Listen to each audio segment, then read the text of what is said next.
We haven't got long to go. It is a full drag race. This is fin versus foil. I really wouldn't want to be one of those riders. It must be sketchy as. Sarah Kita is trying to push her up, but Blanca's on the foil. This is going to come down to it. Blanca's nearly got it here. Any moment, she feels like it could explode. Sarah Kita coming back. She hits a bit of chop, and Blanca Alabao is going to get it, is she? I think Blanca Alabao got the win there.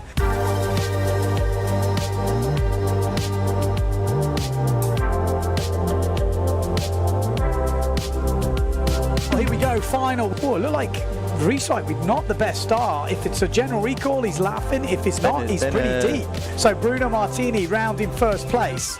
Second place, Alexander Kuzan. Wow, that was Kernan, was it? On the Neil Prides. But Bruno Martini, like when he gets it together, he is quick. Then we got the two Patrick riders, Alexander Kuzan and Michelle Becker. It's going to be a fight here between Amado Reeswijk and Becker. Bruno Martini wins the second elimination. Great result for Bruno. Brilliant result for Michelle Becker in second. Amado Reeswijk in third. So Bruno Martini coming up by the sounds of it. It was good. Actually, I really had a good start on the pin. And I was waiting for Amado because I know especially starboard is flying.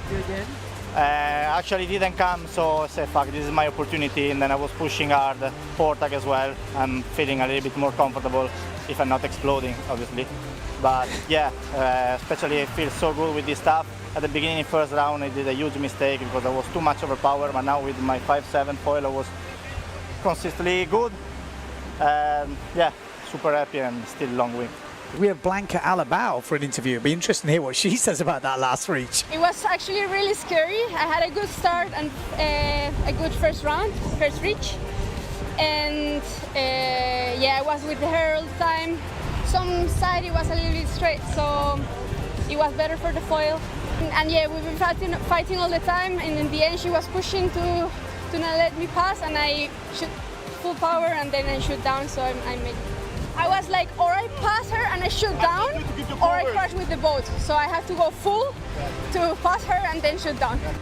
Okay, we got an interview with Sarah Kita coming up. This is like way better than I expected, especially after Pozo. I had a very different feeling for this event. I was just like, you know, I'm just gonna do my best and see where it goes. But I feel like I found like the right settings for my gear. I have a bit more self-confidence also, because in Pozo I was very intimidated by the conditions, and here it's a bit different. I have, yeah, I'm more confident, and it's really fun out there. So. Yeah, I don't know what else to say. It's just better than I expected, and I'm really, really happy about it. No, that's it. So there we go. That is it for day number one, and what a day. We had some crazy crashes, we had some great racing. No one is dominating. It is wide open, and I am looking forward to, we've got another 4 days of this racing.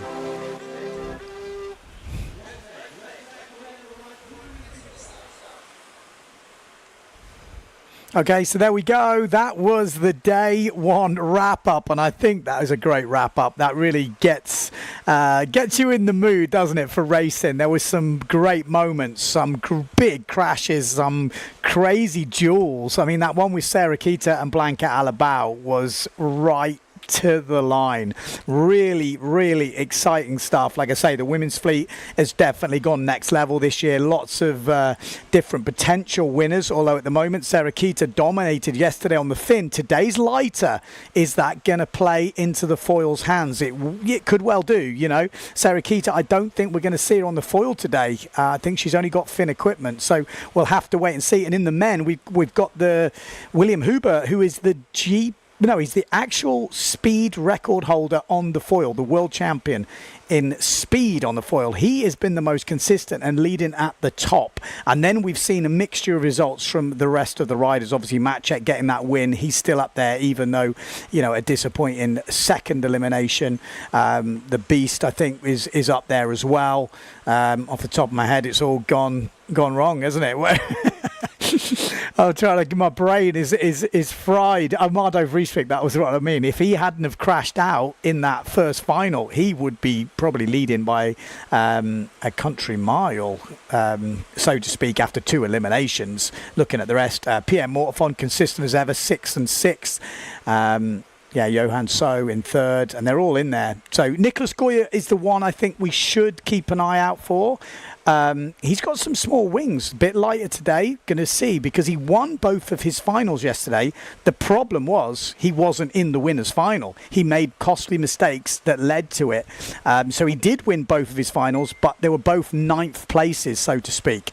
So that is how we're looking. Yellow flag is up on the boat, and we are going into elimination 3 in the men. Jordi Vonk in the first round, not usually seeing him there. Daldorf, Jules, Sokus from Greece. We've got Russia, Winter, Kudu, and was it Natalie Pettifer? Oh no, Simone Pettifer from the UK. Well, we had a chat with Mr. Pettifer earlier. He missed his second elimination start. I'm like, come on, you got 2 starts to make an whole day. You can't miss the start. He did. Messed around with his gear, so I'd like to see an improved performance from Mr. Pettifer today. Let's see. He's got his work cut out. It's a tough fleet. You know, this is the best guys in the world. It's not a huge fleet, so you're straight away up against it. You've got Vonk in the first round. It's like a round on its own, and then after this round it's straight to the quarterfinals, so it is tough, no doubt about it. So yeah, that's how we're looking.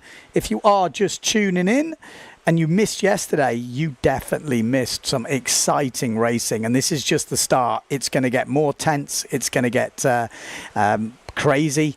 A lot of people asking, I'm just looking at the comments on YouTube, where's Will McMillan? I'm asking the same question, but I know he's into his IQ foil. They've got their World Championships coming up later in August, so I'm guessing he's concentrating on that, but I haven't heard that. That's just me guessing, which, you know, would make sense. He's sailing for Thailand, so I'm guessing he's going to the Olympics, or he has to qualify, so it's probably quite a big event for him, and I would imagine he's concentrating on that. Obviously he was a podium finisher in Lake Garda, and he really, you know, put the cat amongst the pigeons. So yeah, let's see. We are starting. Here we go. We got Jordi Vonk, obviously on the duotone out there. We'd expect him to be right up in it. We saw the Greek fella, John, yesterday on that top on the RRD sail. He was going really well. And Skyboy, who was co-commenting with me for the last elimination yesterday, said he's got some good jibes on him. So yeah, keep your eye out for that. Have we got Maltarusha on the foil? We may have him on the foil here. We're not used to seeing him on the foil. We've also got Lohan Jewel on the foil on that S2 Maui sail in about 2nd place right now. But I'm pretty sure it is Jordi Vonk leading into this first mark, and then Lohan Jewel, and then we've got John from Greece. Sounds strange saying John from Greece, but it is John from Greece. He's from Marathon. I had a bit of a guess yesterday, but he is from Marathon. We got Winter as well from Denmark in 4th place. That's your qualifying position. Then we got Maltarusha, I should say, on the Gastra in 5th place. Out of qualifying at the moment. That's how we're looking.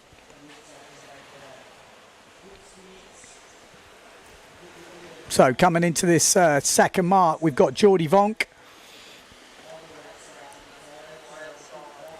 So Jordi Vonk rounding first. Then we've got John, Lohan Jules, and Winter. That's your top 4 right now. Winter's going to have a battle on his hands. He's got the 2 Gastra riders behind him. One of them is definitely Maltarusha. I know that stance any day of the week. Have we got Daldorf on the foil? If we have, it would be the first time we've seen Daldorf on a foil for a while. But one thing's for sure, Jordi Vonk leading this one. Got a nice, healthy lead. Again, early rounds here, so we're kind of taking it easy, but Jordi Vonk goes round in first. Lohan Jules in second. Then we've got John Sokus from Greece. Oh, and there's a bit of a moment from Winter there, and he's opened the door. And is that Daldorf coming through? There was a bit of light wind action. And I think that battle for 4th is going to go right down to the wire. At the moment, Jordi Vonk looks solid. Lohan Jewel looking also good on the foil. We don't usually see him on the foil, but he's up there in 2nd. We got John Sokus from Greece in 3rd. This 3 looks pretty solid, but 4th place, it is all to play for. So Vonk round first. Lohan Jewel. John, here we go. Battles of the Gastras, 4th and 5th right now. Let's have a look at that battle for 4th and 5th. Jonk's going to win this. We know Vonk's going to win this. But that battle for 4th and 5th is going to come down to the wire. If we can get in close on that action, he's trying to cut him out. It looks like Maltarusha has dropped back outside the top 4 right now. And it is the other Gastra rider that is taking it. Lohan Jewel, Geordie Vonk looking good. John Sokus looking good. Who is that 4th place Gastra rider? I think it might be Daldorf, you know. I'm looking at the list. I'm pretty sure it is Daldorf. I think Maltarusha has dropped back to 5th.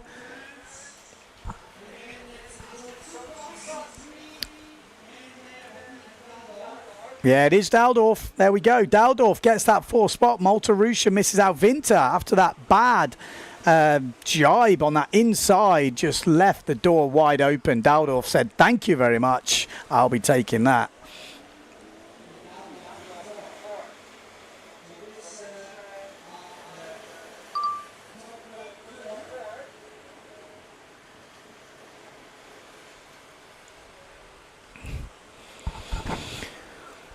So, there we go. First heat out the way. We now have to wait for this second heat. Usually they run the women, and I think they'll do the same period because there needs to be a rest now because one of the top 4 from that will go into heat number 2, which is the next up in the men. So, usually we would run a women's final now, and I think we are going for the same system as yesterday. So, it's a full fleet women's race, and very interesting because we do have different conditions today. Lighter winds surely will favour the foil. My call for today, are we going to see Justine Lemaitre put in some big speeds? We know what she's capable of doing. We saw it in Lake Garda. At the moment she's sitting in 2nd place. She's got, I think, a 2nd and a 6th, so 8 points overall. But if she can have a good day today on the water, she could actually even take the lead. We know Sarah Keita's on the fin, and today is lighter. This will be a real interesting one, I think, for the fin versus foil, because we've got lighter winds. How will that affect Sarah Keita's performance? Will she be as dominant? You never know. She's going to be on bigger gear, but maybe even better. Maybe the chop is less. Maybe it actually helps her. We will have to see. The jibes is where she's going to be up against it, but the other women, the other girls in this fleet are going to have to, nail their jibes. They have to nail the start. But keep your eyes on Lemaitre. Obviously, Blanca Alabau, we're going to be watching out for her. And maybe we'll see other riders come into the mix with some slightly lighter winds on the course area.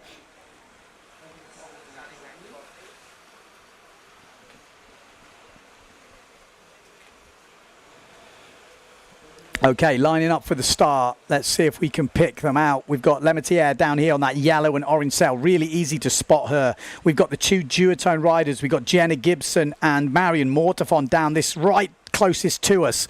Keep your eyes on those 2 as well. Very fast riders. We've got the Severn of Blanca Alabau in the kind of middle. It looks like Van der Veen is also in the middle on the loft sail. But here comes Sarah Keita on the fin. She is the only... Oh, no, she's not the only one rocking the fin, but she is one of the ones who is pushing hard at the front already. So here we go. This is going to be a very good battle. It's going to be one fin, and all the other top women are on the foil right now. So this is where we are going to see it. And you can already see the foils maybe have that advantage. And we're not even into the lightest bit of the course area here. So Sarah Keita will be up against it. I think we've got Jenna Gibson looking good at the front as we come into this first mark. Sarah Keita is still in the mix here. I said it's lighter winds, but it's not light by slalom standards. But the jibe is going to be where it's at. And there you go. Just slowed down a little bit, but not many foils going past her. So Sarah Keita offering is still in the mix. Justine Lemaitre in about 2nd place right now. It is Marion Mortafon leading on the duotone. Jenna Gibson in 4th place. In between her, Justine Lemaitre on the foil and Sarah Keita holding it on with the fin. This is real interesting racing. It's like 2 different disciplines in one, but the results will count the same. And here we go. It is Marion Mortavon who drives round in first. Sarah Keita round in second. Justine Lemaitre third. Oh! Oh, that was a nasty crash there. Oh, that looked nasty. Blanca Alabao going for a gap that wasn't there by the looks of it. I think it was Blanca. And Jenna Gibson just got T-boned. Oh, that looked nasty. Actually, Jenna Gibson's back up and riding very quick, but that looked crazy. We'll hopefully have a look at that back on the replay, but that didn't look very good. There might be a jury looking at that. We'll talk about the men's heat yesterday, but that looked maybe like she was just pushing a bit hard. Marion Mortafon. Really nice lead from Marion Mortafon. Obviously, foil world champion. She's got what it takes in the foil, and she seems to have found her form here. Justine Lemaitre, we know what she can do. Could we see a charge at the end, or is this how it's going to finish? Sarah Keita Offringer, steady Eddie in third. You know, after the results she had yesterday, not a problem. You know, she's already got 3 bullets on the board in a second. If she can stay consistent, but she doesn't want someone to have a run today. Let's say Marion Mortafon won 4 today. That would change everything. So, Justine Lemaitre has not given up on this. By no means. 1 jibe mark to go. Marion Mortafon jibing in first place. Needs to keep it steady. Justine Lemaitre is going inside here. And a really good jibe from Justine Lemaitre. And she is going to give it a good run now. Let's follow the top 2. Let's follow these guys. This is the final. And it is going to come right down to a drag race between the 2 riders. Justine Lemaitre maybe has a bit more speed. And she is pushing hard right now. But Marion Mortafon is saying, I don't think so. If you're going to get past me, you're going to have to push. And Marion Mortafon is putting on the speed right now, and she's actually pulled out on Justine Lemaitre just when you thought Justine was gonna have it. Maybe she had a chance. Marion Mortafon has said no way, this one is mine, and it looks like Marion is going to push all the way to the line and take the first elimination on day number 2. That's obviously the 5th elimination. Justine Lemaitre in second place. Sarah Keita will, in fact, go over the line in third place on the fin. Maybe that crash between Blanca Alabao and Jenna Gibson helping her out there. And it looks like Jenna Gibson will get back on after that crash, and then Blanca Alabao. So it'd be interesting to have another look at that crash. It looked pretty nasty.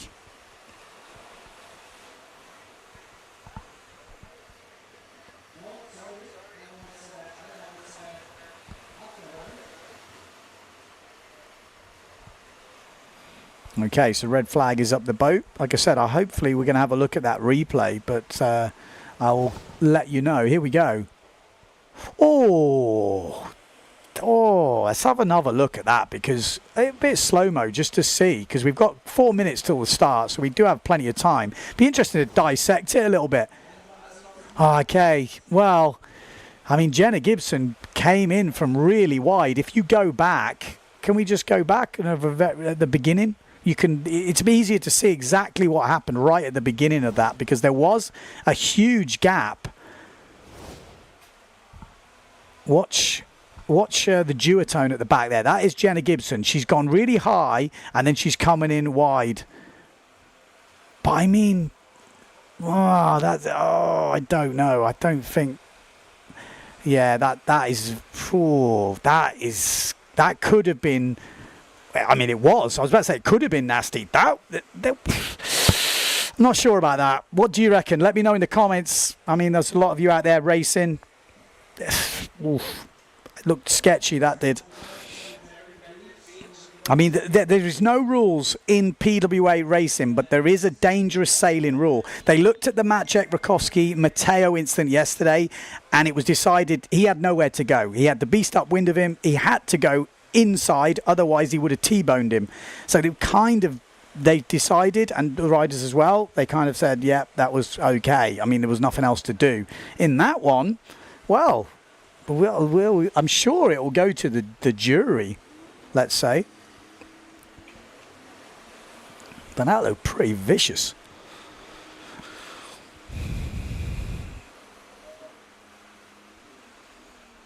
So, just looking for if we've got any wind readings from the course. Be very interesting to know.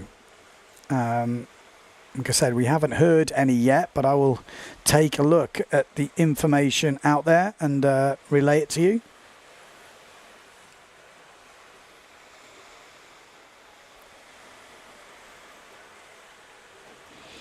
What, 15 to 20? Is that would that be right? I mean, I am to pure guess. Pure guess.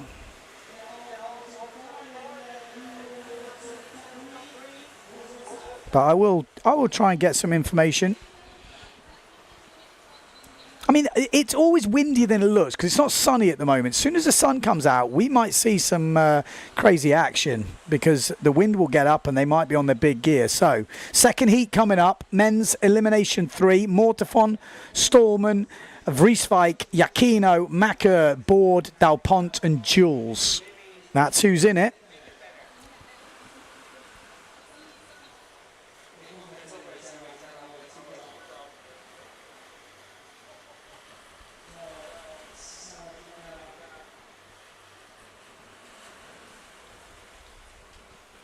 Here we go, lining up for the start. Big names in this, obviously. Mortefon, Vrieswijk, Jacquino.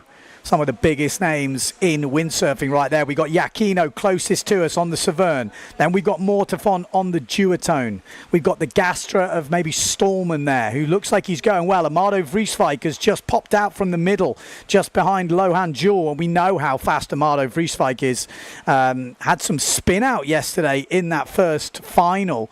The bit of it, I mean, he was leading it. He would be probably leading this event if he hadn't have had spin out, but there's ifs and ifs and ifs. You can't get more than that. Racing is all about putting it down and crossing the line. It doesn't matter why or how. And there we go. So out in front now, it is Matteo Jacquino, followed by Amado Vrieswijk, flying, Mortefon, Stallman. All look to be going great guns here. Then we've got Lohan Jewel, Dalpont, Board, and then at the back at the moment is Macker from France. Top four looking pretty good. Stallman will be having a little look behind him though. He's been going pretty well on the foil. Obviously Stallman from Great Britain. Amado Vrieswijk though, the Future Fly and Severn combo in the lead at the moment. Then Matteo Jacquino, then Pierre Mortefon. Stallman's still there.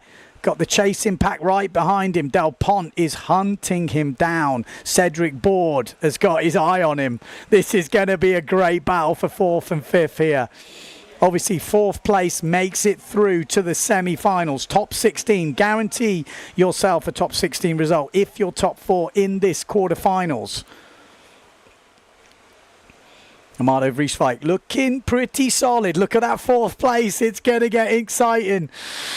Amado Vrieswijk looking very comfortable in the lead. Second place, Matteo Jacquino. Then we've got Pierre Mortefon. These three look good. Check out fourth place here. It's still Stallman. Dalpont coming inside. Board round the outside. Lohan Jewel. This is going to come inside. And Dalpont has actually took that fourth place off Stallman. But Stallman's got a little bit of a rodeo ride going on. Stallman has kind of lost it. He was looking like he was actually just had the inside line into this next mark and was looking good. But now Dalpont takes that edge. So Dalpont is in the fourth place. Amado Vrieswijk still leading. Then Matteo Jacquino, still Mortefon, and it is Dalpont in fourth, but Cedric Board, a great jibe from Cedric Board, and I'd say it's advantage. Board, Dalpont still got a little bit of a room ahead, and Mortefon's under a bit of a challenge here. Mortefon, let's keep that the view on the fourth place, boys. If we can get action to our drone man, let's get that fourth place in, because Amado Vrieswijk and Matteo Jacquino have got 1 and 2, but 3 and 4 are not guaranteed. Pierre Mortefon looking like he's got that third place, and it looks like Cedric Board will take fourth. Cedric Board's flying down this last reach, and Mortefon is getting pushed pretty hard here, but it will be Mortefon and then Cedric Board. Good result for Cedric at the end.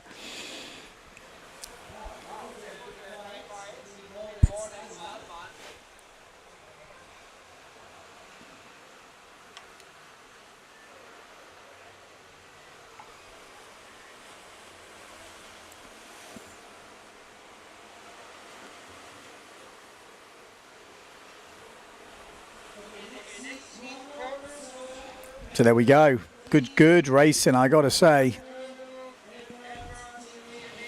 Well, a lot of people on the comments saying Blanca was in the wrong. Like I said, let's see if it goes to a jury, because if it is classed as dangerous sailing, that would be very bad news for Blanca Alabau. I mean, there was definitely room to go the other side. That's what we didn't have with Matchek yesterday, and that could be the difference. And yeah, we'll have to wait and see if there is any complaints or talking about it.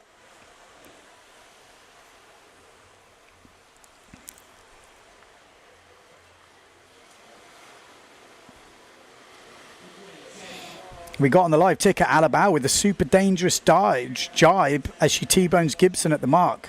Hopefully the Brit is okay. So, I mean, it's obviously seen like that from a few different angles and people. So, yeah, will she escape without any punishment? I'm not so sure. It looked pretty dangerous. It's definitely making the racing exciting, but we don't want to see too much dangerous craziness. Okay, next up on the water, Kernum, So, Becker, Preen, Van der Heuvel, Evard, TMA and Sokus. Got about 50 seconds until the start. So we've got the beast in this. We've got actually two Danish riders in this. Kernum and So couldn't be any more different in stature, those two. You've got... I mean, they're both ripped, but in sheer size, the beast is a beast. And Kernum is like a mini beast, I would say. Okay, so we're hearing Nico Preen is on a 6.7 and 81 wide on his foil, obviously.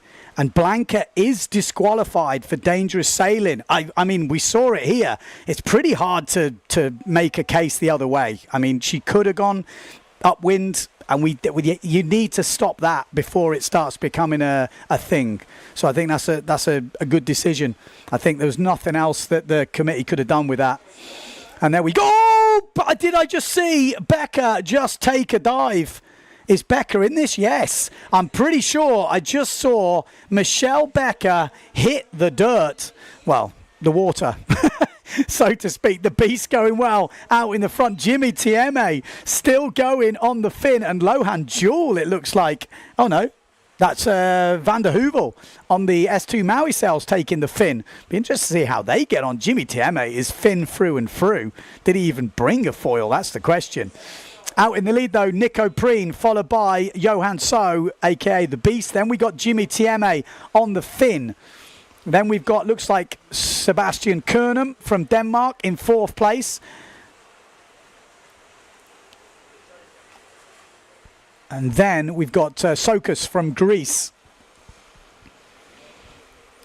Wow, Becker. What happened there? Just seemed to cavitate or something happened. Maybe hit something. But he went straight down on that start line. The Beast now, beasting it out in the lead. Johan So. Then we've got Nico Preen. Good jibe from Jimmy Tieme as he's bouncing through the chop, trying to hold off the foilers as Sebastian Kernum from Denmark makes some ground. Jimmy Tieme has just got a horrible fight on his hands now. He's got foils behind him, trying to eat into his lead, but he is going well. 2 jibe marks to go. He'll hold them on the straight. Oh, as I say that, he span out. And that will give a little bit of room for the other riders to eat into that little lead that he did have. So Jimmy Tieme giving it a good run here for the Finns. Like I said, light winds, but this is light winds by Furta standards. Still windy. Still windy. So the Beast round in first. Oh, Sokus has gone down from Greece. So a few riders going down. The Beast is still standing. Preen is still standing. Kernum still standing. Little sketchiest jibe from Jimmy Tieme, but manages to go round pretty nicely. He's got Van der Heuvel right behind him. And these two are going to have a fin race here because Sokus, who was one of the foils who could have challenged, is in the drink. So Johan So from Denmark looking very solid. Round cleanly. Then we've got Nico Preen and Kernum. Then we've got Jimmy Tieme, and he's got a fight now. Finn versus Finn for 4th place. And there isn't much wind at that last jibe mark, but Jimmy's away, and he is going to qualify again for the semis, which is no mean feat in a very foil-dominated heat. But Nico Preen, again, looking pretty solid. Didn't have his best day on the water yesterday. Kernam as well, the beast, obviously sitting up there in the podium position, has qualified safely through. And it will be Jimmy Tieme from France, Eric Tieme's son, just for anyone who doesn't know. Obviously legend of the sport, one of the first guys to race a shortboard against the longboards with daggerboards, you know, the upwind sailing. He was Eric Tieme was that first guy, and he was so far ahead, the rumour has it, that he had to stop and ask Anders Bringdahl which way the course was going, and then just carried on to blitz him. Oh, that was a great story. How true it is, I'm pretty sure it's true. No reason why it wouldn't be.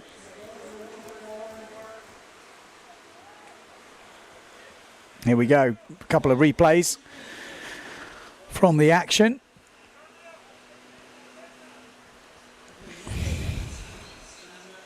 Yeah, that was that crash. It was kind of out of nowhere, so I'm not quite sure what happened. Maybe it was just a random helicopter gust. They do happen. Heat number 4 up next. William Huber, who's the event leader at the moment. Mattis Benedetti, who was looking very good yesterday. Giroux, Marotti, Franz, Mercer. It's his birthday today. 22 years old. And we also got Jordi Vonk in this. This is a really stacked heat for the quarters. This could be a pretty tricky one. So, yeah, could Mercer get through to the top 16 on his birthday? Happy birthday. No, I won't go there, don't worry. But that is how we are looking. Like I say, we've got William Huber who's leading this event, but this is a very tricky quarterfinal because we've got a few of the riders who didn't have their best last elimination, which has pushed them into this quarterfinal. Obviously Vonk, Marotti, Franz, these are unseeded riders, which is crazy. Absolutely crazy. I'm just having a look. Do we have a bit of a break until the next start? Maybe I missed up on the flags.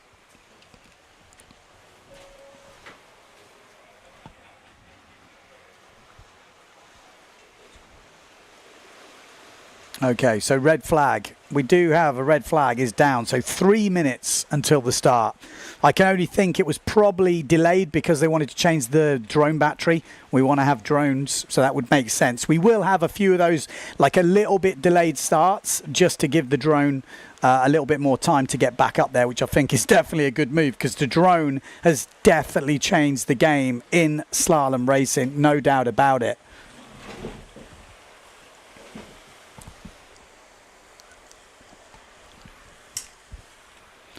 So 1 minute 30 until the start.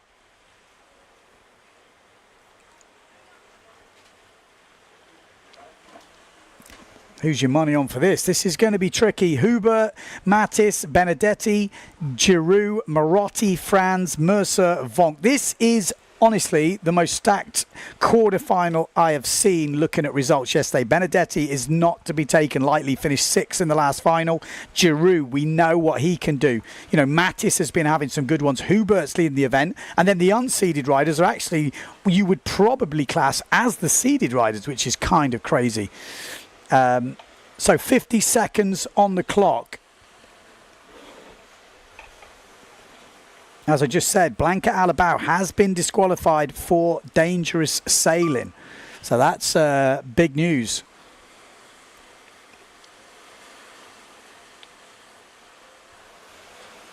Jordi Vonk, why is he in the quarterfinals again? I'm seeing that in comments. He was in the very first round. There's a single first round, and he was in that. That's how far back he was yesterday. So now he's got through to the quarterfinals, and he has to get out the quarterfinals into the semis. I'm pretty sure he's obviously on the foil now, and he's right in the middle of the pack on that duotone sail. We've also got Marotti. Expect him to go. Mercer, happy birthday, boy. On his birthday, could he take out some big names? He's on the Severn. We've got Mattis on that small gastra sail. We've also got Tati Franz. Is he on the fin? Of course he's on the fin. Tati Franz is on the fin. But he's got a very difficult one here. We've got Hubert looking very good on the Phantom equipment in the middle. He's obviously leading this event, so we know how good he can be. He's been on the podium before in the overall foil world ranking. He's also the current world champion in foil speed. So we know he's got the skills, but it is going to be Marotti that goes round in first. In second place, it's going to be Hubert. Then we've got Benedetti on that challenger sail. Mattis, and we have just lost the birthday boy. Mercer is in the drink, and it won't be a very happy birthday first elimination for him. But look at Benedetti. He's come from IQ foil racing, and he is throwing down some serious speed here in the PWA. And are we going to see that in years to come? It's the last qualification before the Olympics this year. Maybe we will see more foilers entering the PWA when their Olympic dreams are not maybe met. You know what I mean? There will be a lot. 400 odd sailors at the youth IQ foil, so they will be coming their way to the PWA, I'm sure of it. So Benedetti is leading the way at the moment. Marotti in second. Then we've got Hubert and we've got Mattis fighting it out with the other Gastra rider, which is Giroux. So the two Gastra riders.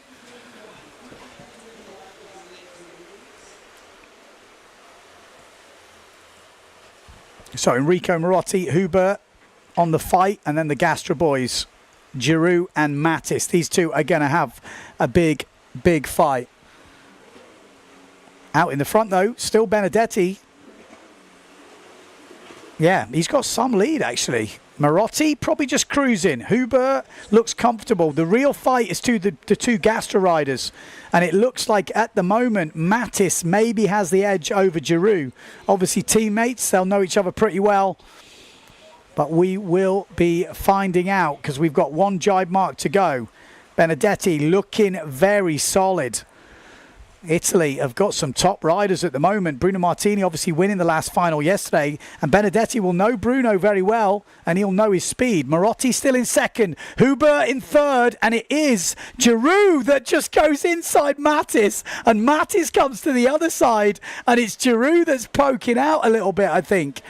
These two are having a proper battle right now. Who will win between the two Gastra riders, Mattis and Giroux? This is going to go all the way to the line. Vonk and Tati Franz behind them, but it's going to be one of the Gastra riders that is going to get the nod.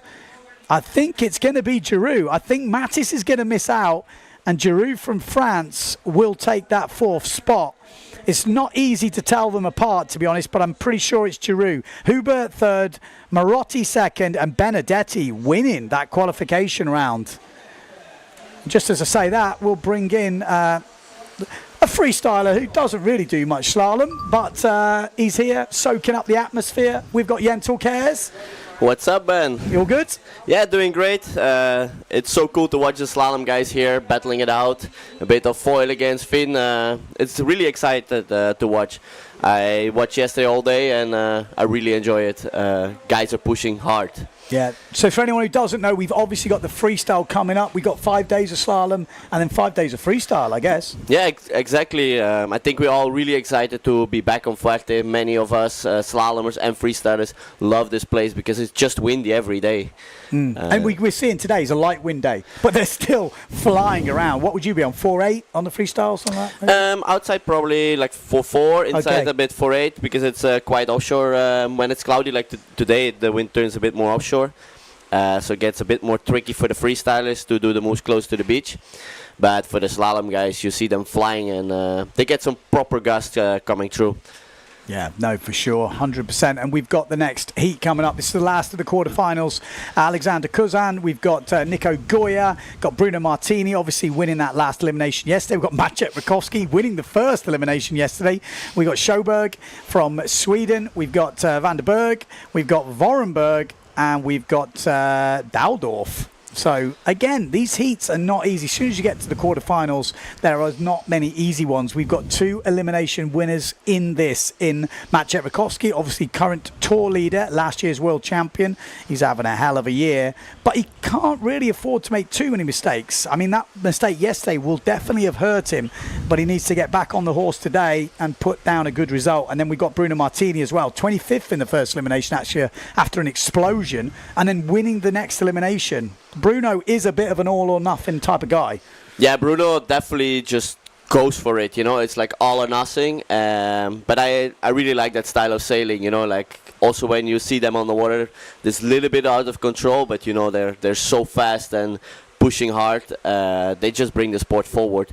I think already compared Pozo and here, the racing got even closer. They're closer at the marks. That's why we see some things happening, like before with Blanca, yesterday with Maciej and Giacchino.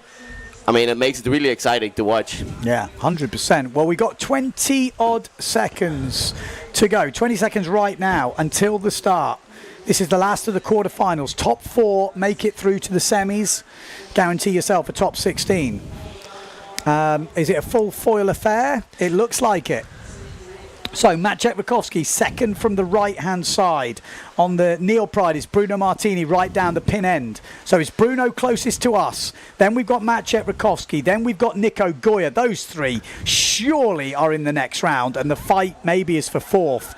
But I wouldn't count the other guys out. Alexander Kuzan, we know he's quick. He's on the Patrick gear.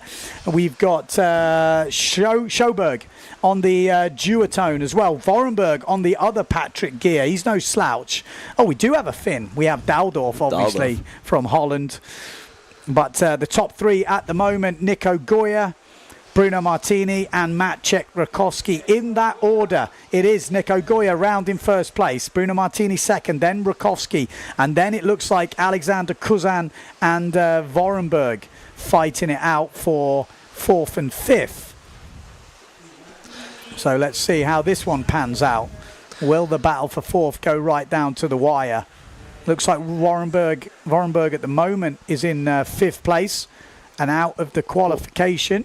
So he would need to overtake his fellow sponsored rider, Alexander Kuzan. And Kuzan's having a bit of a battle with Maciej Rakowski here, but he's not going to push him too hard. Don't want to go too crazy in his early round. Nico Goya, Bruno Martini, Rakowski, Kuzan, Vorenberg, Sjoberg. And then we've got Daldorf and the S2 Maui sail of Van der Berg. You definitely see the wind dropped off slightly bit, and Ingmar can just not keep up with the foils. Like yesterday, we could see if they had a good jibe and a good start, they could keep up. But now when it's a little bit lighter, they definitely struggle. Yeah, definitely difficult in this sort of wind. It looks like it's got foil all over it. The jibes are really where the big gains are made on the foil. But this man in the lead did 41 knots on the foil the other day here in Sotavento, which is just absolutely insane to be doing that sort of speed here in Sotavento, and that is the highest ever speed recorded on a foil with windsurfing gear setup as far as I can understand. Yeah. So Nikos Goya in the lead right now, Bruno Martini second, Maciej Rakowski in third, and the last time we saw it was Alexander Kuzan in 4th place with Vorenberg just behind him. 1 jibe mark to go. This is the quarterfinals, need to be in the top 4 to make the semis. Keep your eye on that 4th place of Alexander Kuzan. Can't afford any mistakes. And that's a pretty solid jibe from the Frenchman. And I think he's going to hold off his team rider till the end. But you never know. Vorenberg making a little play down this bottom end. I think Alex has got it covered though. Looks like he's in control. He's got one eye. He didn't have that yesterday where the Johan So undertook him on the last reach because I think he thought he was too far back, but Johan So just absolutely beasted the last reach and snipped him right at the line. But Alex is not going to make the same mistake again. He's going to finish in 4th. Maciej Rakowski, he will get 3rd. Bruno Martini in 2nd. But winning it was Nicolas Goya. He had 2 wins yesterday, Nicolas Goya. Problem is, they were in the runners-up final. Yeah, exactly. It's also his first PWA. He's joining this year, so he can definitely bring some upsets. We all know, all the riders know he's like one of the fastest one. But the other ones have a bit more racing experience, as he was doing IQ, what's definitely different. So yeah, it makes it really exciting to have Nico back here. And I mean, everyone is pushing so much. If you see the ones now in the next rounds, it's just insane. So tricky. What I'm liking is, from a commentator's point of view, from a neutral standpoint, Benedetti from Italy, you know, coming from IQ Foil, and he's already challenging the top boys. We've seen that with Will McMillan in Lake Garda. Yeah, exactly. And that just shows what's going to happen in the future. We are going to see that crossover. And the guys who had a massive advantage in fin windsurfing haven't got the same advantage in the foil by the looks of it, because it's still quite a new discipline. You know, although it looks very similar, it's obviously not similar, because you couldn't do what these guys have done in fin full slalom racing. You cannot just jump in to take on Mortafon, Giacchino, these boys at the top. What we're seeing it happen in foil. And there is talk, at the moment it's just talk, about having two separate disciplines next year and a combined result. Again, early days, I'm not saying that's going to happen, but that is talking at the moment. There is that mutterings as the foil progresses and it kind of turns into its own thing. I don't know what will be the final decision. It's a rider brand orientated, you know, organization, so it will get discussed, I'm sure, a lot, but it's interesting to hear the talks. Yeah, it's definitely cool to see that there is suddenly more people on the top. Before you just had this big five, let's say, and they were just winning all the events between them, and big you would three, I think you could or probably big say, three, yeah. even Albo, Giacchino, Mortefron, and then some guys jumping in between. But now they're still in the top, but they definitely struggle more with so many good guys coming in. Yeah. But it's cool to see. It makes the racing really exciting. Like, it's not that you can say, okay, this four always gonna pass to the next round. I think it's really nice to watch. But I definitely would like to see also more fin racing again, because it's just different.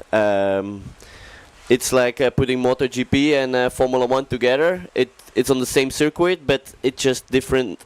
I think in the beginning it was a good idea to put the foils together, because we all expected in high winds they will race on the fin and in light winds on the foil. But now that the foil is getting so good, will be good to have two different disciplines and give the guys who are really good on fin also back the chance. Yeah. Yeah, I think we definitely don't want to lose that skill. You know, we definitely don't want to lose that, you know, because you do hear this, and no joke, this will come as a shock to some windsurfers who have gone on to foil. But there's some foilers out there who are top foilers in the world, can't jibe on a fin. And that just sounds mad to me as a windsurfer, but it's a totally different discipline. Anyway, here we go. 30 seconds to go. First of the semi-finals. Amado Vrieswijk, Matteo Giacchino, Mortafon, Board, So, Preen, Kernum, Tieme. Here we go. We've got Matteo Giacchino closest to us on the Severn. Then we've got Mortafon on the Duotone. Nico Preen on the Neil Pride. Then we've got Amado Vrieswijk just upwind of them. Then we've got the Beast on the Black Sail. Then further up on the other Severn, we've got Cedric Board, and there we go. It's a great start down this bottom end from Matteo Giacchino. How is the drone? That is super close action right now. Mortafon just upwind of him, but Matteo Giacchino has really thrown it down. Amado Vrieswijk is flying as well in the middle, just upwind. Board, he's got some speed, hasn't he, Cedric Board? He's out beasting the beast right now, and this is super close. You wouldn't want to see that spin out that we saw the other day when you're racing this close. This is crazy stuff. Nico Preen's been spat out the back a little bit here as we go. Matteo Giacchino round in first, then Pierre Mortafon, then Cedric Board, then Preen actually comes through in fourth place and going inside. Sorry, Cedric Board is in fourth and fifth. It's obviously Amado Vrieswijk in third place. So Preen in the qualifying position at the moment. He's got Cedric Board behind him. Amado Vrieswijk ahead of him. Not a nice position to be in, sandwiched between the two Severn riders. Giacchino and Mortafon, two names that we know. We're just talking about fin windsurfing. These are two of the very best. So Giacchino, cleanly round. second Mortafon, then Amado Vrieswijk, then Preen going inside his board. Good jibe from Cedric Board, but here comes the beast and doing what he does best, which is absolutely beasting. So on the black 0.7 cell from Denmark, Johan So. Is he 20 years old, 19, 20 years old? He's absolutely throwing it down. He has to finish in fourth, otherwise it's useless. You end up in the runners-up final. He needs finals right now. He wants podium places. That is what he strives for. Anything else will feel a bit disappointing. So he needs that fourth place, but Cedric Board's getting a bit loose. Cedric Board had to have a moment there. Giacchino goes round, then Mortafon, then Amado, and it is the beast now up into fourth place, but Cedric Board is really pushing hard, but the beast has maybe got a little few meters on him. Nico Preen has not given up either. We're going to come down to this last jibe mark and a couple of reaches here. There are some bigger gusts coming through as the sun pokes out through the clouds. You're going to see some gusts, and that could affect this race. The first of the semi-finals, Elimination 3. Matteo Giacchino has been solid all race. Then Mortafon. Then Amado Vrieswijk, and the beast is pushing hard, but so is Cedric Board. And the beast is going to have a drag race with Cedric Board, and Nico Preen has definitely not given up. And the beast has got right out in front there of Cedric Board. Board was pushing him hard, but Nico Preen has definitely not given up. The Neil Pride of Nico Preen versus Johan So on the 0.7. Nico Preen looks like he is absolutely flying. The wind has come out, the sun is out, and Nico Preen has got the measure at the moment. Nico Preen has absolutely nailed that last jibe, but the beast has definitely not given up. The beast is pushing all the way to the line. Who can keep the foil the steadiest? Who can keep the highest? Nico Preen looks like he's got it, but the beast does too. That is a photo finish at the end between Johan So and Nico Preen. What a finish. Who got it? This I cannot say. I was watching on the screen, but also straight at the start line out our window here. And yeah, that's a photo finish. Wow. That was a great jibe from Preen on the last jibe mark. But yeah, we'll have to wait and see. Only the guy on the line is going to know. But that was crazy. Well, that brings some really excitement to the racing, huh? Like top three, they were pretty clear in this race. I mean, Giacchino had quite a bit of a lead. But yeah, that's fourth place. That was some great racing. I think that little jibe mistake there from Preen just gave a little bit extra. Oh, well, maybe Preen. It maybe Preen edged that. We'll have to see. It was super close. I'm so impressed with Johan So. If you see him sailing, like the board doesn't move. He doesn't get the touchdowns or something. It's just he's so stable on it. Like just hold it down no matter what. Yeah, go on, make your predictions in the comments. Who got the race result? I'm going to go to my WhatsApp group of finishes to see if we get some quick information before we go into the next semi-final.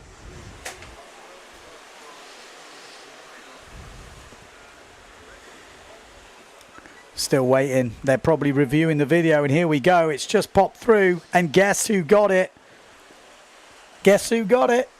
Oh, I have no guess. It's maybe Johan? Johan So gets the nod. Nico Preen just missing out. It must have been I want to see that picture. Centimeters, isn't it?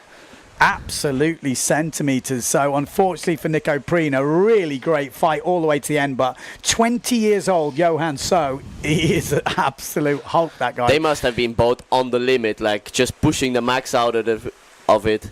I mean, that's what you see with the foil. You see the both guys pushing, you think it's easy, but then soon as one of them loses that concentration or the board tips, that is just an extra bit, and that can be the difference. So superb racing from the boys. Okay, next up, we've got the second semi-final. We've got Benedetti in this, Marotti, Huber, Giroux. Yeah, it was Giroux that got it. Goya, Martini, Rakowski, Cousin. Again, really tight semi-final this.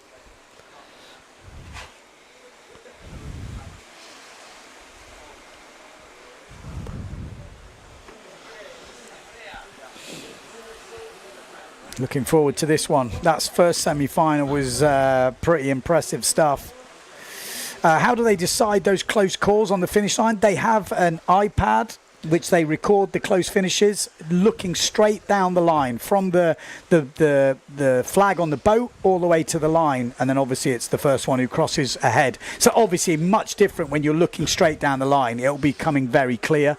But yeah, it's literally photo finish. They go back, review the footage, and then that's it. Yeah, exactly. We have like judges sitting right at the finish mark and at the start mark, and they watch so straight on the line. From us up here, maybe it looks really close, but for them maybe it's a really clear call. They maybe don't even need the full slow-mo to see it. When you're looking straight down the line, especially if the bottom board, like in this case, Johan So wins it would have been even easier to see, because if that board is slightly ahead, it's much easier. It's harder when the top board is slightly ahead, and then you might be covering, because it covers the other one. Yeah, exactly. But so for Johan So to win that, it was obviously pretty clear, I would have said. It would have been different if Nico had won it, because he was upwind. There might have been an argument to say, oh, maybe you couldn't quite see. But with Johan, I would say it was quite clear. 50 seconds to go before the start of this semi-final.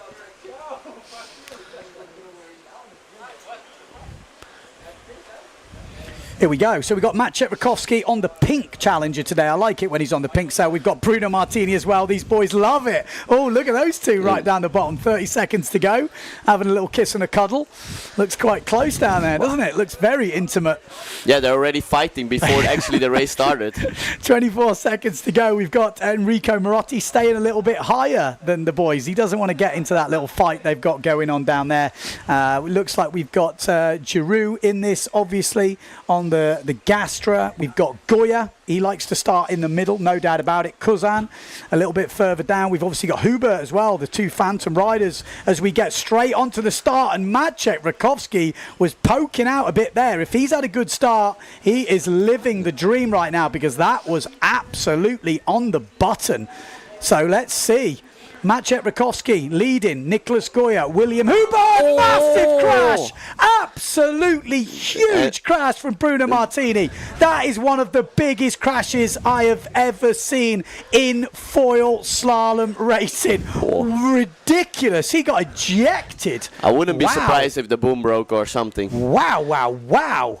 Let's wait and see. That was full ejection right there. So Maciej goes round in first. Then I think we've got Nicholas Goya. Then we've got William Hubert.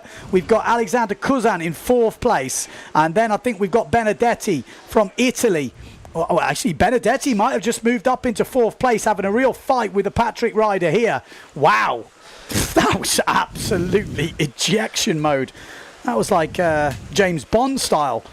Look at the two at the front. Maciej Rakowski playing mind games with Nico Goya. Tries to roll him. It's not happening. Nico Goya holds him off. Maciej Rakowski in second place. Then we've got William Hubert. Then Benedetti goes inside Alexander Kuzan. Marotti not having his best event. Obviously, after that win in Pozo, I think people are expecting a dominant performance here, but not quite finding the form he had in Pozo right now. And at the moment, he is not in that final. This is the semi-final. Top four make it through to the final. But we have got 2 jibe marks to go, and Marotti has definitely not given up the fight just yet. I just heard a huge cry, but I'm not sure what happened. We didn't see anything on our screens. I mean, what we can see, all the riders are still in except Bruno. Yeah. So, okay, Nico Goya round in first. Then we've got Maciej Rakowski, then William Hubert. Oh, it's Kuzan still in fourth place. Benedetti, but Marotti coming back. This fight for fourth place is on. And tell you what, Hubert had a bad jibe there, and Kuzan has come through, and so has Marotti. Benedetti has dropped back. So Marotti is now in the top 4. He has told you he's not given up the fight as we come through. This race is far from over. 1 jibe mark to go. Top 4 get through to the final. Nico Goya round in first. Clean. Maciej Rakowski as well, super clean.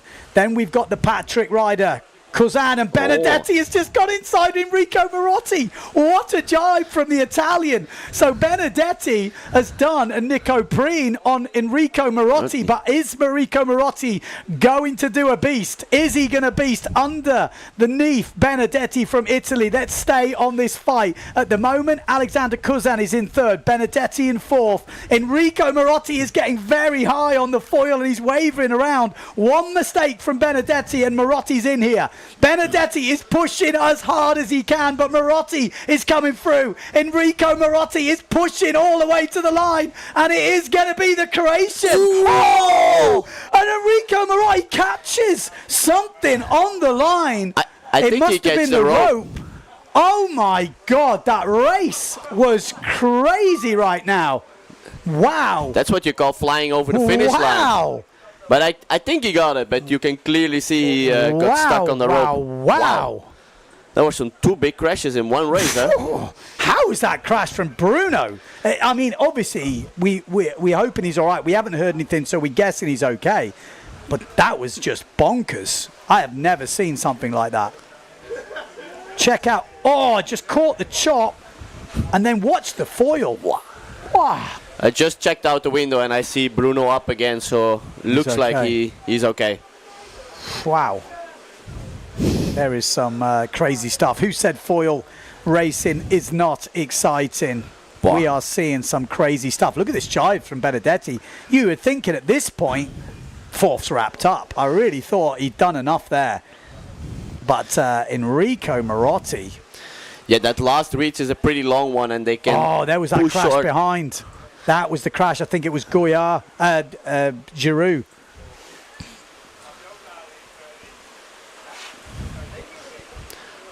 Also on this jibe mark, Hubert Hubert, got a bit you're stuck. right. It looks like he maybe touched something on the foil or. 'Cause Actually, it's no, weird. sorry, this was the jibe Benedetti got inside. I was going to say. Yeah, the last It one. was a lot closer. And then here's the end. Check out the finish. Oh, he went super low on the foil. Wow. Over the finish.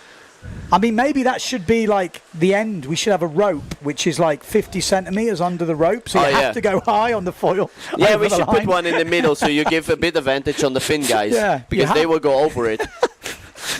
Jesus, that looks scary. Wow.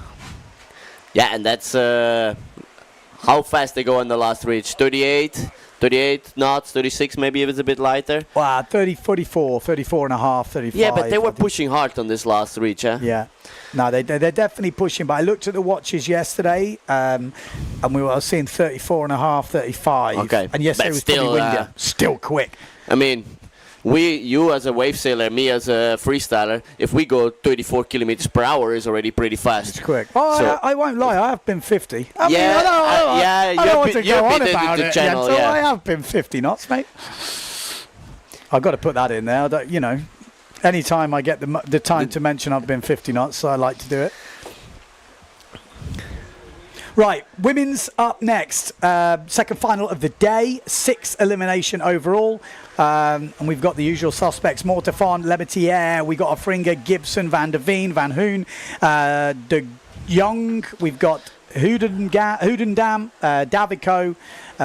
We've got 2 Houdendams. I think maybe she's not got a twin. I think that's a duplicate. And we've got Jackson as well. But I think Jackson is out with an injury from what I could understand from yesterday. Official results. Marotti obviously got that as well. Let's hope he still got the kit. I mean, that's got to put some stress on the equipment, hasn't it? I mean, no two ways about it. I hear so many times from the slalom sailors when they do a proper catapult, they break the boom or something. So, yeah. And what about the women racing? It's so excited to watch. I mean, I've been for a long time not so excited since then. I see them racing in Polso and then here again. Wow, it's amazing to watch. Yeah, 100%. We've got a really competitive fleet in the women's fleet. But if you have just tuned in and you missed the first women's final, you won't know that Blanca Alabao got disqualified for dangerous sailing. So she has probably got something to prove now. She needs to put in a result because that is not something she wants to have on the result sheet. So Marion Mortefon, she was in very good form today, winning the first one. Justine Lametiere, they're both fighting for the pin, and it looks like Blanca Alabau has pinged that start in the middle.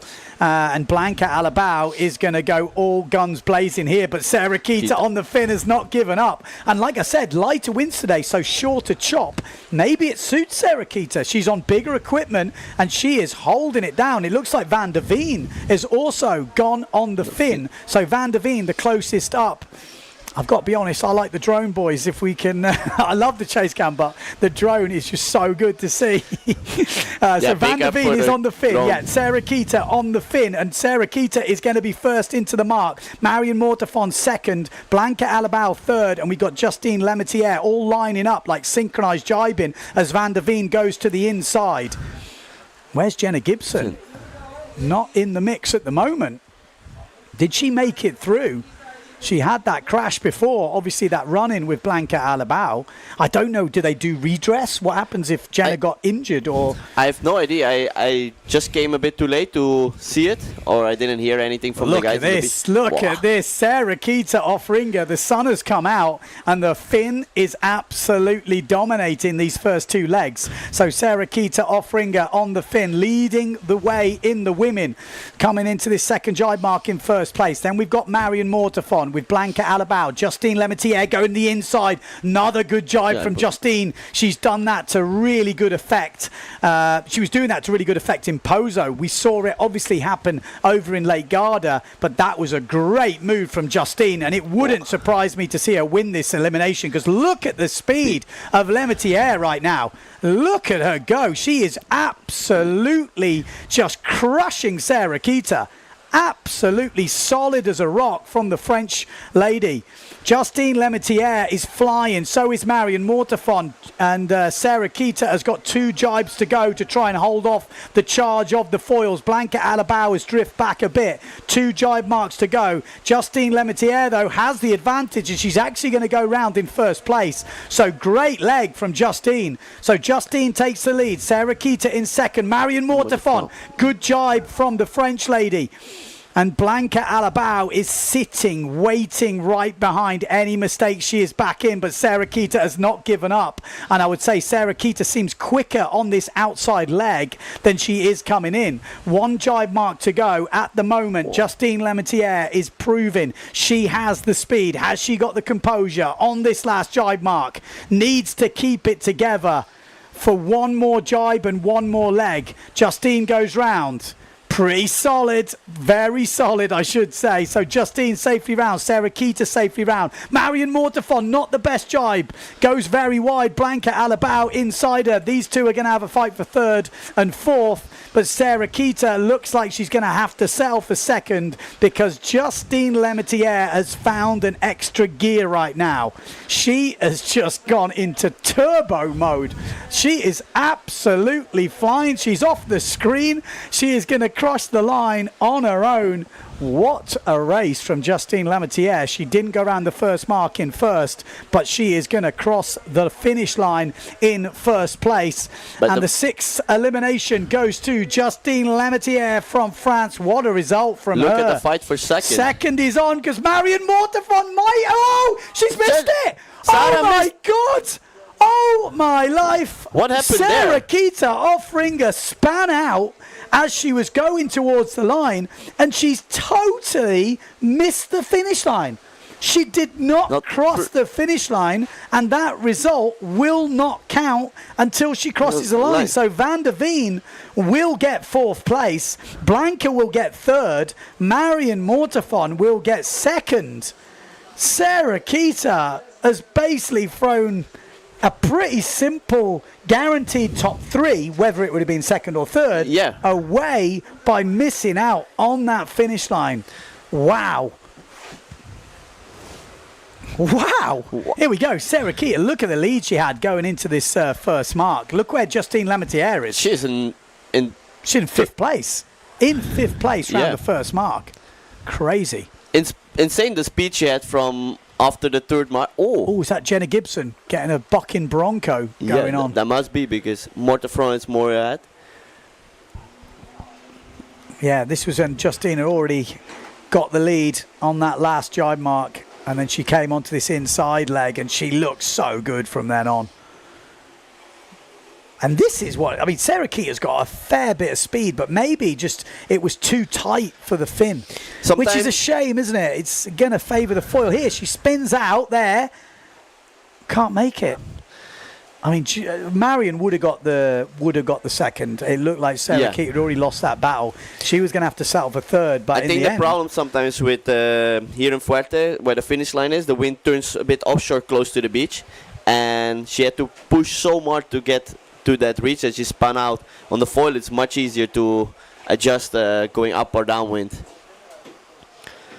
But that's going to make the next women's race even more exciting because results are getting closer. Sarah, this is just the last place. Marion Mortefon's having a good day. Justine Lemaitre is having a good day. We'll go through the results after this, but first we're going to go up to the runners-up final in the men. This is the battle for 9th place. The winner here gets 9th, 2nd 10th, 3rd 11th, and so on. So Preen, Board, Kernam, Tieme, Benedetti, Huber, Giroux, and Martini. Big names in this. I still want to hear from Bruno what happened on that crash from before. He touched down. He touched down, then pushed to get it back up, and then just got sanded. Yeah, it actually didn't look as bad in slow-mo. In real time, it looked absolutely insane. I mean, if they can unhook on the just before the real crash, they can kind of escape the gear, and the gear just flies up. But when you stay hooked in there, that's scary. Yeah, so Sarah Keita was 3rd in that first elimination today. No, we've done 4 today. Yeah, 3rd in the first elimination today. And she would have probably been 3rd again. And she probably would have kept her lead. But I think she will will keep the lead, actually. But she just has a really bad discard if something happens again in the next Marion Mortefon's having a good day. 2nd and a 1st so far. Justine Lemaitre a 2nd and a 1st. So both of those riders are pulling up. You can see Jenna Gibson maybe is going to drop back a bit. Blanca, obviously, with that disqualification, 12 points, is going to drop back. But she was back up in 3rd there. But she needs to find those bullets because she'll be hungry. After winning in Pozo, she's got the taste for victory. Yeah, definitely. And you know what it's like. You've won world titles before. You've won events. Then 2nd doesn't feel as good. No, definitely not. Definitely not. You definitely want to win. But it makes the pressure even harder if you won an event before. Or some people get really the drive from it to even perform better, and for other ones it gets a bit this extra stress which just doesn't help. But you know, it's early days in the event. We're just in the morning here and we have 3 more days after this, so we're gonna definitely see 100%. Okay, here we go, runners up final, 10 seconds to go.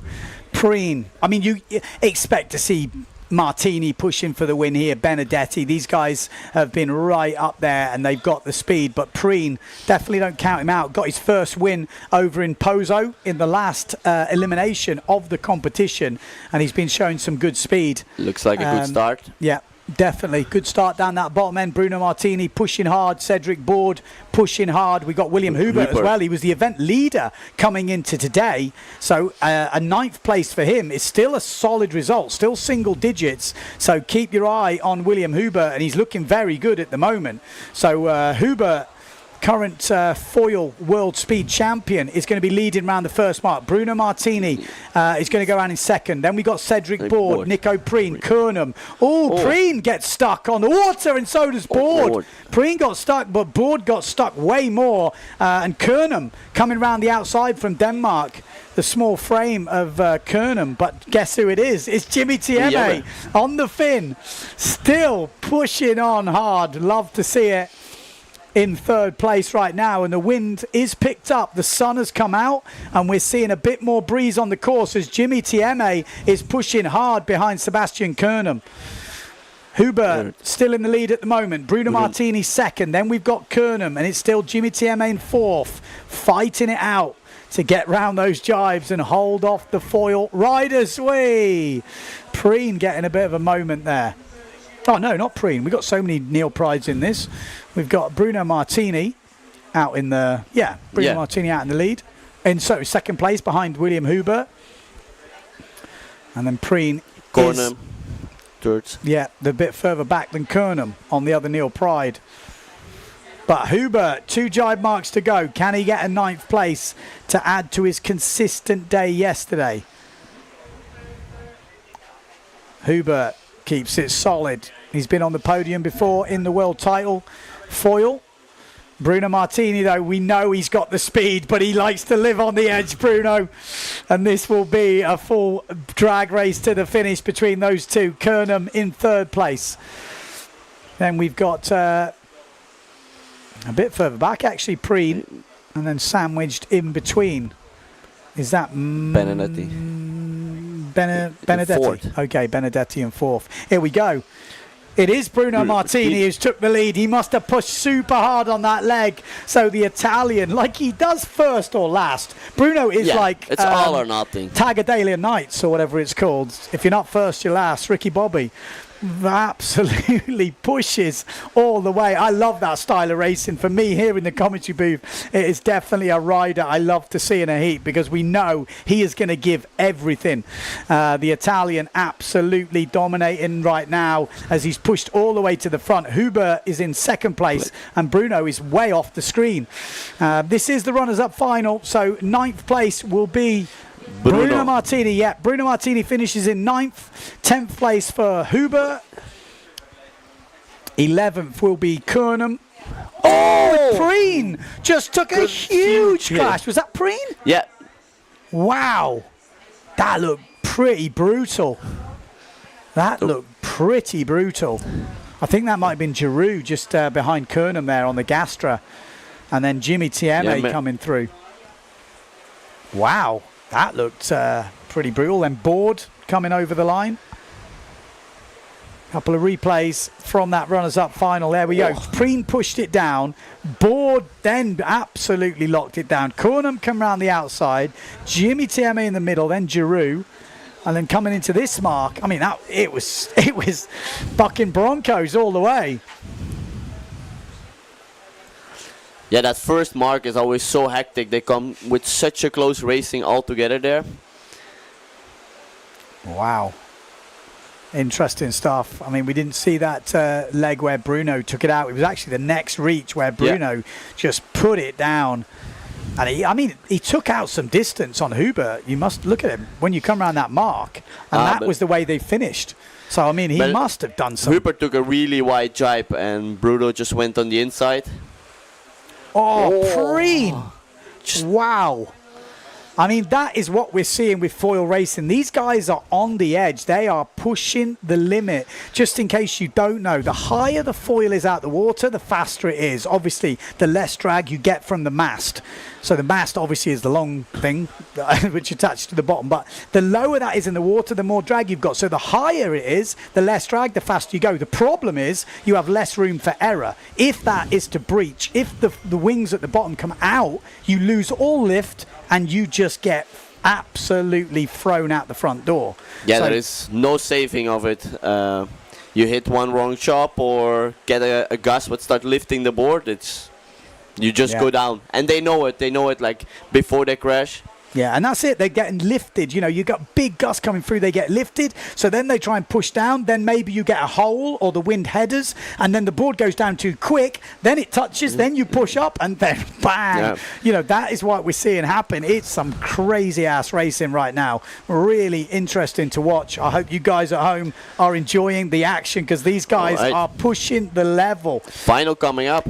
30 seconds to go. Matteo Iachino, Mortifon, Vrieswijk, The Beast, Johan So. We've got Nico Goya, Rakowski, Kozan, Marotti. This is the who's who of foil windsurfing right now. We have got all the major players, I think, in this. And we are going to see this go down. Here we go. 8 seconds to go. Enrico Marotti pushing Matteo Iachino down this bottom end. Pierre Mortifon a bit further back as in Maciej Rakowski pushes down to the bottom. And it's a really flipping close start there. Look at the beast up the top end. Didn't have the best start, but he's pushing the speed. Maciej Rakowski looking good. Enrico Marotti has gone super low. Maybe lost control a little bit there. He's going to have to head up, so he's going to lose a bit of distance as we come into this mark. Nico Goya looking very good at the middle. Getting pushed out the back door is Matteo Iachino, so it's Enrico Marotti in about 5th place. Maciej Rakowski in about 2nd, but it's Nico Goya leading this one coming into the first mark. It is going to be Nico Goya rounding first. Amado Vrieswijk, Maciej Rakowski, the beast, then Marotti, then Iachino, then Mortafon. Wow, close ass racing. This is seat your pants type stuff right now. Nico Goya leading, Amado Vrieswijk in 2nd, Maciej Rakowski in 3rd. Then we've got the beast in 4th. This is like formation flying. If you ever seen the red arrows, the planes in the skies, this is, you just need some flares off the back, leaving the smoke. This is absolute precision stuff right now. Nico Preen, Amado Vrieswijk, Maciej Rakowski. Oh, Nico. Enrico Marotti coming in between Matteo Iachino and the beast there. But it didn't really help his cause. He's still outside that top 4. Not that it matters in this race. This is the final. It's all about where you finish. Every place matters. But Nico Goya looking very good right now. Absolutely dominating. Can he keep it together? He's had some moments in the previous ones, and this is his first final of this event here in Fuerteventura. Nico Goya, 2 jibe marks to go. Maciej Rakowski, Amado Vrieswijk, both in the mix. Nico Goya rounding first, then Amado Vrieswijk. Then we've got Maciej Rakowski, then Johan So, the beast. And it is closing up now. It is definitely getting close. We're going to see guys pushing towards this last mark. This is when we see people charge. Until now, they're all keeping it pretty fair. Are we going to see some people letting it all hang out on this last couple of reaches? 1 jibe mark to go. Nico Goya looking for his first win here in Sotavento, day number 2 of this Grand Slam. Nico Goya keeps it together. Look at Johan So. He's pushing his team rider, Maciej Rakowski, and the current tour leader. So Johan So took a different line, but Maciej has got the better of him right now in that fight for 3rd place. But out in front, Nico Goya looking good. The 2 FMX racers going head-to-head for 3rd place. In 2nd place looks very solid from Amado Vrieswijk. He should settle for that. No heroics needed. Nico Goya will cruise this win. He looked very comfortable all the way around, but look at that fight for 3rd place. Johan So pushing super hard. Maciej Rakowski not giving up. Johan So is coming in strong here. It's like a horse race right now. Nico Goya wins that elimination. Amado Vrieswijk 2nd. It will be Maciej Rakowski in 3rd. Then Johan So. Then Enrico Marotti. Then Matteo Iachino. What a race. That was a really close race from like the whole pack. Whew, get me breath. Wow. So there we go. Another exciting race. Actually, not as many crazy moments in that race, but still some really great racing. Yeah, but have you seen how long they stay so close to each other? That's crazy. Not usually after like the 1st or 2nd mark, it's a bit more spread out, but they just... The fight was open. Super close racing. I mean, even down to that last reach between Maciej Rakowski and the beast. But Nico Goya and Amado Vrieswijk, at that point, you thought, oh, maybe this could be a bit more open. And then Nico had a moment there. It looked like he was adjusting something, stretched back, but then he extended his lead, and then it looked very comfortable. Look at that. Johan So jibing inside Maciej Rakowski. Rakowski kept calm, just kept his line, tightened up. He knows that last reach is tight. And it worked out great for Maciej Rakowski, but he did have that battle with Johan So on the last. Really, really interesting to see. Good result, though.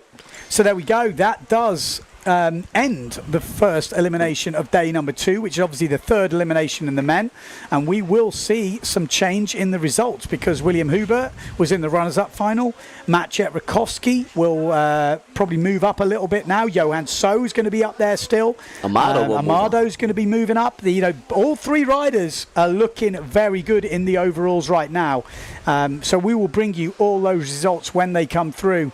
I'm pretty sure we are going to take a lunch break. Are we going to have any interviews now? Yes. So we're going to have some interviews on the beach. Let's go over to the beach. We're here with Justine Lemaitre, winner of the last women's elimination. Second and first today. How's it going? It's going good, for sure. It's a good day so far, 3 more races to go, so just taking it easy, enjoying the moment and giving my best is going to be the plan for the day. What's the difference between yesterday and today? We're not surviving, we're sailing. That's the difference from yesterday. It's a bit more comfy, you can really push on the floor, you can push in the jibes. So it's easier, you're not just surviving and it's not the wind deciding where you're going, so it's better, for sure. And found your form back after Garda now? Feeling good? Finally a win, yes, since Garda was long. Yeah, it's good to have a win again, to have confidence again, and I want more of this for sure. Awesome, well good luck for the rest of the day. Thank you. Wow. I mean, how is that? I love that comment. What she said, we are windsurfing, we are not surviving. I thought that's pretty... Okay, sorry, I've just pressed the wrong button on my TV.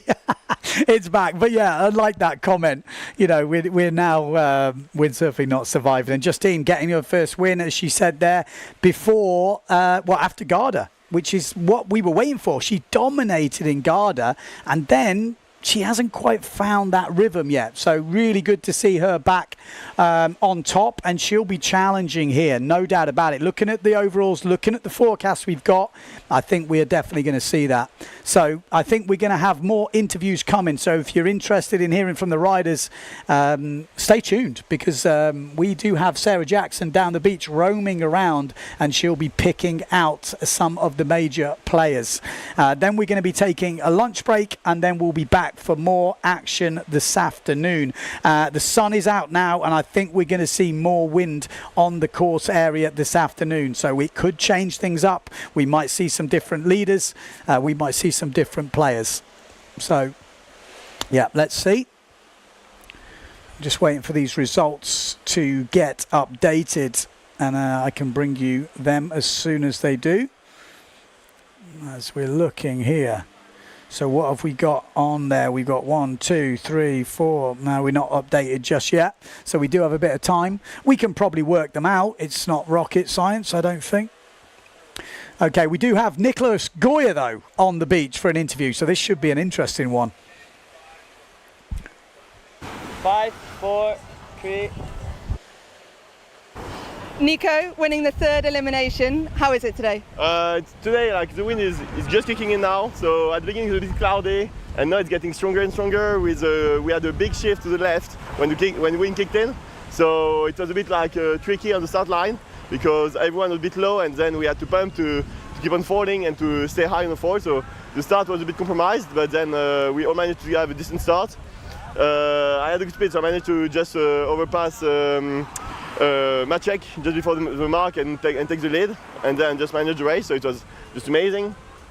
So yeah, the race course was just good. I mean, like just with this wind shift, we might need like a few resetting of the course, but now it's time to eat a bit and get back a bit later on the water. How is it being back on slalom stuff after so long on IQ? It feels good. It feels a bit tricky as well, because like it's hard to get back mentally into it and to be pushing 100%. But still, like I feel fast. I'm definitely fast, but the racing style is a bit different. So I need a bit of adaptation still, and I have to work a bit still. And final question: first man to go over 40 knots on the foil. What does that feel like?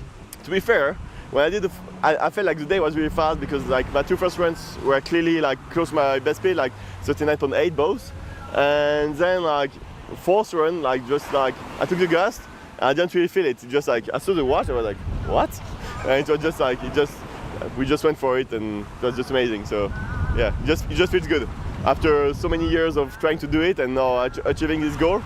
That's a big achievement. Awesome. Well, congratulations and good luck for the rest of the day. Thank you. There we go. Nick Ogoya, is that the start of a run? Like I said, he hasn't lost a final yet at this event in Sotavento, and you're probably thinking, well, Ben, why isn't he leading? Well, because he's been in the runners-up final twice. So he made some mistakes yesterday, ended up in the runners-up final, but then won them both. So far, he's had 3 wins. It just happens that 2 of them are 9th places, and obviously one of them today is the first. So he is in winning form. He knows how to lead a race. A couple of mistakes have crept in, and he's come back and still got single digits. So that is maybe the sign of a winner. Let's see. It's still, like I say, early days. I think we're going to break for lunch now. Okay, so I think that's the plan. We're going to have a bit of a break, and we will be straight back this afternoon, and we'll be bringing you all the action, no doubt about it. It's going to go off, as Nico said, the sun has come out, the wind is going to pick up. Stay tuned to the PWA for more action coming soon.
It'll all be fine this time.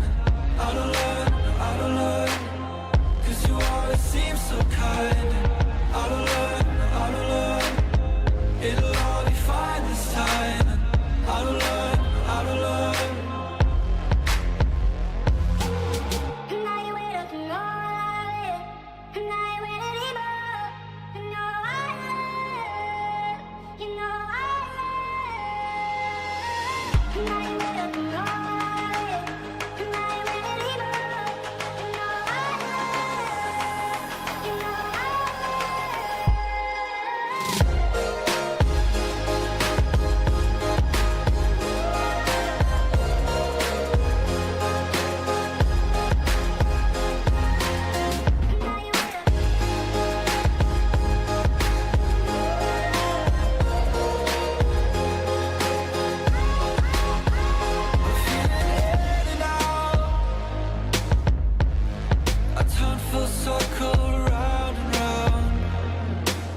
Un gesto puede despertar tu felicidad.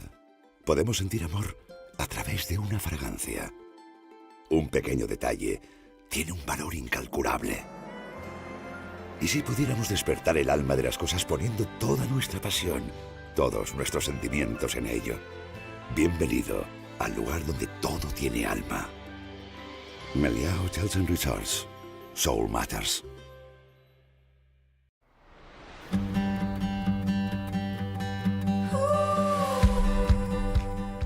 Welcome to Sotavento. It's the ultimate water sports playground with loads of space for everybody.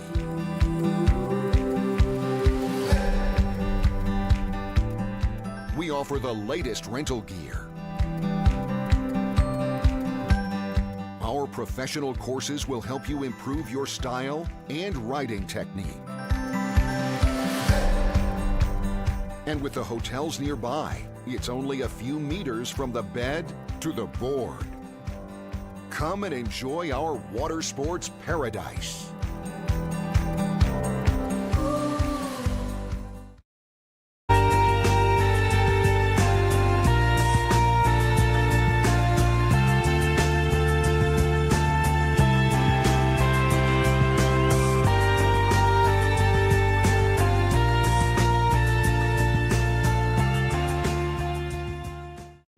I had a secret.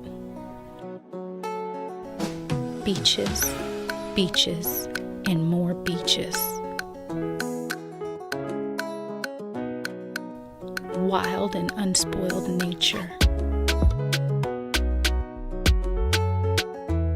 Experiences.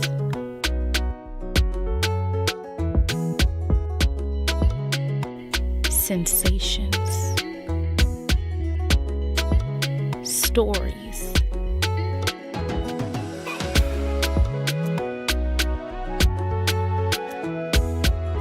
Taste. Fuerteventura is my secret. Shh.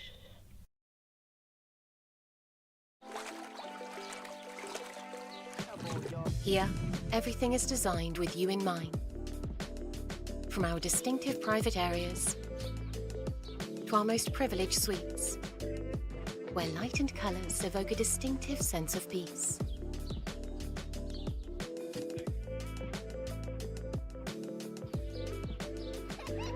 Step into another world with The Level. Book now, melia.com.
Olvídate del reloj. En esta isla no hay plazos, sino momentos. Esta es la isla de los horizontes. Y tu única tarea, coleccionar atardeceres, pasar tiempo con los tuyos, contar estrellas fugaces. Puedes estar aquí en un instante y saborear la quietud de sus días. Llenar esos días de historia, Un cielo azul sin límite, donde el mar es puerta y no barrera. Que guía tus pasos a lugares recónditos, siguiendo el arrullo de las olas. Haz las maletas. La isla quiere que vuelvas. Fuerteventura, abierto todo el año.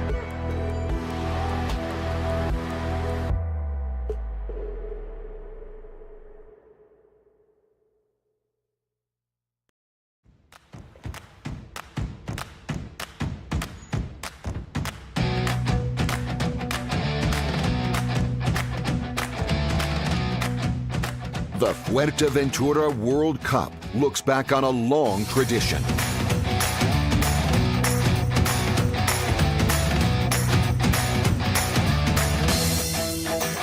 World speed records in windsurfing have been set. Legendary slalom races held. And freestyle world champions have been crowned.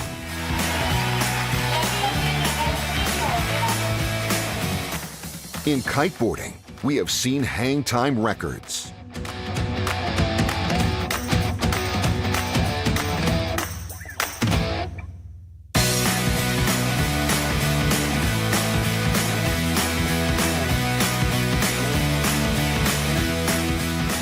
We have seen incredible strapless tricks.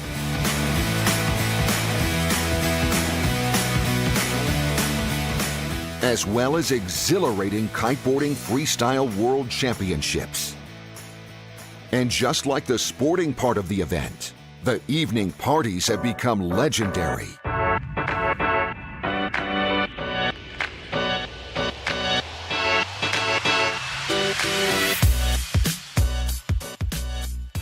For the 35th anniversary, windsurfers will compete in the disciplines of freestyle and slalom, with men and women alike as part of the PWA World Tour.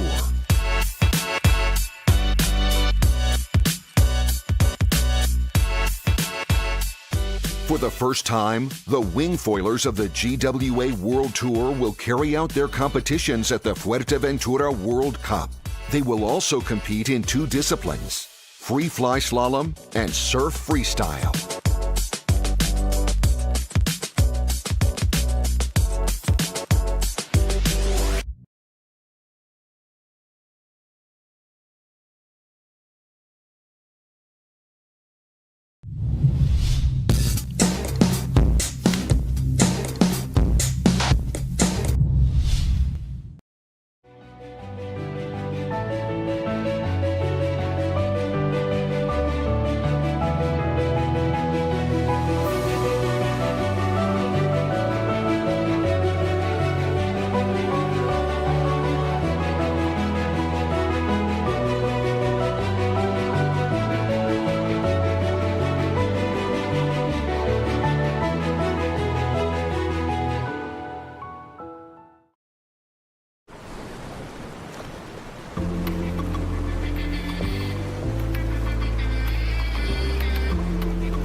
will circle round and round. So will you help me down? Come grab my hand for solid ground. And I don't learn, it'll all be fine this time. I don't learn, 'cause you always seem so kind. I don't learn, it'll all be fine this time. I don't learn.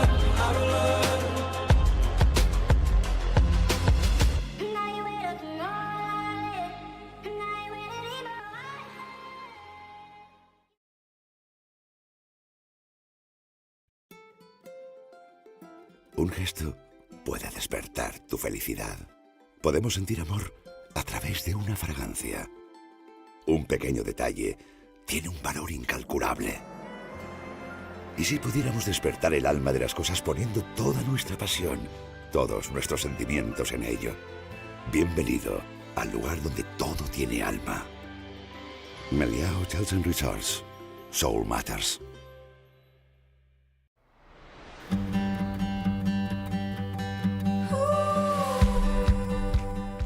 Welcome to Sotavento. It's the ultimate water sports playground with loads of space for everybody.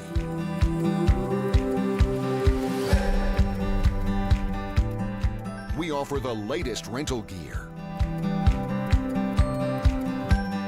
Our professional courses will help you improve your style and riding technique.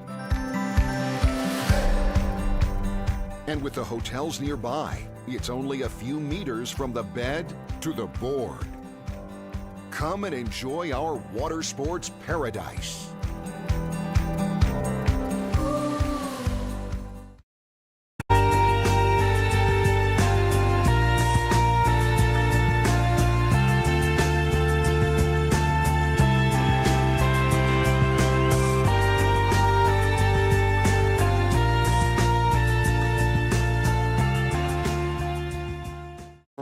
I have a secret. Beaches, beaches, and more beaches. Wild and unspoiled nature. Experiences.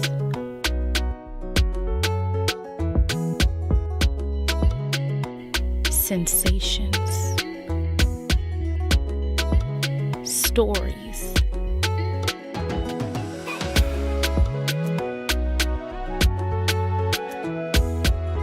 Taste. Fuerteventura is my secret. Shh.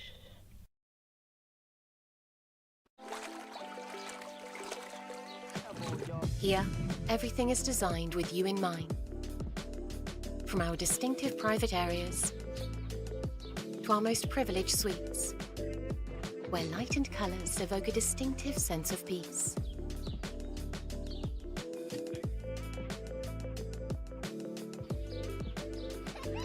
Step into another world with The Level. Book now, melia.com.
Olvídate del reloj.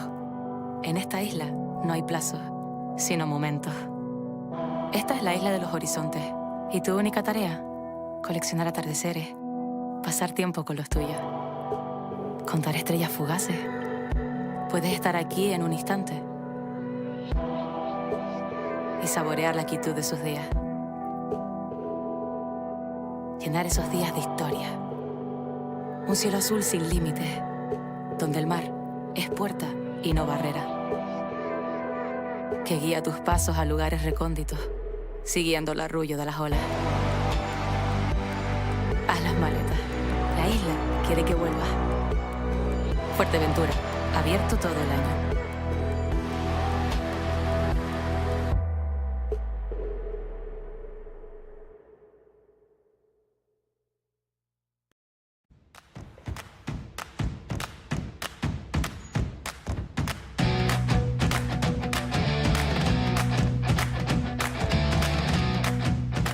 The Fuerteventura World Cup looks back on a long tradition.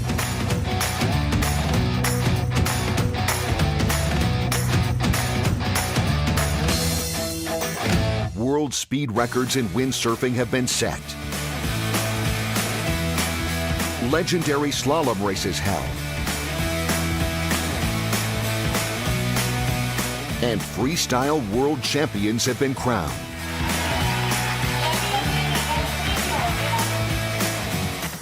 In kiteboarding, we have seen hang time records.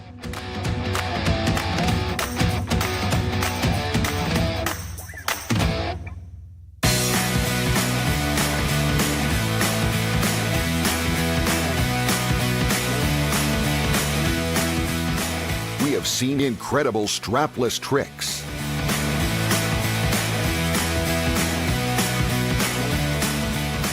As well as exhilarating kiteboarding freestyle world championships. And just like the sporting part of the event, the evening parties have become legendary.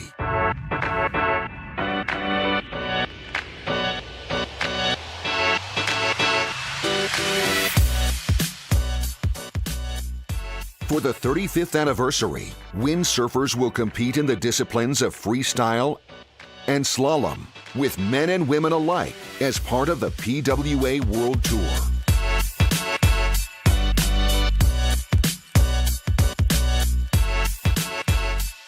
For the first time, the wingfoilers of the GWA World Tour will carry out their competitions at the Fuerteventura World Cup. They will also compete in two disciplines, free fly slalom and surf freestyle.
It'll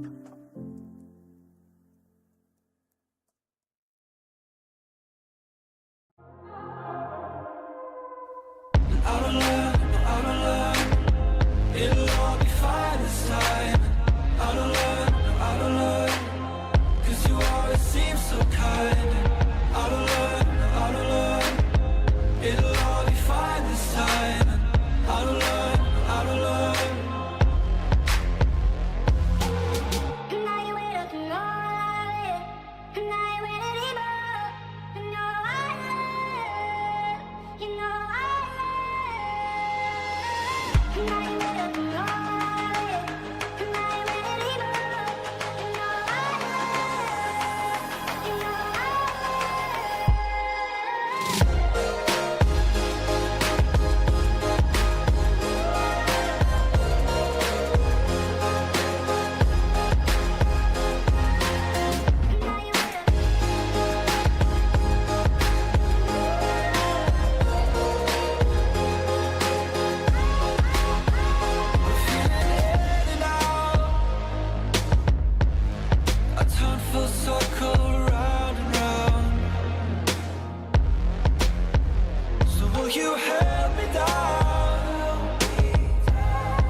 Un gesto puede despertar tu felicidad. Podemos sentir amor a través de una fragancia. Un pequeño detalle tiene un valor incalculable. ¿Y si pudiéramos despertar el alma de las cosas poniendo toda nuestra pasión, todos nuestros sentimientos en ello? Bienvenido al lugar donde todo tiene alma. Meliá Hotels and Resorts. Soul Matters.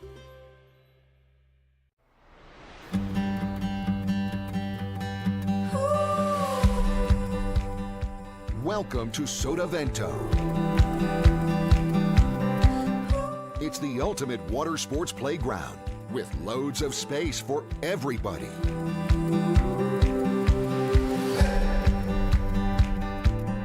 We offer the latest rental gear.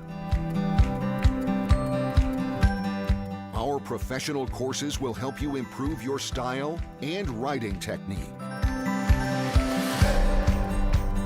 And with the hotels nearby, it's only a few meters from the bed to the board. Come and enjoy our water sports paradise.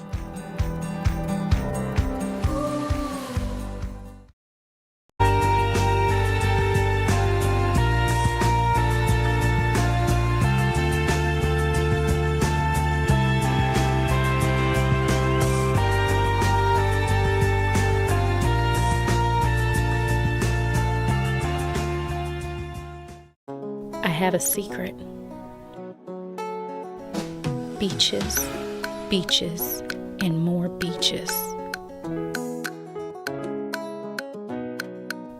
Wild and unspoiled nature. Experiences.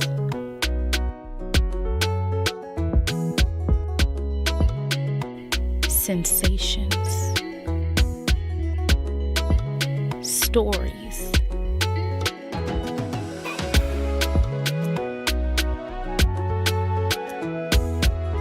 Taste. Fuerteventura is my secret. Shh.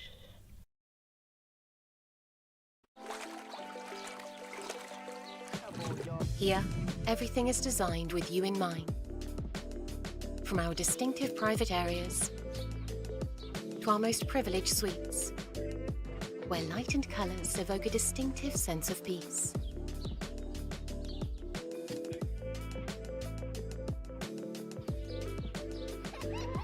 step into another world with The Level. Book now, melia.com.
Olvídate del reloj.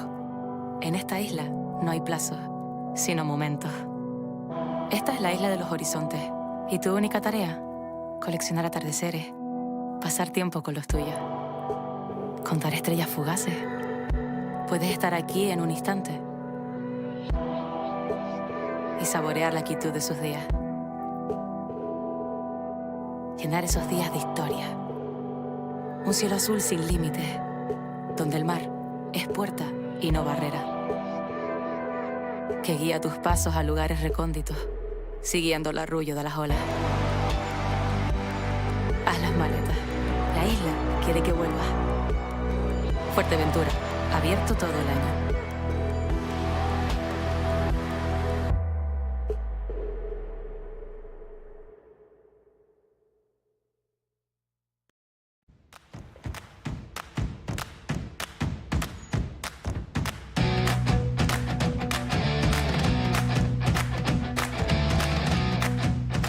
The Fuerteventura World Cup looks back on a long tradition.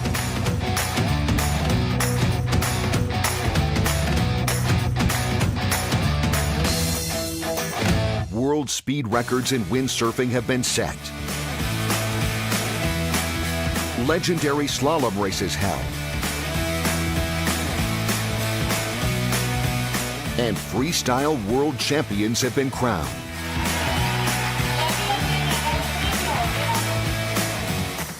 In kiteboarding, we have seen hang time records.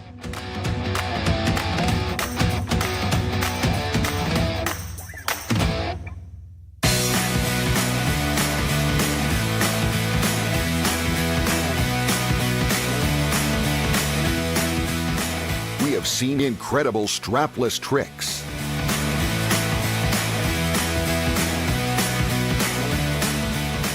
As well as exhilarating kiteboarding freestyle world championships. And just like the sporting part of the event, the evening parties have become legendary.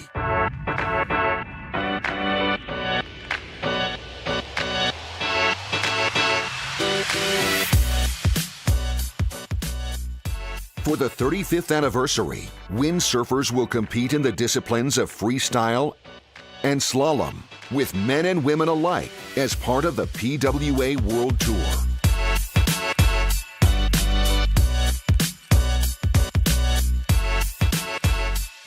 For the first time, the wingfoilers of the GWA World Tour will carry out their competitions at the Fuerteventura World Cup. They will also compete in two disciplines, free fly slalom and surf freestyle.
Test.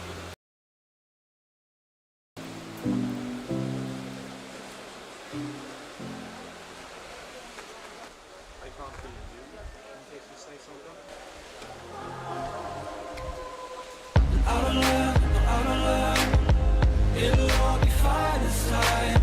I don't learn, 'cause you always seem so kind. I don't learn, it'll all be fine this time. I don't learn.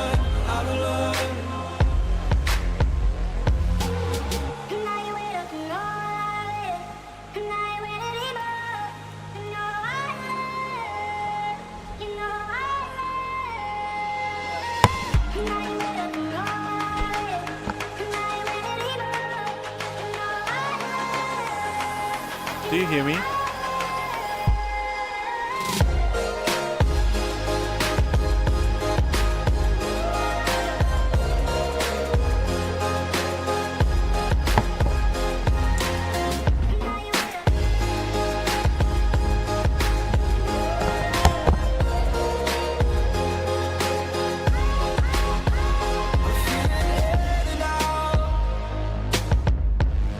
I turn full circle round and round. So will you help me down? Come grab my hand for solid ground. I don't learn, it'll all be fine this time. I don't learn, 'cause you always seem so kind. I don't learn, it'll all be fine this time. I don't learn.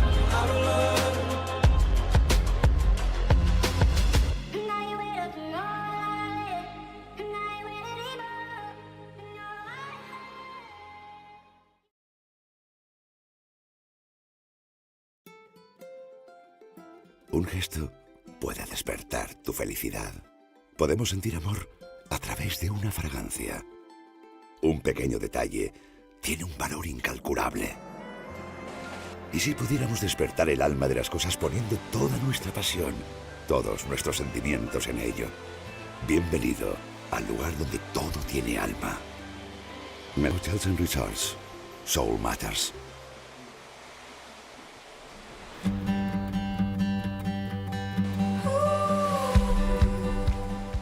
Welcome to Sotavento. Test. It's the ultimate water sports playground with loads of space for everybody.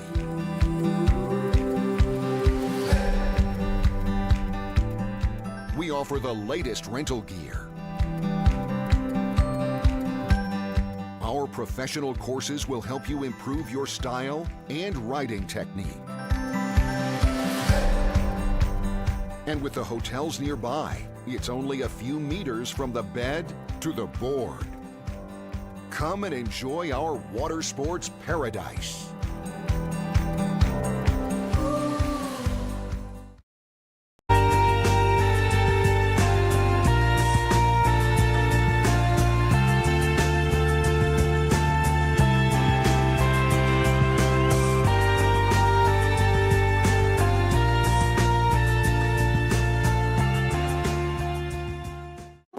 I had a secret. Beaches, beaches, and more beaches. Wild and unspoiled nature. Experiences.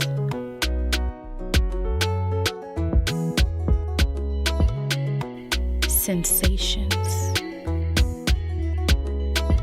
Stories.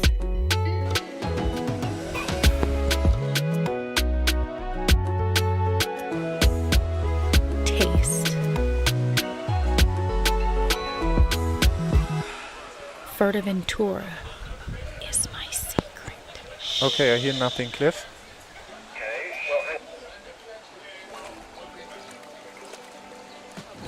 Here, everything is designed with you in mind. From our distinctive private areas to our most privileged suites, where light and colours evoke a distinctive sense of peace.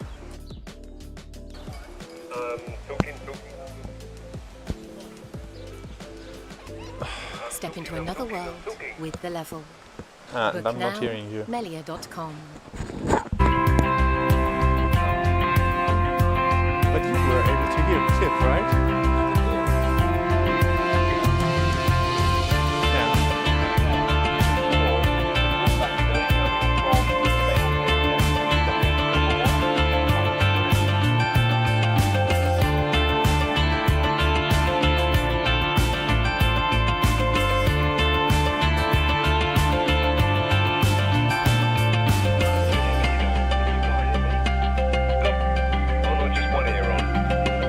No, I still can't hear you.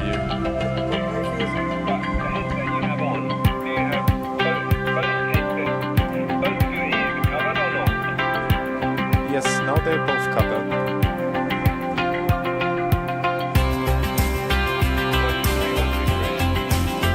Nothing.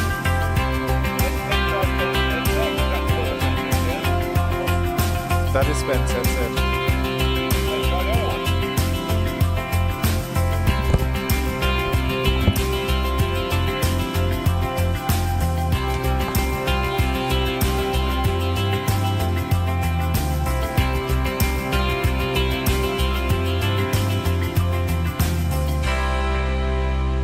There's nothing. Hey, well, I'm still talking to you. I'm still not hearing you.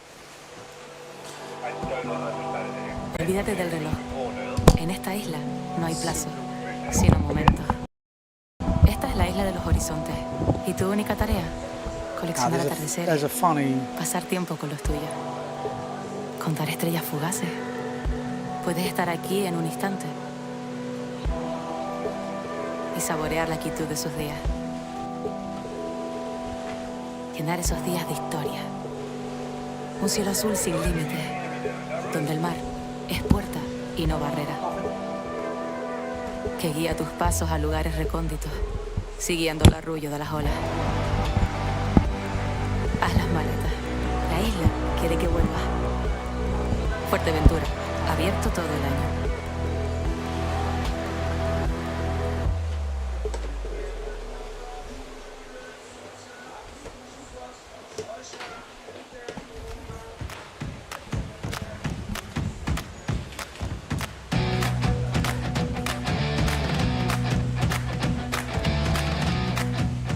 The Fuerteventura World Cup looks back on a long tradition.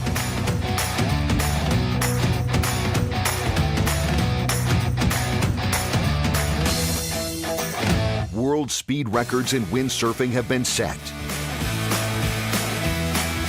Legendary slalom races held. And freestyle world champions have been crowned.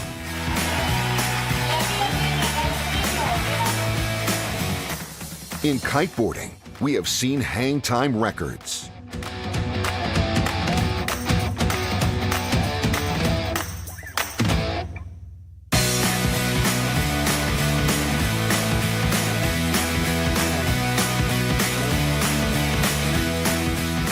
We have seen incredible strapless tricks.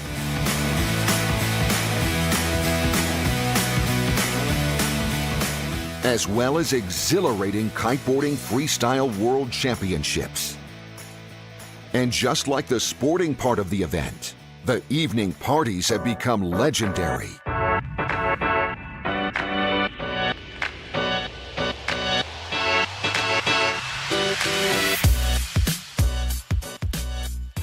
For the 35th anniversary, windsurfers will compete in the disciplines of freestyle and slalom, with men and women alike as part of the PWA World Tour.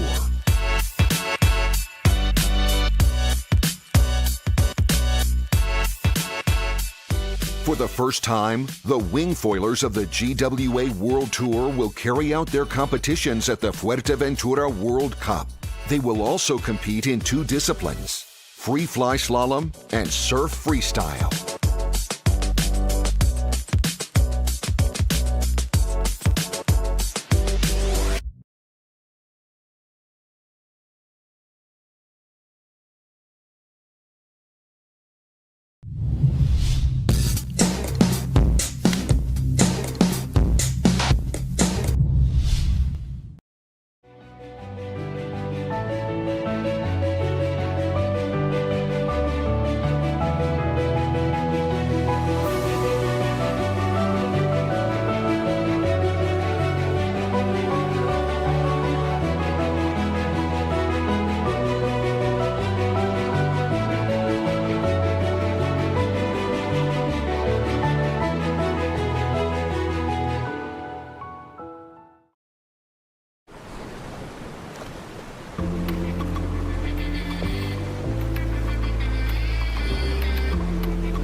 Okay, we are back for the afternoon session. Are you ready? The wind has picked up, the sun is out, and we are going to be underway with racing very soon. Straight back into the men's elimination number 4, and then we're going to go into 2 eliminations. Well, 1 elimination for the women, and then back to the men's, and then back to the women. So for every 1 elimination they do in the men, it will be 2 women. How do the results look so far? Well, it's pretty interesting. At the top of the tree now, Amado Vrieswijk. Obviously crashed out in that first final, and he was leading it, and then he had a third, and then he finished second in the first one today. And I just spoke to him and I said, were you cruising in that one? Because you didn't look like you were pushing hard. He's like, you know what, me and Nico literally just cruised it. He said we'd had, you know, up and down results so far. We just wanted some solid results. So he was literally saying we were just cruising. It was almost like gentlemanly like. So that was quite interesting because I could kind of feel that watching. It wasn't like do or die. And at this stage of the competition, you've got to remember there's 4 days left. You don't need any heroics. You're not going to win the competition on the first day or the first couple of days, but you could lose the competition on the first couple of days. So that is what went on there. Interesting to hear that. And he's now leading the competition. Second place, Johan So. Second, 10th and a 4th. So he's been pretty solid, and he had that big, a big duel with Maciej Rakowski on the last reach. And then we have Nicolas Goya, who won the last elimination, like I just was saying, with Amado in second. And in the first 2, he got first, but in both runners-up finals. So a 9th, and a 1st for Nico Goya. So when the discard comes in, he could jump up a bit. When Johan's discard comes in, he jumps up a bit. And actually, Amado's got an 8th discard. So actually, the first 5 riders have some pretty big discards, actually, when you're looking at that. Actually, all of them do. Everyone in that top bit has quite a decent discard. Maciej Rakowski stands the most. He's got a 16th to discard. He's got a 1st and a 3rd, sitting in 5th place at the moment.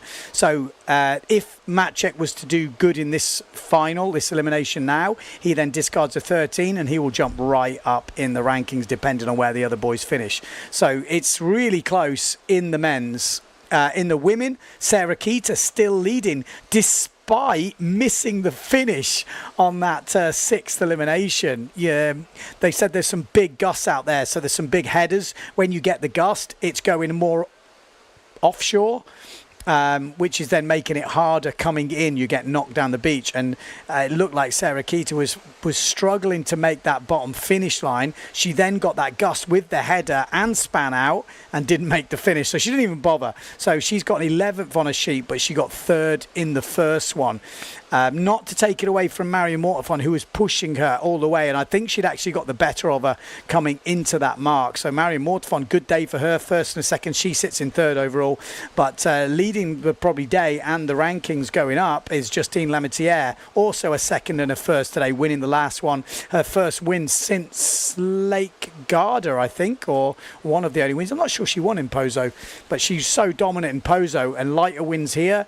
You could see she had some really good speed, so she's going to be one to watch. Not many points separating those front 3. Blanca Alabau, big news today, disqualified and fined €250 or dollars, actually, I don't know which one it is, for dangerous sailing.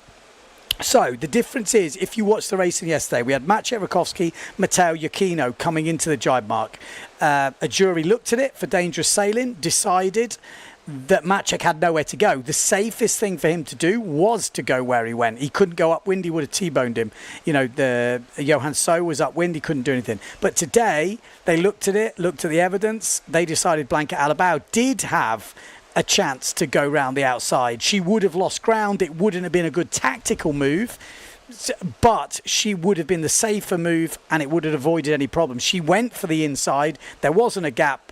Jenna Gibson was already coming in on starboard, and they T-boned it. And there's a bit of beef, I won't lie, between those two. Interesting rivalry is opening up there, so that we'll have to watch that one with interest. When you're watching the racing, keep an eye on those two, because there was some words exchanged along the lines of might happen again. So I don't know, get out of the way. So I don't know what that means, but it's kind of exciting. We want to see rivalries, but we don't want to see dangerous sailing. But we like a bit of feistiness. Let me know what you think about that. Yeah. I think what we'll do, we've got a bit of a delay at the moment. While we're waiting for that postponement flag to come down, I think, yeah, we could have some replays from some of the races. If you're tuning in for the afternoon session, maybe you missed some of the early racing. Let's have a look at some of the highlights, because there was some great racing. Here we go. This is some of the highlights you're seeing on your screen. And this was actually the last final for the men. So you've got Nicholas Goya, Amado Vrieswijk in second, Amado Vrieswijk and Johan So, both FMX team, riders, and they were having a really battle in third. The first two looked pretty cruisy. And again, like I said, I spoke to him and they said, look, this bit, he was adjusting his sail. I think he was showing him the old, I don't know what it is, where you put your fingers together with the circle, like kids do, below the waist. Honestly, these boys were playing.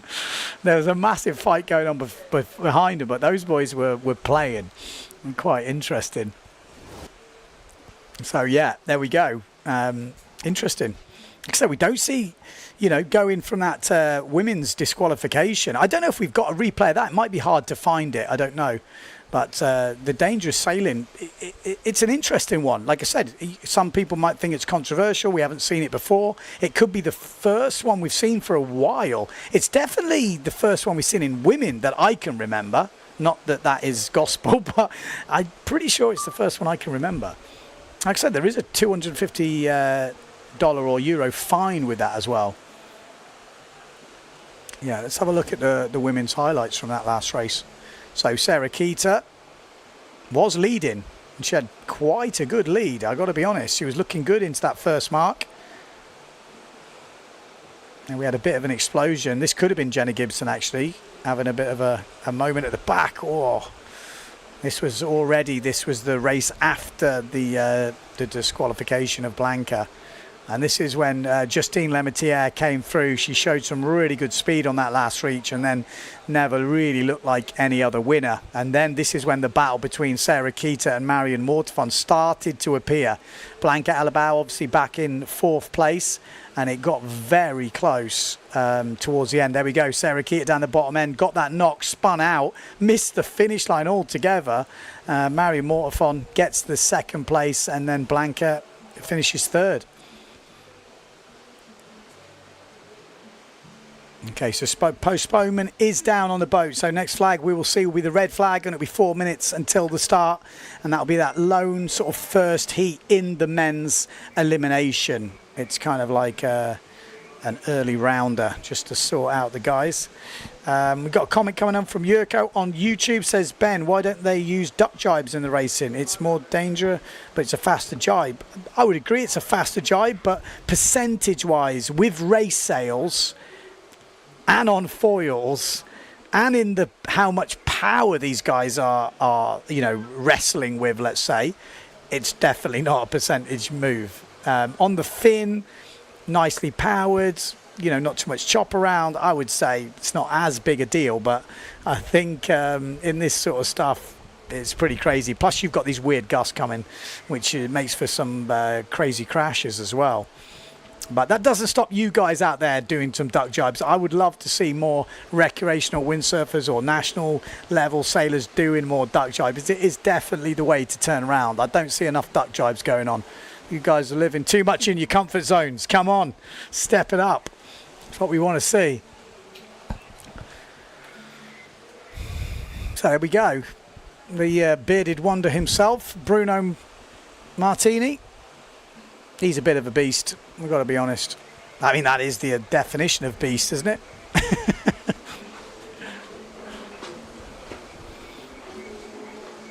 Andrea Cookie, looks like. Team boss, 0.7.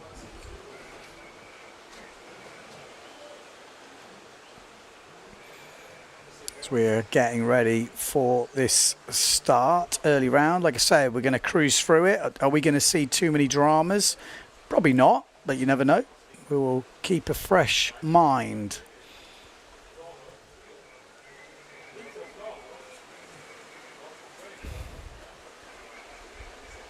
I'm just looking actually at the Instagram post of Oda. Shark. There was a shark. I didn't realise you had sharks here. There's quite a few hammerheads by all accounts. I don't think there's been any attacks as such, but I didn't realise. Shark. Wow. Anyone seen a shark? Anyone ever sailed with a shark? What's your theories on sharks? Scared? Not scared? I'm not sure. I'm not a massive shark lover. 1 minute 50 to go.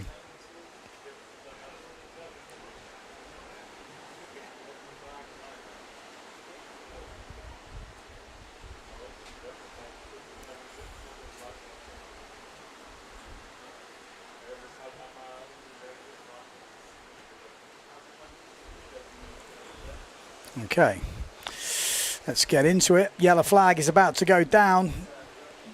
There we go. That is how it's looking at the moment in the overall. Super close at the moment, especially when that discard comes in after this elimination. Vrieswijk leading. Johan So, the beast, in second place. Nicholas Goya, that first and last round, he's right in the mix now. Discards a ninth. Hooper. He was leading the competition actually before that elimination today, and he's still been pretty consistent, so he's still in the mix. Rakowski's got the biggest discard. He's got 16th to discard, so he will jump up if he gets a good result on this. Mortafon again has got a decent discard. Yukino and Kuzan in 8th place at the moment. Here we go. Let's get on it. Let's give you the rundowns who we've got in this. We've got Daldorf, Jules, Musa. It's his birthday today, so let's see if he can get through. We've got Sokus, Rocha, Winter, Kurdu, and Mr. Simon Pettifer. 4 riders will get through to the quarterfinals. Getting closer. We've got Jules on that S2 Maui sails, that yellow sail in the front. Looks like he's on for a good start here. Winter from, down that bottom end, Malta Rocha. But who is that in the middle? Is that Simon Pettifer with a good start? Is it? Is that the Brit holding it on? Come on, Mr. Pettifer. Can he get into the quarterfinals? Malta Rocha looking good down this bottom end on the Gastra, the blue sail. Then we've got Lohan Jewel just up from him. I think then it is Simon Pettifer on that duotone on the fin, and then look at the Greek fella, John. Johnny is cruising up there. Sokus from Greece. Look at the speed of the Greek fella from Marathon. He has got it. Simon Pettifer just getting squeezed out as we come into the mark. But Johnny goes round in first place, then Malta Rocha. Just looking down the list, it is Malta Rocha, yeah. Then we got Jules. Mercer looking good, and we've obviously got Daldorf still going on the fin as well, so Lohan Jules and Daldorf on the fin, and John Sky, oh no, it's not John Sky, half John Sky, half, moment from Lohan Jules there, but John Sokus comes through in first place. Malta Rocha, I think, in second. Then we've got Daldorf, then Lohan Jewel. Mercer, happy birthday. Comes up into 4th place, courtesy of Lohan Jules there.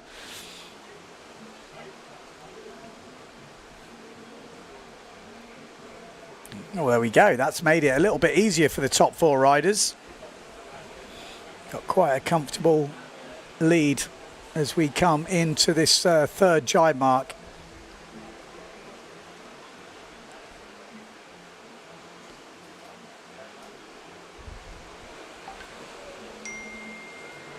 Could say top 4 looks like they're cruising ahead. Look at him go.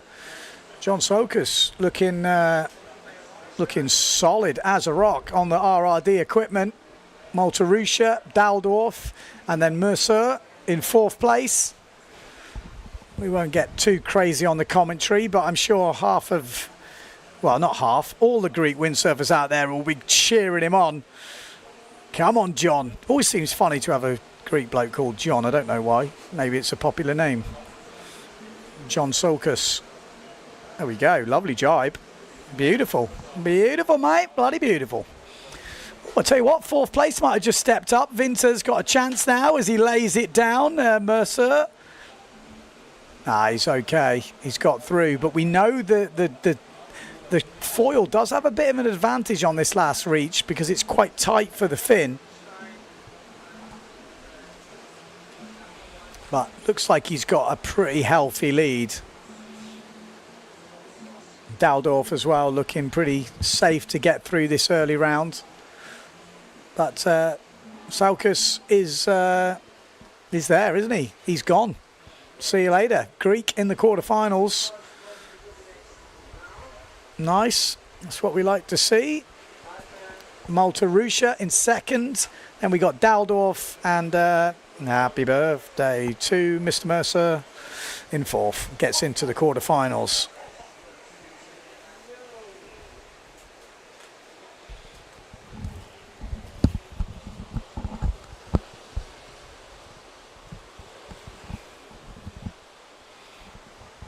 Go Lohan Julie won't be happy with that.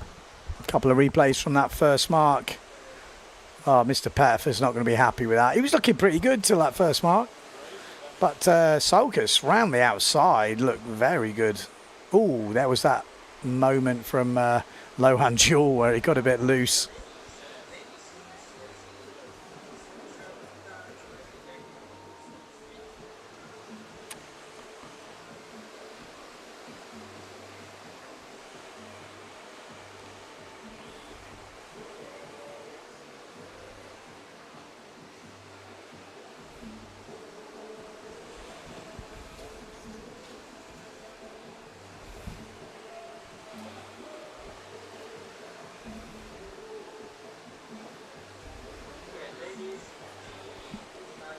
Okay, so we're just having a little wrap up before we go to women's final. Full fleet. Winner takes all. That's how it works. So I'm just checking off my mic.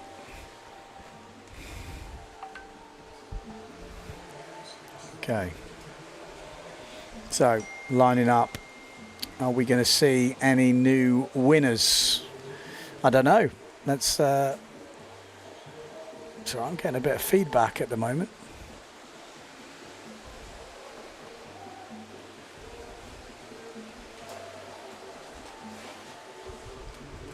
And, Italians having a chat as usual. A lot of hand movement going on. Have to stand back and get poked in the eye. I'm only kidding. I'm only kidding. Don't think these Italians getting upset. So 1 minute 55 till the start. Rene Egli, that's where we are. The Rene Egli Centre, Fuerteventura, Sotavento Beach. The Melia Hotel is the one right on the beach. And if I'm not mistaken, there's a kind of posher one, which is what, the Inside Inn or something like this, inside, which the special people are staying at. Nico Preen, he's a special boy. He stays there. I've seen Blanca Alabao, you know, Matteo Aquino, high rollers. I'm in the other one. It's still a solid hotel, though. I can't complain, definitely. We are living the dream. Living the dream. There we go. Look at that. That's like a lot of windsurfers dreaming of that type of view. The windy green waters.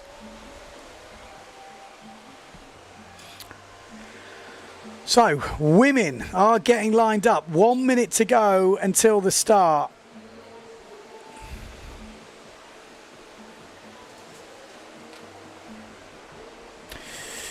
It's the same heat as we always used to seeing. It's a full fleet, so Offringa, Lemetier, Mortafon, and that is the way that's the results. There we go. But it is the heat as well. It's exactly the same. But you can see the top four riders have been in a league of their own so far, or top three riders.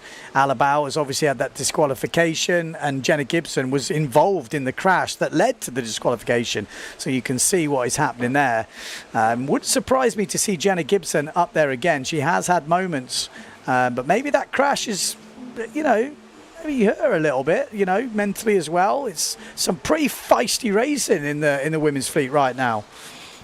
So let's see how we line up. We are counting down, and it looks like there's a few people who are a little bit early and they've had to really slow up, and it's going to be a kind of snail takeoff. But Jenna Gibson coming from behind with plenty of speed there, same as Sarah Keita on the fin. Blanca Alabao and Jenna Gibson, keep your eye on those two. There is a proper rivalry, let's say, building up here. Shall we build this rivalry up? Of course we will. That's what we do here in the commentary. But this is looking good. Sarah Keita absolutely flying in the front of the fleet. Jenna Gibson probably in second place because she's got an inside line, but she's got Blanca Alabau above her. These are the two that have had the problems. So keep your eye on that battle for second place, because any more dangerous sailing from Blanca Alabau means she's disqualified from the whole competition. Yeah, it's big. You cannot afford to do anything crazy. So Sarah Keita rounding first, Jenna Gibson in second, Blanca Alabau staying out of trouble on the outside. Then we've got Van der Veen, Justine Lemaitre quite far back at the moment. And here we go. Blanca and Jenna already getting close. Well, it's going to be exciting, isn't it? Now we've got some rivalry going on. Let's get it on. Sarah Keita off ringer, looking very solid at the front. The sun is out. The wind is definitely picked up. And Sarah Keita looks in her element right now as we fly into this second mark. Jenna Gibson's gone low. And this was a kind of interesting situation going to come up into this mark. It looks like she's getting some serious air, though. Jenna Gibson can't keep the board under control as Sarah Keita goes round the second mark. Blanca Alabau has definitely probably let that disqualification fire her up, because she is properly fired up now, sitting in second place and looking like she means business. She needs to get back on track after her win over in Pozo, and she was leading the overall rankings, if I'm not mistaken, coming into this event. Obviously first and a second in Lake Garda, so overall she would have been leading. But Sarah Keita looking very comfortable. She's got Blanca Alabau behind her, Jenna Gibson just behind that. Then we've got Van der Veen, Marion Mortefon coming back strong, and so is Justine Lemaitre, and we can't count those girls out just yet. With 2 jibe marks to go, anything can happen, that is for sure. So Sarah Keita comes into this inside jibe mark, penultimate jibe in first place. Good jibe from her. Blanca Alabau in second. Good jibe from Jenna Gibson. Oh, really good jibe from Jenna Gibson on the fin. Gets away really nice. And Lemaitre has moved up now into fourth place. So she is coming back all the time. Marion Mortefon and her having a really good fight. And Van der Veen dropped back a bit. But out in front, it's Sarah Keita off ringer, looking very good right now. 1 jibe mark to go. She missed the finish on the last one, and it's definitely windy as she comes into this last jibe mark.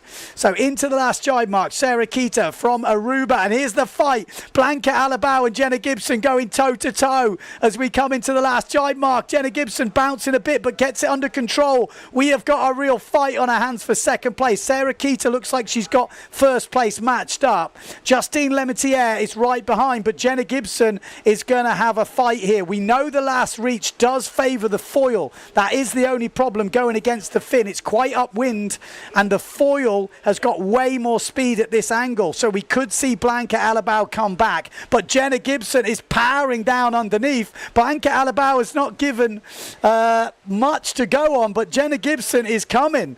She is definitely coming. It's all to play for. Sarah Keita off ringer looks like she's got it wrapped up. Blanca Alabau looks very solid in second place, and she will hold off a charge from Jenna Gibson. So it is official. Sarah Keita wins that elimination. Blanca Alabau in second, Jenna Gibson in third, Justine Lemaitre in fourth, Marion Mortefon in fifth, and then Van der Veen in sixth place.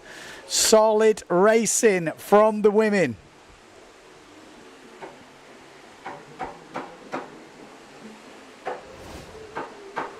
Here we go, replays from that race.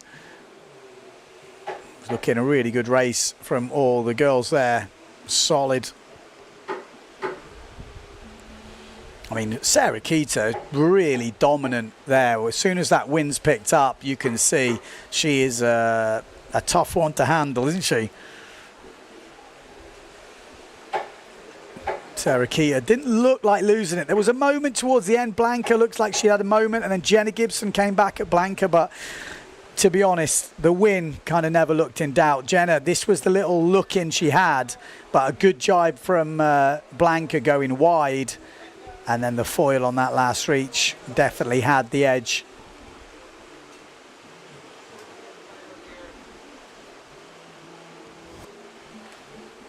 So there we go. Winter Elimination 4 for the men. Quarterfinals. This is the first of, and we've got a lot of riders mixing it up for the podiums right now. When this discard comes in, we will see some movers and shakers.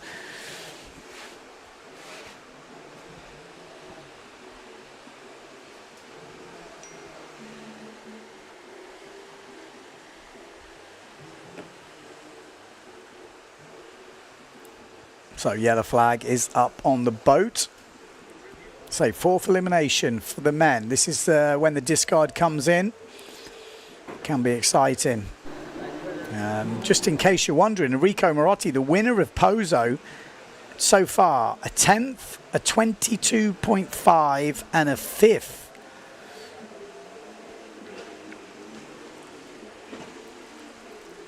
Not the results he wanted. And then we've got Bruno Martini, you know, 26.5, crashed out. Then he won, and then he ended up in the runners-up final and won that. So he's definitely an all-or-nothing type of guy. We love it. Alexander Cousin's been very steady. 8th, 7th, and a 15th. Matteo Iachino, a 3rd, 14th, and a 6th. As we go down, Maciej Rakowski, 1st, 16th, and 3rd. And then we've got Hooper, Goya, So, and Vrieswijk. But in this heat, we've got Iachino, Kornum, Rakowski, Board, Dalpont, Becker, Van der Heuvel, and Rocha. And funny enough, Becker crashed out in the last round. Just actually having a look. Where is he? He's a bit down, 15th place at the moment. He had a 2nd in that second round, but then a 26th. He just went absolutely ass over tit on the first reach. Not quite sure what happened, but the big crash. Here we go. I think that is Becker on the Patrick down this bottom end, lining up with Matteo Iachino. I mean, he is mixing it with the big boys. He is not scared, that is for sure. He's very confident in his speed, and it shows in his racing. Very confident fella. We've got Rakowski in this. He's about 4 from us on that red sail. So he's changed down from the pink sail he had earlier. And we've also got the Gastra of Malta Rocha. Here we go. Becker closest, well, not closest to us. Iachino is the closest to it. Then we've got Becker up that top end. We've got on the duotone. Dalpont is that? Yeah, sorry, I was just trying to figure out who it was. So Dalpont on the fin, looking good. We got the Neil Pride of Kornum, and it is going to be Dalpont who has to back off there. Just couldn't quite handle it with the foils. Maybe a bit more lighter breeze as they come to the inside. But once again, Matteo Iachino looking good. Becker in 2nd, then Maciej Rakowski, Kornum, Dalpont. Then we've got the other Severn of Board, and the S2 Maui sails of Van der Heuvel and Rocha on the Gastra. But it's definitely breeze out there. You know, this is not light wind racing. Maciek's on his smaller sail again, so we know we've got plenty of breeze. Becker right on the top of his mast there on the very solid. Front three looking good. 4th place looks up for grabs at the moment, and Cedric Board swimming. So Matteo Iachino, Becker, Rakowski, that's your top 3. Then Kornum, good jibe from him. Dalpont just getting a little bit stuck compared to the foil. And then the foil squeezes out a couple of meters.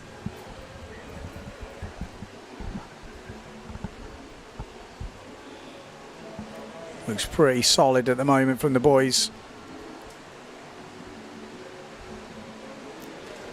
Very comfortable at this point. You know, in quarterfinals, if you're in this point with that much room behind, you're just trying to cruise it. You're not trying to push everything out of it, but you've got to push a little bit. You don't want to relax too much, because you never know what can happen. But round in first, Iachino, Becker, Rakowski, Kornum. That's your top 4 right now. You can see Maciej is cruising. He's got a fin in 5th place. He's probably not worried as long as he stays high and dry. He's into the semi-finals. He's been racing so well this year, leading the overall rankings. Obviously last year's world champion. Made a mistake yesterday in that collision with Matteo Iachino, but He seems to be back on it straight away. And that's the test of a true champion, whether you can refocus, keep your shit together, for want of a better expression. But Kernum looking good as well from Denmark. So Kernum in fourth, third place Maciej Rakowski, Becker in second, and up on his own in the front is Matteo Iachino. So yeah, there's your top 4 riders, and they will be cruising into the semi-finals in Elimination 4 here at Sotavento Beach in Fuerteventura. That is the backdrop. You can see the carpa, the tent where all the equipment stored on the right, and the left one is basically a massive party tent. They have DJs, bands, all that sort of stuff playing throughout the week. And then the hotel, the Melia Hotel in the distance, which is where most of the riders will be staying, the top riders. So there we go. That is the 4 riders once again that get through: Iachino, Rakowski, Becker and Kernum.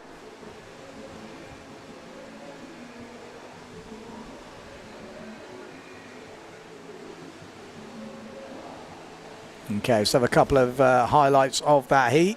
This is the first mark. It was a good first mark rounding from Dalpont, but we've seen, you know, it's not enough on the fin. You need to be leading around that first mark if you're going to hold it on in the... Oh, there was that crash from Board. Wow. I mean, he's been having some crazy crashes. He's been actually right up there with the speed, but he's been having some pretty crazy crashes. Apart from that, it was quite, I don't want to say uneventful, but it was some nice, solid, respectful racing.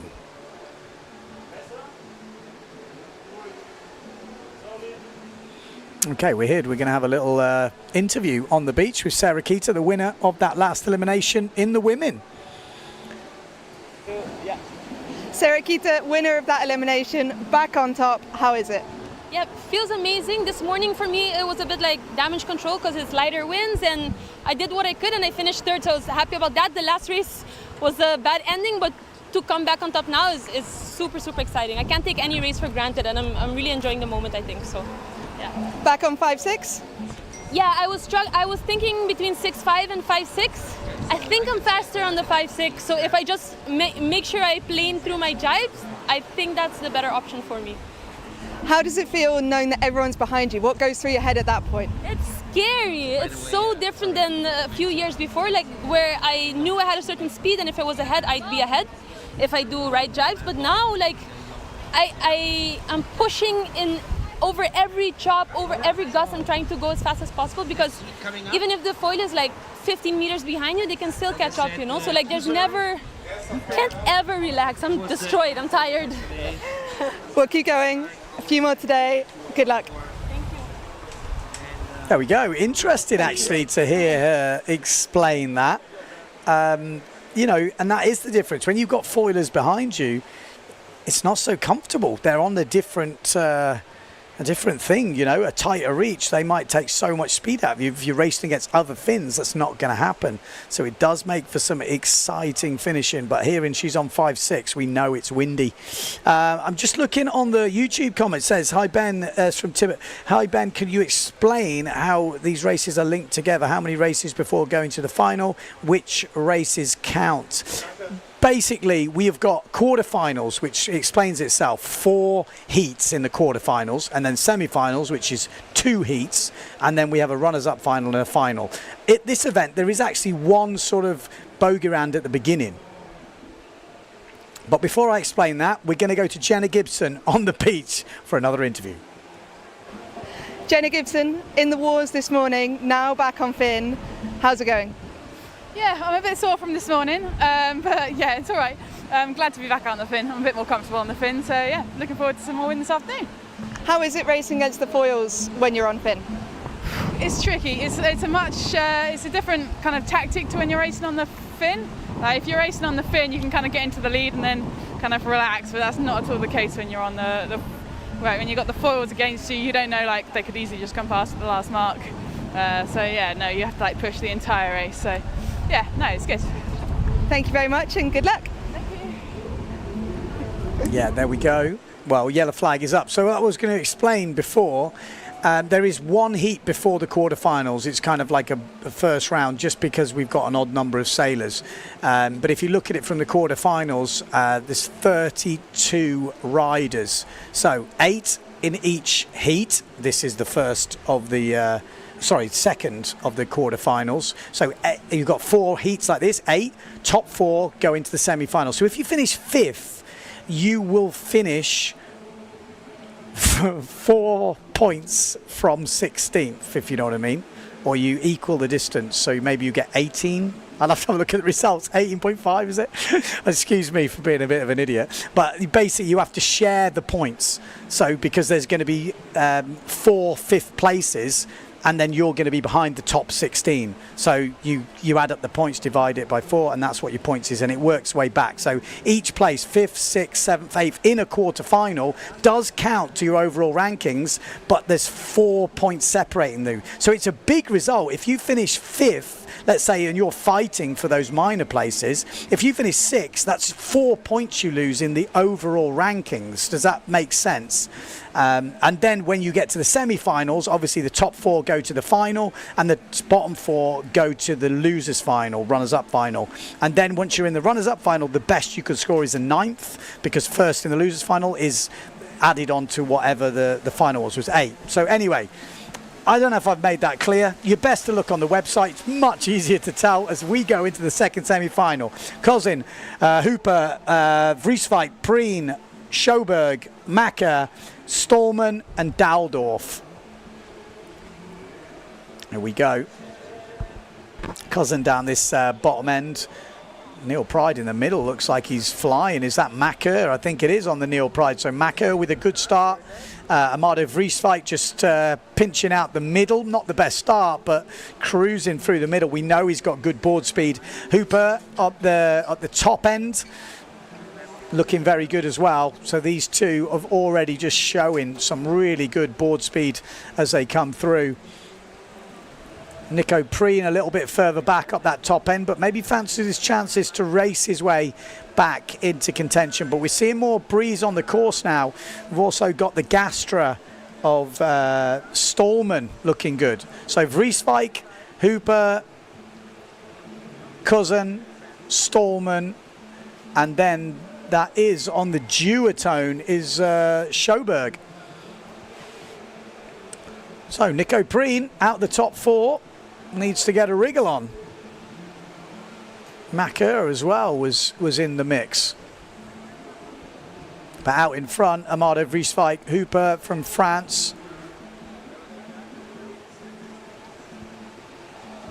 We come into this second jibe mark already. Amado Vrieswijk leading.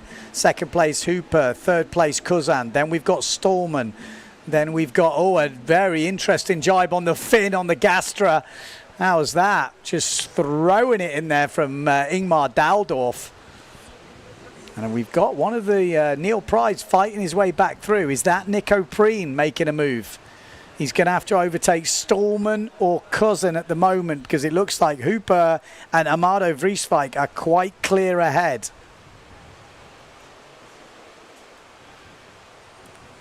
Third jibe mark coming up.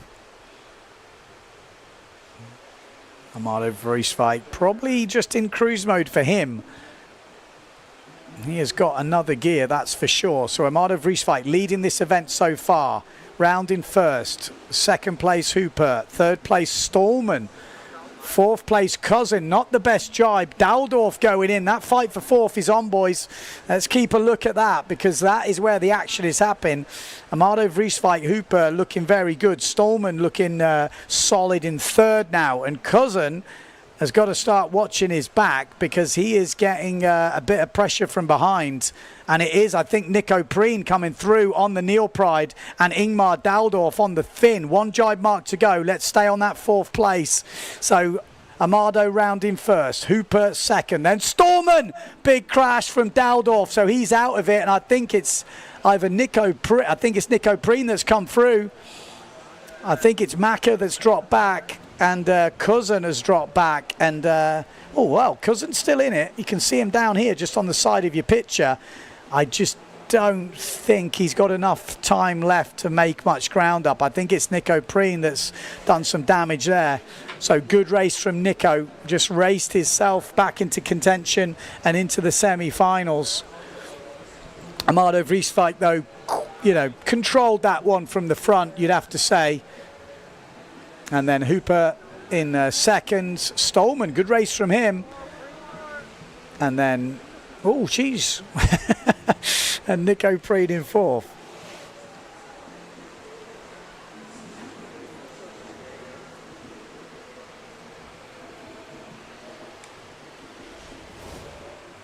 Here we go, replays of that last round. So Amado Vrieswijk, Hooper, kind of first and second, they controlled that.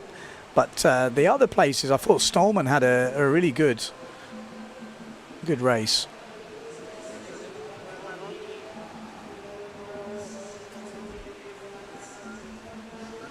Oof, there we go. That was where was some action happening.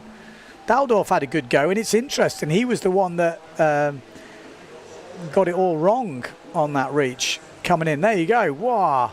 He was going to push pretty hard on that jibe. It would have been an exciting finish, but in the end, it was Nico Preen that did the damage.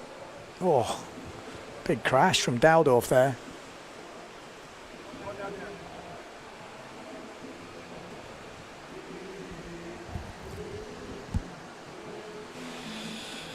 So that was the second of the quarters. Those top four will join Giacchino, Becker, Rakowski and Kernam in the semi-final. Yellow flag is up.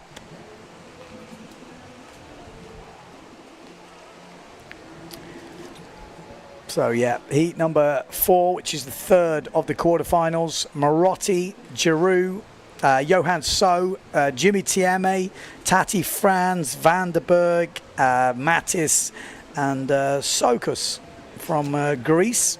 He was looking very good in that first round. So nice to see him make his first semi-final.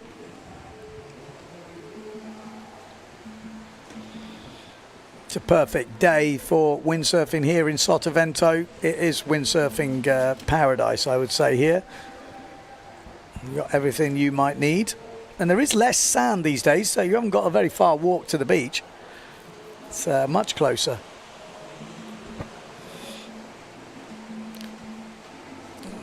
So we've got this heat coming up. Heat number 4, third of the quarterfinals. Marotti, Giroux, So, Tieme, Franz. So we've got some good fin action in this one.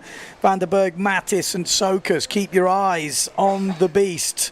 Johan So, 19 years old, maybe nearly 20, and he is pushing pretty hard. We've also got Enrico Marotti, fresh from a victory in Pozo, but so far in this competition, it's not really gone his way so far. So he needs to start getting his stuff together. Otherwise, it's going to be too little too late. Up that top end, we've got Jimmy Tieme on the fin, looking very solid as well. We've got Mattis in this on the Gastra. Where's Tati Franz? That's the question. So Mattis going to be coming into this mark in about 4th place. Jimmy Tieme is going to have to cut inside, gets a bit of wake from that foil. But it is Marotti, So. And as I said that, Mattis and then Tati Franz jumped into the screen just behind Jimmy Tieme. Van der Heuvel just behind them. Oh, sorry, Van der Berg on the S2 Maui sails. But look at that. He's absolutely flying the first two boys, aren't they? Johan So and Enrico Marotti, Mattis and Jimmy Tieme. Jimmy Tieme's been really doing great things on the fin in the last couple of competitions. I think he finished 10th in Pozo, which is a really solid result considering the foils were dominating. He was the first guy who sailed a fin in every race. Him and Tati have got like an unofficial competition going on, I think, now. Out in the lead, Marotti, Johan So, Jimmy Tieme up into 3rd now. And then Mattis is in 4th. I say Mattis in 4th. Let me just have a quick look. Could be Giroux. Giroux is... those two have been having a fight. That could be Mattis there, both on exactly the same equipment. So it could be Giroux actually in 4th place and Mattis is in 5th. We've still got 2 jibe marks to go though. And this is where we might see some movers and shakers because Jimmy Tieme is trying to hold it together. He's in the top 4 at the moment. Marotti round, the So round, Giroux round, Jimmy Tieme round. Good jibe. Tati Franz still pushing hard, but Mattis is still there. But Jimmy Tieme has moved up into 3rd place now. He's got some serious speed, a lot more work physically on the fin. Mentally, it's hard work on the foil. This is what the boys are telling me. But physically on the fin, it is brutal. 5 days they have to do here in Fuerteventura. So we'll see who wins out in the end. But Enrico Motti round cleanly. Johan So round. Good jibe from Jimmy. Oh, and Tati Franz making a challenge for that 4th place. Great jibe from Tati. Mattis comes through. Giroux's there. But can Tati Franz make it into the top 4? We haven't seen many foils being overtaken by that much on one reach. So Jimmy Tieme looks like he's going to make the top 4. But I think it is that Mattis or Giroux? It's difficult to see. I think it's Mattis who's in 4th, no? Well, we'll have to wait and see for the results. 997 is the one further behind. So that is Mattis, yeah, it's Giroux who's in 4th. So Giroux does get that 4th place. Jimmy Tieme 4th place. Giroux gets 3rd, and then Johan So and Enrico Marotti are the 4 riders qualifying for the semi-final number 2. And then we've got one more quarter-final coming up, heat number 5, as we look at the replays from that last round. We're not seeing so many crazy crashes. I think a lot of people are maybe doing damage limitation, taking it easy, cruising in these early rounds. We've had so much action, but as we get through to the semis and people want to make the finals, I think we're going to see some harder pushing. Oh, there we go. There was a few moments there. That was when Sokos went down, the Greek rider.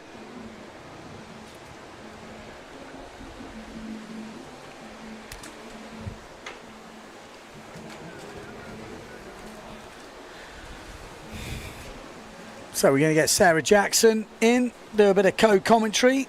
She's out at the moment with a bit of an injury. She's been doing the beach commentary. Beat interviews, been good. I'll just chuck her in if we're working. Can we hear you? Hello. Hello, hello. Hello, hello. Hello, hello. Sarah Jackson in the house. What do you make of the racing so far? It's good. I just wish I was out there. It's pretty it's exactly my favourite conditions. It's what I've dreamed of for so long that I just want to be out there, but I'm just not ready. So what's the actual injury? So 2 months ago I broke my collarbone and some of the tendons and ligaments around that shoulder. And I can windsurf, I just not race ready. Yeah. It's full on, isn't it, at the moment? Yeah. I mean, to be competitive with the top 4 women, top 5, top 6 women, they're all kind of in that much of a muchness, but they're close racing. They're pushing hard. Yeah, and when I was racing yesterday, I just couldn't push. Yeah. And it's the most frustrating thing. I know that feeling, don't you worry. I've had a bad back when I used to compete, and it's very difficult because it's not a visual thing, but you're just not sailing as you want to. Mentally, that's very, very difficult. What did you make of that dangerous sailing call? That's been the big talk in the women's fleet. Blanca Alabao, Jenna Gibson, obviously both friends of yours. Both very good friends of mine. Yeah, difficult. I didn't actually see the crash. I haven't actually seen it at all. Sounds like you're sitting on the fence, Jackson. Right, yeah, well, totally. we'll move on very quickly. Okay, on to the last of the quarterfinals. Mortafon, Martini, Goya, Benedetti, Everard, Vonk, Vorenberg, Mercer. Mercer's birthday today. Come on, birthday boy. He wants a little prezzy. Can he get one though? It's not. There's a lot of guys there, and I don't think anyone there wants to give him a present for his birthday. So he's going to have to work for his prezzies. 22 today he is. So keep your eye on him. He's going to be on the Severn. But some big boys in this. Obviously, keep your eyes out. Mortafon, Martini, Goya, Benedetti. Those would be the top seeded. But you've got Vonk in there as well. He's not had a good one in the last elimination, so he's not well seeded. But we know what Vonk can do if he's on it. So let's see. We've got Bruno Martini going for the pin end. Of course he is. He always goes for the pin end. Oh, look at that. Vorenberg ain't backing off either. Vorenberg flying down on this bottom end. He's had enough of going back. So Vorenberg is pushing hard. Is he on the edge? Is he pushing harder than he needs to early on? We're about to find out, but he's getting into the pack. And there we go. There's the chase cam trying to chase him down. Just gives you an idea of the speed differences. Super difficult to keep up with these riders as Vorenberg has hit the water a bit there as Bruno Martini pushing through, Benedetti's pushing through, Pierre Mortafon, and it looks like Jordi Vonk's gone on the fin. So Jordi Vonk on the fin once again as we go into this first mark. It is Benedetti. We're used to hearing that name. The two Italians, Bruno Martini in second place. Then we've got Mortafon. We've got Jordi Vonk in there on the fin, squeezing in. Was that Goya? So squeezing out Goya, but Goya comes out of the sandwich unscathed. So Goya has got a bit of a fight on his hands now. Jordi Vonk has got some work to do. We don't usually see the fin come back. We usually see the fin get in the front and hold on. Can he come back? That would be a big result if he could, Jordi Vonk. But Benedetti, IQ foil racer, goes round in first place. Second place, Bruno Martini, the two Italians, 1 and 2. Then Pierre Mortafon, great jibe from him. Then Goya in fourth place. A really nice jibe on the inside from the fin from Jordi Vonk. The top 5 is going to be hotly contested here. Jordi Vonk has got some work to do. He's on the fin. We've got 2 jibe marks to go, 3 reaches to go. And it is definitely advantage foil right now, but the wind is picking up and I wouldn't count Jordi Vonk out. If anyone could do it, it would be Jordi Vonk. We know he's got the speed. He won an elimination on the fin in Pozo, so we know he's got what it takes. But look at Nico Goya. He has just zoomed down this reach. He's almost just gone, you know what, I'm going to get into a more comfortable position. He's up into second. So Benedetti in first, Goya in second. The Neil Pride of Bruno Martini now in third, and you can see there's some big gusts going through. And then Pierre Mortafon in fourth place. That looks like your top 4 at the moment. Benedetti looking good. The Italian sandwich. Goya does not want to be part of that Italian sandwich, and he's going a bit more low end just to stay out of trouble. Mortafon looking solid. He's got Jordi Vonk behind him. 1 jibe mark to go. This is to get into the final. And now Goya in the lead. Cruises through. Benedetti second, Bruno Martini third, Mortafon fourth, and Jordi Vonk, I don't think he's got it on this last reach. We've never seen it happen. The foil has never been overtaken. He's going to need a mistake from one of the other foilers. It could happen. We've seen some crazy gusts going through, but Nicolas Goya controlling this. Benedetti looking good, Bruno Martini, Mortafon. This looks like this will be the final 4 riders into, well, not the final, the first 4 riders into this final. Elimination 4, this is where the discard comes in. And it looks like all the seeds safely making it through. In fact, what am I on about? I'm just going a bit crazy, sorry. This is the quarterfinal into the semi-final. That's the second semi-final, apologies. Getting too excited. Birthday boy just coming through. Everyone's been saying actually that it's pretty tight coming in. So that final straight is really tight for the finish, and it makes it so much harder on the fin. Yeah, I can imagine. It's definitely not fin friendly at the moment from what I'm hearing. But they say that happens every year. The wind swings throughout the day and it just gets tighter and tighter. But they could just move it down a little bit, maybe. Yeah, Jenna was asking about it, that like Sarah Keita spun out and missed the finish on the one before. Jen said it's just super tight to push. Yeah.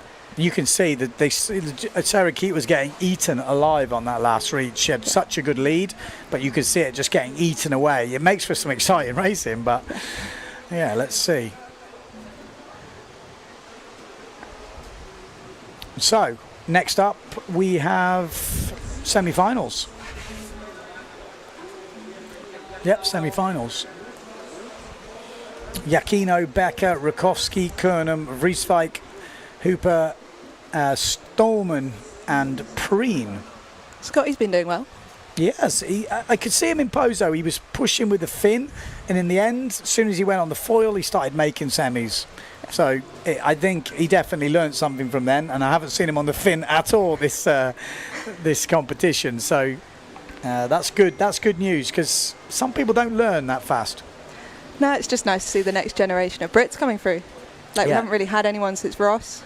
It's very, very true. Very true. You think he can push on? Yeah. You know, he's only 21. Really, he's very young then. Yeah. Very young. We have just heard the course has been adjusted 3 times today, because that's what happens. The wind just clocks and clocks and clocks around during the day. So they are moving the course and adjusting. Don't think they're just sitting there and twiddling their thumbs. They are adjusting the course, but obviously when the wind moves in the course, it happens pretty quickly. So I think it's pretty well set up. Here we go, semi-finals. When we were training, actually, we were finding it was shifting like 40 degrees sometimes. That's a big shift, 40 degrees. Crikey. Flipping heck. That's like hitting a wall. Yeah, it was horrible. Okay, so here we go. We got Yakino down this bottom end. We got Maciej Rakowski, Michel Becker. He loves to mix it up with the big boys. Not that he's not a big boy. He's turning into a big boy, the German. And I think that's the way you do it. You've got to battle with them. You've got to put yourself in the mix. You've got to make a name for yourself. And he's definitely doing that. So, Mateo Yakino, Maciej Rakowski, looks like they're trying to run off some speed here, as they've maybe misjudged it a little bit as they come into the line. Becker with a good start at the top end on that. Neil Pride, a good start from Sebastian Kernum, I think, the young Danish rider. Very lightweight, but he's handling it with the big boys down this bottom end. We've got Mateo Yakino, then upwind from him. A little bit further back, Maciej Rakowski. Then we've got Becker. Also in the middle, Amado Vrieswijk looking good. So Amado Vrieswijk pulling out in the middle. It looks like Mateo Yakino, though, will go round in first place as we come into this first mark. Maciej Rakowski and Amado Vrieswijk might just cruise it if they can get a clear enough in that second and third. Or will they? Let's wait and see. So, round in first, Mateo Yakino, then Amado Vrieswijk, then Maciej Rakowski. Then I think we've got Nico Preen and Kernum fighting it out for that 4th place. It's so close. We've got Hooper a bit further back, Becker further back. These guys need to get a move on. If these top-seeded riders get too much clear air, it's going to be very difficult to do anything. But we have seen some crazy crashes yesterday, and we've seen a few this morning, so anything can happen. It's not over till the fat lady sings, as they say. But Amado Vrieswijk is still leading this one. So Amado in second place, Yakino in first, Maciej in third, and a great jibe from Kernum there to go up into 4th place. Nico Preen got a lower line, and these two are going to have a battle here. Both Neil Pride, JP riders are in a battle for 4th, and Maciej Rakowski may be under a bit of pressure here. He can't afford any mistakes as the top 2 pull out a little bit of meterage on the rest of the pack. Mateo Yakino, Amado Vrieswijk look pretty solid. Maciej Rakowski also looking solid in third, but little less room for error. So Mateo Yakino looks better in this elimination, I would say. Amado Vrieswijk, solid as a rock, leading this competition right now. Maciej Rakowski, and there's the battle for that 4th place between Kernum, and a great jibe from Sebastian Kernum, and Nico Preen is having a battle with Maciej now. So keep an eye on that 4th place. That is where the action is going to happen. We're on sort of close in with the leader, but the 4th place is where everything is happening. Becker's coming through as well. Keep your eye on 4th place, because Mateo Yakino is going round in first. Here we go. Look at that. Nico Preen has come from really low down, and Kernum's gone inside. So Yakino goes round in first, then Amado Vrieswijk, then Nico Preen, then Kernum, and Maciej Rakowski's been pushed right out. Maciej Rakowski has dropped out of a qualifying position, and Michel Becker's coming through. Look at this. The German rider on the Patrick gear. Let's stay on that 4th place, because the top 2 look sealed. Amado Vrieswijk, Mateo Yakino. Here's Nico Preen in third. Great racing from the German, and here's the other German, Michel Becker, back from the dead. What a race from the Germans, coming back into 3rd and 4th. Great stuff. Look at Michelle Becker. He's not even finished. Is there anyone downwind of him? I don't think so. I think that is it. It is the top four. So Amado Vrieswijk, Matteo Iachino, Nico Preen, and Michelle Becker. And Maciek just killed himself over the finish line. Maciek just apparently had a massive crash over the finish. But Maciek didn't seem to be comfortable in that race. Something was up, or the other boys were flying, because he just looked like he was struggling a little bit there. Wow, that was a good race. It's interesting to see the replays now because we can see where. Look at Becker. He is so far back. Wow, that was a big comeback from the German. Nico Preen jibing, pretty solid there in third. Maciek at this point was pretty solid in third. Then we got Kernum on the left-hand side, Neil Pride, and then Nico on the other one. But then Becker, let's have a look where he came from. Let's have a look at this jibe. Yeah, Becker on that jibe. That was where he came into the mix. At this point, Maciek was looking solid but under pressure, and then he couldn't push because Cornum was inside him. Then he caught the rail on that jibe. Becker went inside, sailed over the top of Cornum, and that was kind of when all the damage was done. Wow. Good racing. Good racing. So it's an interesting one. Matteo was really struggling on the foil in Pozo because his smallest sail is a 6. I was training with Blanca and him a bit before the event. He's now tuned up his 5.5 fin sail to be good on the foil. So now he's on his 5.5. Interesting. So he's on a 5.5 fin sail. Yeah. Again, and that's come down. We know, like in Pozo, he was in between gear. It wasn't quite enough for the fin stuff, or wasn't competitive enough, but this foil stuff was too big. Yeah. So yeah, it very interesting, and it's a shame because it seems to be in that sweet spot we seem to be racing. So he's going to be gutted. Okay, second semi-final coming up. Enrico Marotti, Johan So, Giroux, Tieme, Goya, Benedetti, Martini, Mortafon. Solid semi-final. We've got a minute to go. And just when Maciek Rakowski wanted to have his discard come in of a 16th, he's now found himself in the runners-up final. If he could have made that final, he would have stand to have a big advantage on the rest of the pack, and he could have been leading this event after this elimination. It's not going to happen now with him being up in the runners-up final.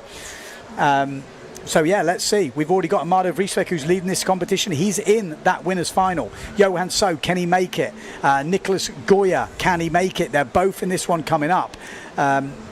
William Hubert must be out then. Hubert's out. Mortafon, we'll soon find out.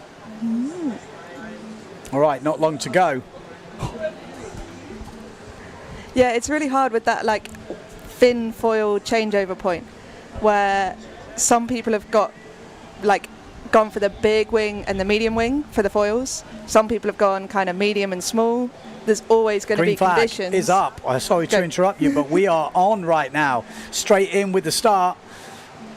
There's the beast in the middle on the black sail. Keep the Neil Prize down this bottom end. We've got Bruno Martini closest to us, then Enrico Marotti just up from him. So closest Bruno, then Marotti, then Johan So on the black sail. Pierre Mortafon upwind. The two Neil Pride riders are having a real battle down this bottom end. Mortafon kind of out of trouble. Johan So out of trouble. Oh, Bruno's getting loose.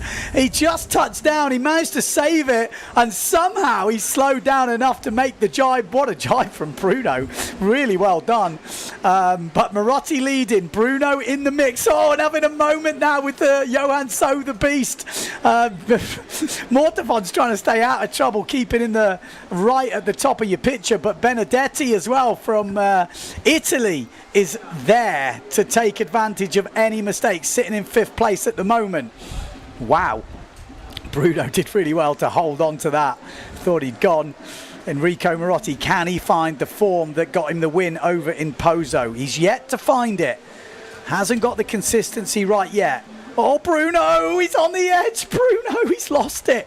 He has lost it. We love watching Bruno race. Enrico Marotti now still leading. Now we've got Mortafon moving up into about 2nd or 3rd place with Johan So on the black sail. And then where is Nicholas Goya? Here he is on cue, coming through into 4th place. And Nicholas Goya, look at the speed of him. It's almost like he was letting them go ahead and then reeling them in for fun. It looks that way. Look at the speed of him.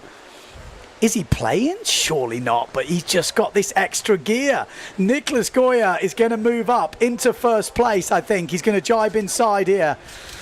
No, he's not. He's going to go around the outside. So Enrico Marotti stays in the lead. Goya goes around the outside. Johan So. Then we've got Mortafont and then Benedetti. So this is it. Benedetti's the guy who's missing out at the moment. Nicholas Goya. Wow, that was some serious speed when he needed it. He just put the hammer down and cruised up. Is he got it on tap? Is he having to push as hard? Well, I don't know. We know he's got gear for this competition. It's the only competition he's going to do on the PWA this year. So he's got the smaller wings in his equipment. So Marotti, Goya, So. We need to see that fourth place. It was Mortafont. It still should be. So Enrico Marotti, Nicholas Goya, it still is Mortafont, but Benedetti is giving him a good run here. This should be a great battle between the Italian and the Frenchman. Pierre Mortafont at the moment with the advantage, but I wouldn't bet against Benedetti. We know how fast he is. And Mortafont's having a few wobbles here, not keeping it as tight as he needs to. Does that mean he's going faster, or does it mean he's going slower? I think we will find out as we get closer to the finish. At the first mark, it looks very broad down this run, and that's probably why he's wiggling around a bit. Mortafont flew. Yeah, it wasn't. Usually you see when it's a bit more upwind, they can keep it solid. When it's more downwind, there's a bit more movement going on. But Mortafont does get in there. Johan So in there. Marotti in there. And obviously, Nicholas Goya is in the final. Wow. Couple of replays here. Keep your eye on Nicholas Goya. Where is he? You see him? He wasn't even in that shot. That's how far back he was. It's interesting talking to Nico after the last win. He said that the tactics are so different, and he's actually just finding it. Just look. He's Where is nowhere. he? He's not even in the shot. He's either that confident he's got the speed and he doesn't want to have any trouble, and then he comes through and takes the inside line.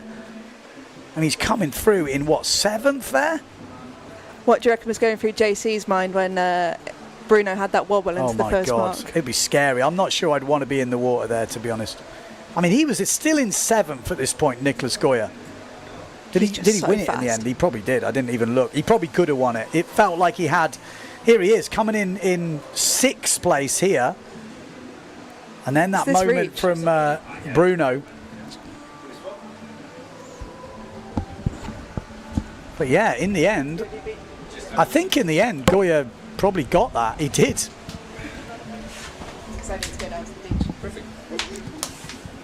Okay, Jackson's going to leave us.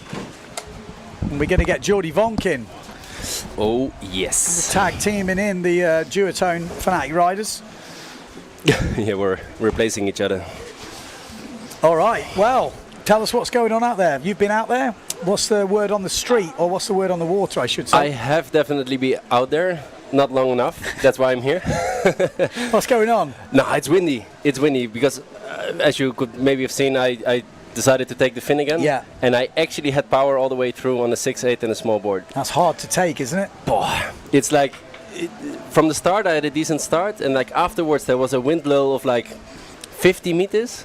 That was enough for four foils to pass me from below, and I just followed them all the way through and stayed where I was. That's the problem. We've seen that with the fin. If you are not getting chased down, you ain't coming back. You know what I mean? No. You've got to be I mean, ahead, and then maybe you're okay. But if you're having to come back, as soon as you're in 5th, the thing is, difficult. You keep on pushing because there has been some crashes left and right. Very true. Very true. Like it's not over till it's over, and you could almost every race there is a huge catapult or something happening, you know. So, of course, you pray a little bit because you know you're depending on those kind of things. What speeds you getting out there?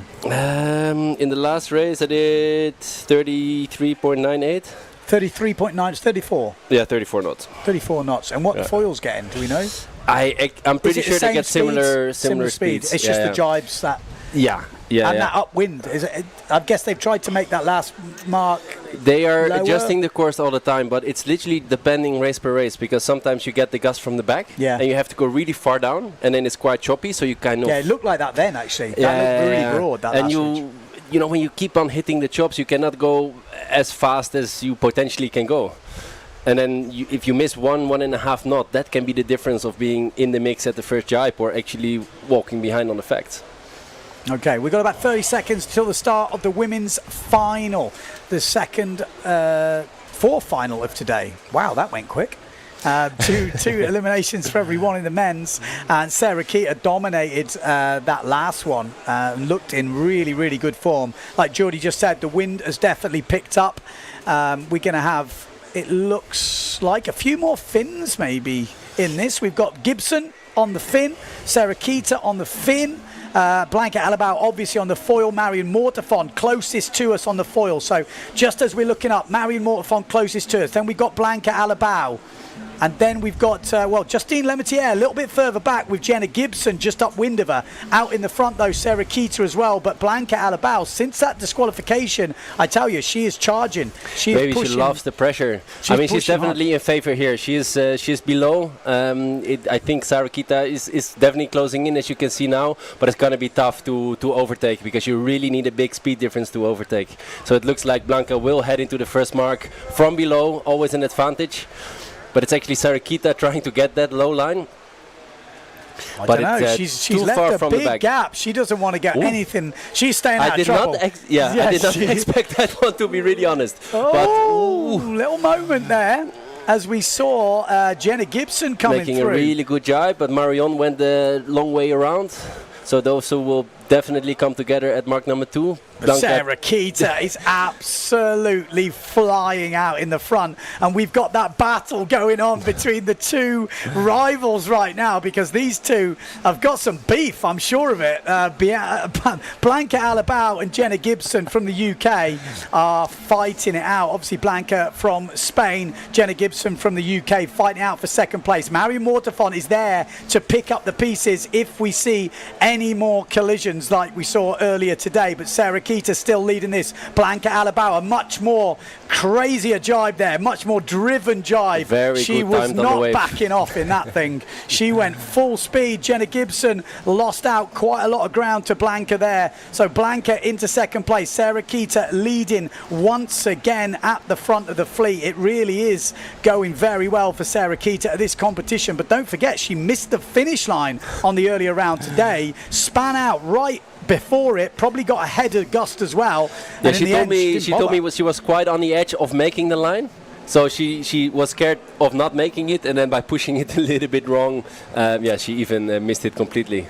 Yeah, well, as we come into this penultimate jibe mark, Sarah Keita is still leading. Blanca Alabau in second place. We got Jenna Gibson just behind, and Marion Mortefon having a fight for third and fourth. But Sarah Keita, great jibe from her. Not easy in these choppy conditions. Jenna Gibson coming back at Blanca Alabau here, and that was a very good jibe from Jenna Gibson, and she has given herself a chance now. Jenna Gibson from the UK has really given herself a chance as we come into the last jibe mark. One reach to go. Blanca Alabau takes the upward line. Jenna Gibson goes low. Sarah Keita leading from the front. I think the first place is wrapped up, but you never know. Jenna Gibson, though, is not backing off. She has thrown the hammer down, and I think she's moving up into second place here. It's going to come down to one jibe and one last reach. Whoa. Sarah Keita, first place. Second place is Jenna Gibson as she goes into the inside. Good jibe from Jenna Gibson. Can she hold off the foil? The win is almost secured, but a good jibe from Blanca Alabau goes underneath on the foil, and this reach is really broad now. How tight was that from Jenna Gibson? Let's stay on that fight. The second place, it is all going off for second. Sarah Keita holding on to first place, but the fight between Jenna Gibson and Blanca Alabau, this is personal right now. There is some serious beef. I tell you now, we're going to make this rivalry happen. Sarah Keita is getting pushed. Jenna Gibson is pushing Blanca. Blanca maybe has the advantage on this last reach, but Jenna Gibson has not given up just yet. Jenna Gibson is going to push all the way, and she is making good ground on Blanca. Sarah Keita will win this elimination, but Jenna Gibson might have a chance now. I think she might have got it. That I am checking so here close. from the line instead of on the screen like you do, and I actually think Jenna got it. Wow, that and was it basically tight. came down to the pin end of the buoy being a little bit more outside, so the pin had an advantage to finish, and I think this is what made Jenna take that second spot. That was a sick finish. Yeah, that was as tight as we've ever seen. And like I said, those two have already had a collision today. Blanca's been disqualified for dangerous sailing. There's a bit of rivalry going on. There's chatting no on the mistakes. beach. Yeah, it's crazy. We love it. We love it here in the commentary booth. That's what we want to see. In the meantime, it looks like something happened to Marion Mortefon. After the second mark, she kind of lost the fight with the other three and coming home in fourth right now. It's going on. It's crazy. If you're in fourth or fifth, you don't get much mentions because the fights are going on crazy. Mental, but yes. Sarah Keita, I mean, that was dominant. After that first mark, when Blanca went wide, she kind of, she took the chance, took the inside, and from there on, she brought it home This was safely. a good jibe. Blanca, I thought at this point... Very good. Yeah, on the wave, she timed it very well, and her speed out of that was crazy. But still, Sarah Jenna came back on that jibe. Yeah. That was the jibe where Jenna got that little bit of momentum, and then she flew down this reach. Yeah, the thing is that you're a lot faster jibing on that foil, but you saw Blanca getting pushed wide a little bit and struggling to get back in because the wind is strong on the foil. Blanca is not the heaviest rider, so it's super impressive anyway if you see what kind of speed she's doing right now. Yeah. And that gave the edge to Jenna. And look at that fight. Look at this. This is the finish. Crazy. I mean, that's close. It looked to me like it was Jenna. But yeah, we have confirmation of that, but I'm also sure it is photo finish. We're still waiting. We still wait for the results. I'm going to check the WhatsApp group. We've got men's finals coming up. Yeah, for all the people doubting, I mean, they are with a phone on the finish line, and the moment they doubt or there's a real finish, photo finish, they are simply waiting, double checking the phone to see if, in this case, Jenna was really in front of Blanca before, throwing out some results offline and making the people, giving some misinformation. I mean, crazy. It's good. That's what we want to see. We do want to see that type of tight racing. I mean, I have not seen the results today of the women, but I mean, it's 5 women fighting all the time. There we go. Mixing it's up. Official. Jenna Gibson gets second. That's some... UK going off. That rivalry's going to get stronger, isn't it? No, I love it. Absolutely love it.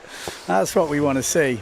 Close racing in the women. I mean, and that's what's going to take that women's racing to the next level, is those close battles, that top rivalry. It must motivate some women, no? I mean, they're giving a good show. It's 5 women get in the mix all the time, different winners, different outcomes, just like in Pozo. Yeah. No, it's very good to have. Right, let's get on. Runners-up final we've got coming up. We've got Hooper, we've got Maciej Rakowski. Really needed this 4th elimination to activate that 16th discard. It still can, but his best he can do now is a 9th. But a 9th wouldn't be a bad result. He's already got a 3rd and a 1st. I mean, and a 9th, let's say he's not, he is not the only one who's sailing up and down. Yeah. Everybody is. You know, for sure, consistency is key.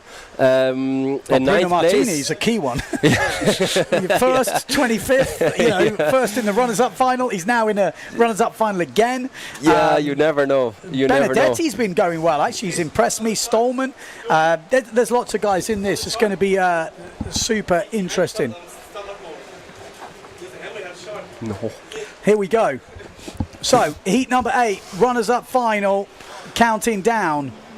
Maciej Rakowski's got to be one of the seeded riders in this who you'd expect to be right up there challenging for the win. Bruno Martini as well. And it looks like Maciej has gone bigger. He's gone on the pink sail, so he has gone bigger. So I'm very surprised maybe he was under really on that last one. No, I actually think he broke the sail and the mast on the finish of that semi-final. So Maciej has been forced to go bigger. Bruno Martini I think it's down that bottom end. So this could get fruity for Maciej Rakowski. Bruno is off on a bucking Bronco run. Did he make it? We don't know, but he's out of the race. So, on our screens, let's say. So there's some big gusts. So if Maciej's on a bigger sail, he's doing really well to hold it. He didn't have any time to re-rig, so he's had to take the bigger one. It's windy out there. This is a few big gusts going through. Bruno's back in the game. The Italian stallion is back in the game. But it's Maciej Rakowski goes round in first, and the challenger teammate Benedetti in second. Then we've got Hooper in third, then Bruno Martini. That's your top 4. Touchdowns. He looks But like stays he's on on the a board. big... Oh, big crash! Oh, there's someone behind on the fin. Luckily, they were on the fin. Is that Jimmy Tieme? Yeah, I That's think it Jimmy is. Tieme, yeah. Oh, this is going to be exciting. There's plenty of wind Bruno out is there. coming Bruno's fully back flying. from out of the screen. We thought he was out to leading back this loser final again. Bruno is absolutely motoring, and we know Bruno doesn't back down. Bruno Martini out in the lead now. Maciej Rakowski in second, Hooper in third. Then we've got Benedetti in fourth place. So the Italian round. Oh, Maciej William round, goes and down. Hooper's gone down. Benedetti comes through. There's some super exciting racing here in Fuerteventura. Runners-up final, Elimination 4, day number 2, and it is going off. Maciej Rakowski looking to get single digits. A win in this runners-up final gives him that. But Bruno Martini, he is all or nothing. He's won a final. He's won a losers final. He's in another one, and he's winning once again. This guy is death or glory, and he is going for it right now. Bruno Martini, Maciej Rakowski fighting at the front. Benedetti in third, waiting for maybe a mistake from one of the top 2 riders. This is going to come down here. Both riders pushing each other. Bruno Martini still in first place. A little bit hesitant for Maciej Rakowski, With and that Benedetti hesitation with a has allowed very good Benedetti to drive. get inside. Benedetti is inside right now. Maciej is still holding on though. He's got that inside line, and Bruno Martini has took advantage of a little moment there from Maciej to inch, I should say, further ahead as we come into one jibe mark to go. Bruno Martini needs to keep it together. He's not on your screens right now, but he is entering the jibe mark as we speak, and it looks like he's making it safely round. So Bruno Martini safely round. He's gone really wide though, and Maciej's gone inside him. Benedetti's gone inside Maciej.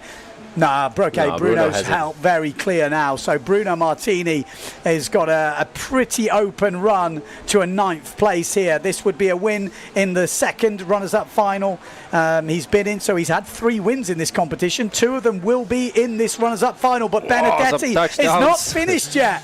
Benedetti from Italy is not finished with Maciej Rakowski, and he is having a go. Are you ready for another Benedetti is photo going to finish? have a challenge here. Maciej Rakowski under a bit of pressure, and maybe the big sail was the right choice. He is holding on, and Benedetti is going to settle, I think, for 3rd place. So 9th place for Bruno Martini, 10th place for Maciej Rakowski, Benedetti 11th and 3rd in this, and then I think that's Stolman just coming over the line, and then the Neil Pride of Kernham coming through. Whoa. Wow. Good racing once again. I mean, there's not many bad races right now. Here we go. This is that moment from Bruno on the first reach. He had a real moment there. So what happens there? It just starts getting a bit loose, and you have to put the pressure to stop it breaching. The thing is, this gust, probably what happened to Benedetti here as well, they come so unexpected, and sometimes they come from a different direction. So sometimes you start to understand the place, and you're like, okay, if the gust comes, I lean forward.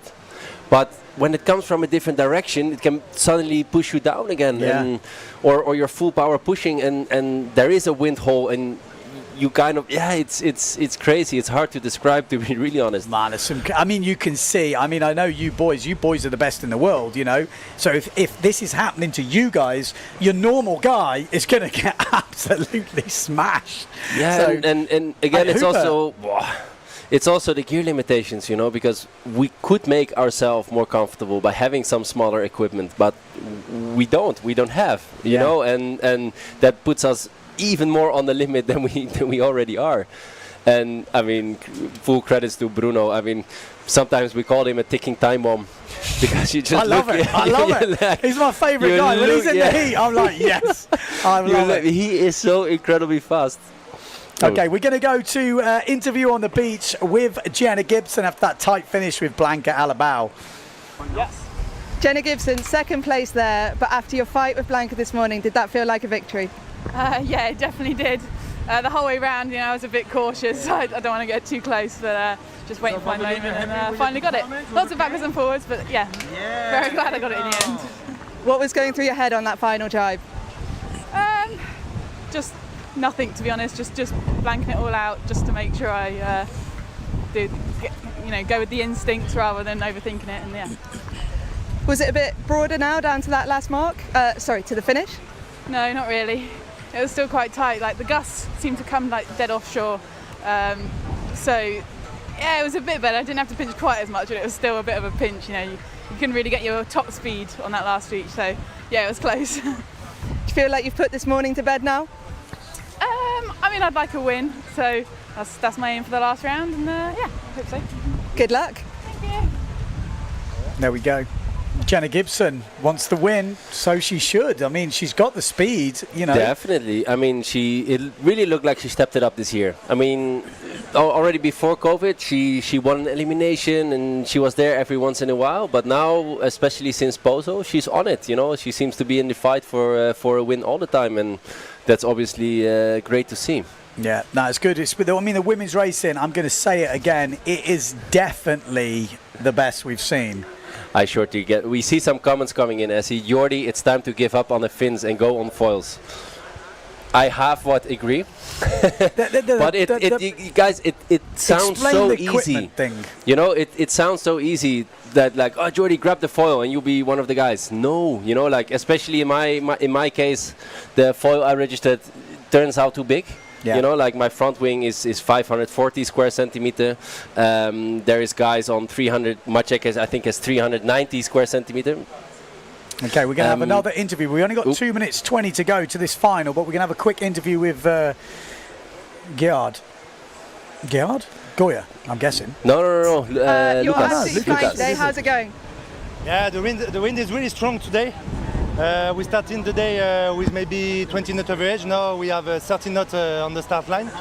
It's super strong with a lot of waves, but it's cool. I think we can have a battle now with the fins, so it's okay.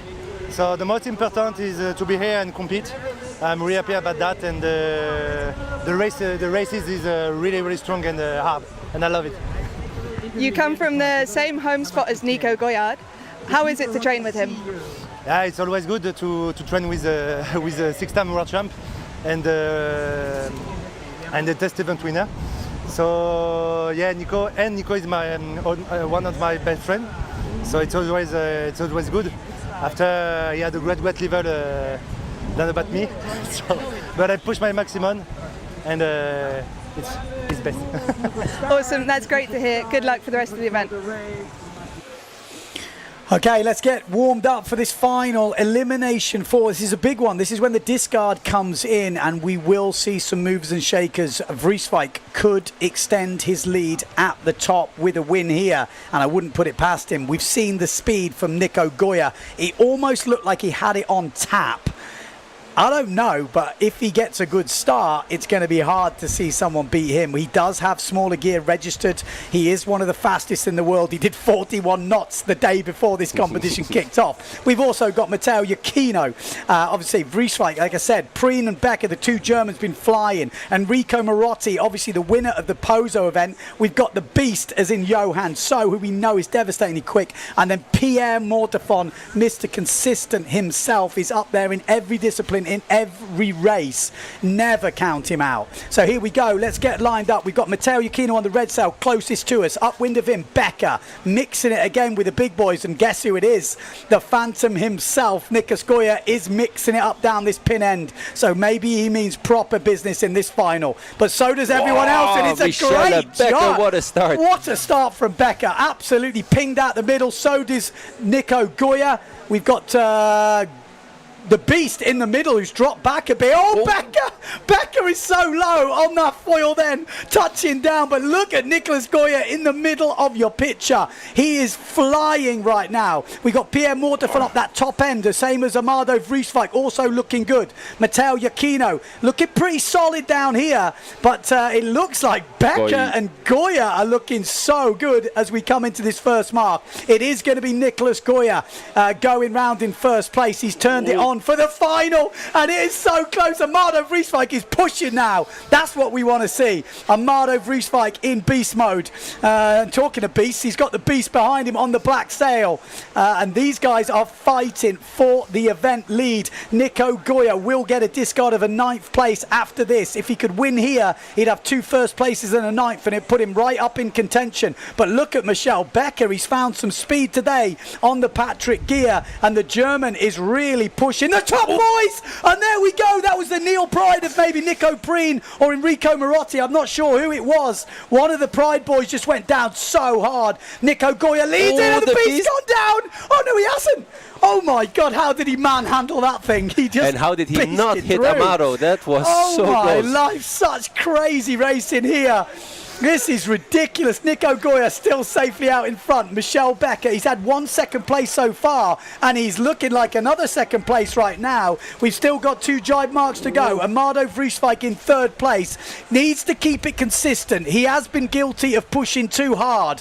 I know he's a bit more relaxed in the other final. We might see it again here, but Matteo Iachino is not relaxed. He is pushing, and the beast is coming back as well. You can just see underneath us. Out in the lead, though, Nico Goya looking very smooth. Michel Becker, then Amado Vreeswijk going pretty wide but safe.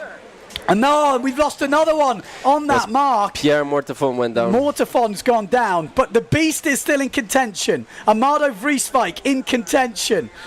For 3rd place, that is, because out in the lead, Nicolas Goya from France, it's versus Michel Becker, and Becker's got some speed. He's going for it. Becker's going for it. No Go way. on, Michel Becker. Go. He is not intimidated by Nicolas Goya. He's got the speed. Wow. Look at the German go. He wants the win. Michel Becker going for his first ever win on the World Cup. Look in the 3rd place as well. This is going down to the wire. Amado Vreeswijk in 3rd. Then we've got the beast fighting with Matteo Iachino, but out in the front, Michel Becker going for his first victory on the PWA Tour. He's got Nicolas Goya behind him, 41 knots in his pocket. He is not backing out, and Nico Goya is not backing out, and Nico Goya is not giving up, and he is now retaking the lead. Valiant effort from Michel Becker, but it is not enough to take out Nico Goya. I'm sure Nico will be the first guy to take his hat off and say a valiant effort, but in the end it's Nicolas Goya that takes the 4th elimination. What a race. Michel Becker takes 2nd, Amado Vreeswijk in 3rd, the beast Johan So in 4th, and then Matteo Iachino in 5th place. Who's that? Is that Nico Preen? 6th, so it must have been Marotti that went down. Yeah, Marotti must have hit it. Wow. That move from Michele on the last mark. Play, man. That was unbelievable. Absolutely love it. I'm sure Goyard did not see that coming. I mean, when you're in the lead with strong gusts around, sometimes you just want to control. You're not pushing as hard because you want to control. And I'm sure he did not expect somebody to go on the inside like Michele just did. I tell you what, Becker is stepping up. You know, the big boys, when you're new really to the tour, you kind of respect the big boys. You see it a lot. He is just challenging, pin end of the line, pushing Goya on the last mark. Love it. It's very impressive. And his speed is there too, you know. Okay, so while we just calm down from that race, we are going to have an interview with Sarah Keita. I think we're going to have a few of these over this week. Questions? Sarah Keita, winning that last one, did you have any idea of the carnage going on behind you? No, still don't. What happened? It was a photo finish between Blanca and Jenna. Yeah. Jenna had a really nice last jibe, and then they were fully flying down the last reach. Yeah. You had no idea? No, actually at the last mark, the thing is in this race I didn't look back. Which, by the way, I don't know if people know, but when there's a foil behind you, you have no clue where they are. You can't hear if they're upwind or downwind from you, so that's a disadvantage. But this time, I just hammered it down to the last mark, made the jibe, then I had a quick look, and I saw that Jenna was way closer than I expected her to be. So I still don't know what the results are of that. After that jibe, I just focused on making it there as quick as possible because I had a couple of times today where they just like close in on you when they can. But it was really windy and I was lit on the 5-6, and I think this is where we have not the advantage but the chance to stay ahead, kind of. Is this slalom at its best? Yeah, this is, I mean, Pozo and Fuerteventura combined for me has been the best slalom racing in my life, I think. It's been super, super exciting. Thank you very much, and yeah, good luck for the last one today. One more to go. Okay, so Sarah Keita now still leading in the women's fleet, and the men's fleet is getting more and more wide open. So with that last result, Amado Vreeswijk is going to be carrying a third, a second and a third. So 8 points for Amado Vreeswijk. He will be leading this competition still after 4 eliminations and the discard kicks in. Johan So will have a second, a fourth and a fourth. 10 points. Yes. Nicholas Goya will have 9, a 0.7 and a 0.7, so he'll have 10.4 points. It's super close at the top. Maciej Rakowski will have a 1st, a 3rd and a 10th, so he's still in contention, 13.7, you know, still in the mix. Huber, he's going to be what that is now, 19 points. Pierre Mortefon 6-6, yeah, he's going to be a bit further back. Matteo Iachino 3rd, 6. He's still in the mix. Okay, let's have a little recap of that final because there was some big moves getting thrown down there. This was already one of them. This was already one of them. I mean, what a race he had then. Wow. Well, really, hat goes off to him because he is pushing. Love it. Oh, and he had those moments there. I mean, I get still watching managed to keep some speed. I mean, fair play. Going to keep an eye on that Marotti crash. Look at that, the first mark. That is brutally close, isn't it? Yeah, it looked like Amado had an amazing jibe, but very quickly he decided to go up. Oh, well, yeah, watch Marotti. Yeah, I just lost control. Oh, just lost control. Yeah.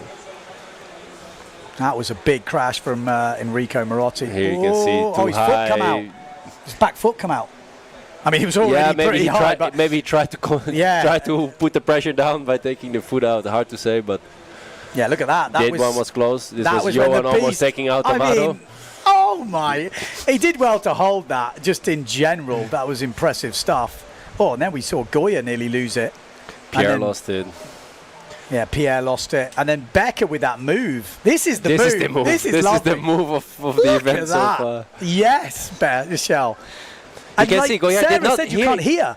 You can't hear him. No, you cannot hear it at all. And I'm sure that Goyard did not see it until the last moment. Does he look worried though? He almost looks not worried, as if I've got some extra speed. I don't know. That's the feeling you could see on the first reach that he has the edge on speed. Yeah. You know, and here they were kind of in the same situation as from the start, with Michele being down a little bit in front. And well, I think if you did 41 knots not long ago with the same kit, with exactly the same kit, I think you have some confidence on that straight line that's speed. What I'm thinking. I'm thinking he saw it, he went, well, fair play. Hey, but I take it back. I'm coming for but you. not today. All right, so there we go. We're going to have a short break now. Next. Oh, no, we're not. We've got more interviews. We've got men interviews. Of course we have. And then I leave you alone, Ben. Okay, cheers, Jordi. Okay, we're going to go to interview on the beach. A new face on the tour. Can you introduce yourself? Who are you? Where are you from? Okay. I'm from Italy. I'm from Civitavecchia. It's a city near Rome. And it's my second tour event. This first time I was in Japan last year. And this is the second time I'm doing PWA, and it's really nice. I like, especially this place is windy every day, sunny and warm. And I'm doing good, I think, and I feel fast. Let's see what I can do more. You're doing really fast. So where'd you come from? You're an IQ foiler before, or where have you learned this foiling speed? Yeah, I was doing IQ foil until some months ago. Then I had to quit because I didn't have some sponsorship. But now I'm focusing on the slalom, and I will do this. What gear are you riding? I'm riding the Challenger Sail. I want to thank my sponsor Claudio, and the FMX boards for foils. Awesome. What do you love about this PWA slalom? I like it's no rules. It's really fast racing. I like this. Awesome. Well, thank you very much, and good luck for the rest of the week. Bye, guys. There we go. Benetti, yeah, he's looking tuned, man. He's looking really good. Good to see him taking it to the big boys, because he has definitely caused a few upsets since he's been racing here. So good to see, really good to see some new names on the pitch, so to speak. And we are going to try and get a chat with the winners. I'd love to know the speed. I don't know if we can ask Nico. He's always pretty on it with that sort of stuff. Interested to know his speeds on those reaches. What was his max speed out there?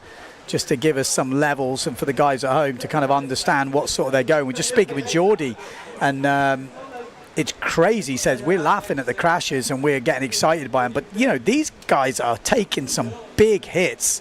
You know, they're going to feel pretty beat up over the next few days. Right, so like I said, we are hunting around the beach. We're going to bring you some more interviews. It's not easy though, because obviously everyone's running around trying to change stuff and do their own thing. We really need a meet. Oh, we've got Hooper. We're going to get a little chat with him. So I'm here with William Hooper. You were leading going into today. How's your day gone? It's going pretty well, it's going okay. We had 2 good races. The first one on 5.5, second one on 4.5. And I didn't make it to the winner final, but both loser final, so it's still a good result for me. Is this your favorite conditions? What do you like? Yeah, it's one of my favorite conditions because I like foiling in high wind with small sails, where there is a lot to play on the course and stuff, so yeah, I like it. And would you ever go fin, or are you 100% foil? No, I'm 100% foil now. Why? Because I felt already a few years ago that foiling would be the good things to do for racing, because it's super efficient on the race course. It's not only about speed, it's also about the jibe and stuff. So I saw the potential a few years ago, and I stick to it 100%. And actually, you're working for Phantom these days. What does your job entail? What do you do for Phantom? I'm in charge of the sail management, and also I help Nico on the development and stuff. But the biggest part is the sail. And anything new coming from Phantom we need to know about? We just released this new foil we are using now. Nico improved to 41 knots. But there will be no new things because our range lasts for 2 years. Awesome. Well, that's really interesting. Thank you very much, and good luck for the rest of the... Okay, so there we go. That is it for that elimination. We are coming back to you pretty soon, probably like 20 minutes, 15 minutes time. I think the next start is at 4 o'clock. It's now 3:42. So you got 20 minutes. Go get the kettle on. Crack open a beer. I don't know what time it is wherever you are in the world. Have a relax and get ready for some more action, because it is going to come thick and fast. See you in 20.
It'll all be fine this time. I don't learn, 'cause you always seem so kind. I don't learn, it'll all be fine this time. I don't learn.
Un gesto puede despertar tu felicidad.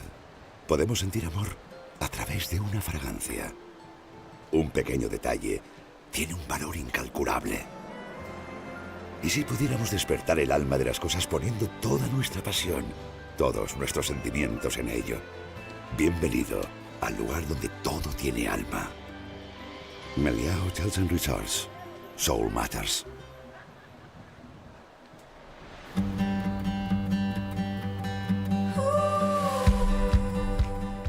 Welcome to Sotavento.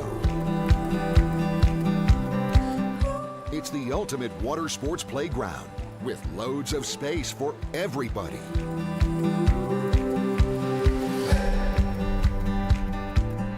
We offer the latest rental gear. Our professional courses will help you improve your style and riding technique. And with the hotels nearby, it's only a few meters from the bed to the board. Come and enjoy our water sports paradise.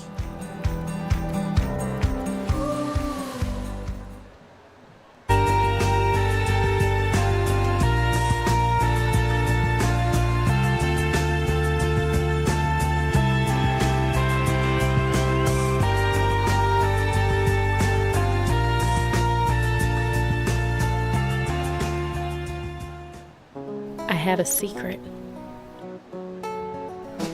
Beaches, beaches, and more beaches. Wild and unspoiled nature.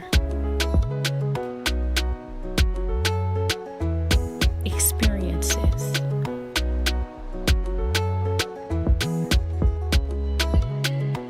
Sensations. Stories.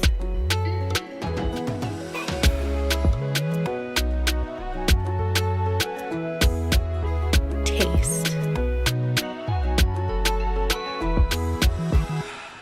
Fuerteventura is my secret. Shh.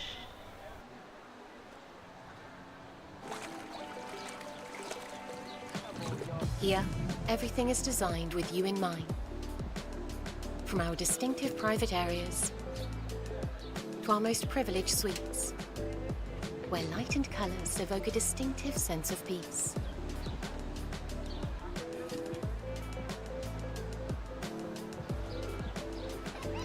Step into another world with The Level. Book now, melia.com.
Olvídate del reloj. En esta isla no hay plazos, sino momentos. Esta es la isla de los horizontes. Y tu única tarea, coleccionar atardeceres, pasar tiempo con los tuyos, contar estrellas fugaces. Puedes estar aquí en un instante y saborear la quietud de sus días. Llenar esos días de historia. Un cielo azul sin límites, donde el mar es puerta y no barrera, que guía tus pasos a lugares recónditos, siguiendo el arrullo de las olas. Haz las maletas. La isla quiere que vuelvas. Fuerteventura, abierto todo el año.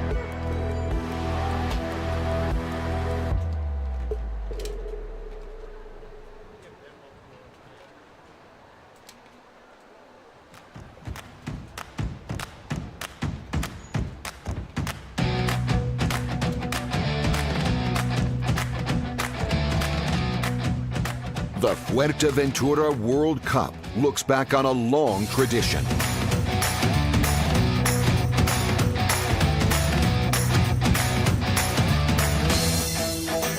World speed records in windsurfing have been set. Legends is held. And freestyle world champions have been crowned. In kiteboarding, we have seen hang time records.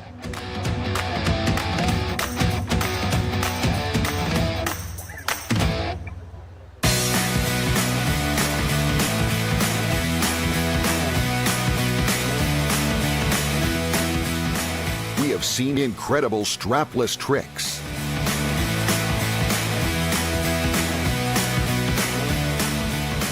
As well as exhilarating kiteboarding freestyle world championships. And just like the sporting part of the event, the evening parties have become legendary.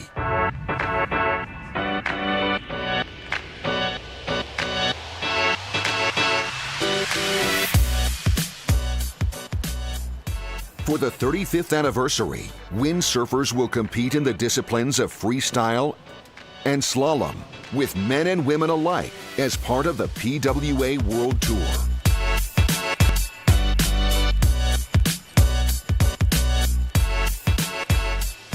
For the first time, the wingfoilers of the GWA World Tour will carry out their competitions at the Fuerteventura World Cup. They will also compete in two disciplines, free fly slalom and surf freestyle.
Un gesto puede despertar. Podemos sentir amor a través de una fragancia.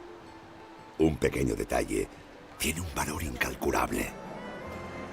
¿Y si pudiéramos despertar el alma de las cosas poniendo toda nuestra pasión, todos nuestros sentimientos en ello? Bienvenido al lugar donde todo tiene alma. Meliá Hotels and Resorts. Soul Matters.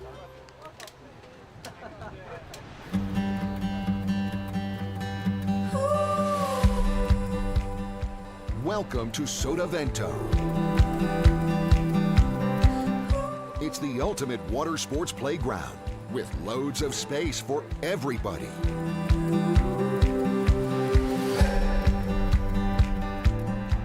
offer the latest rental gear.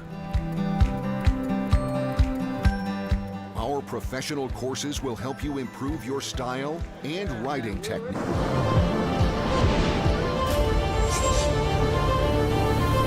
Welcome to Fuerteventura!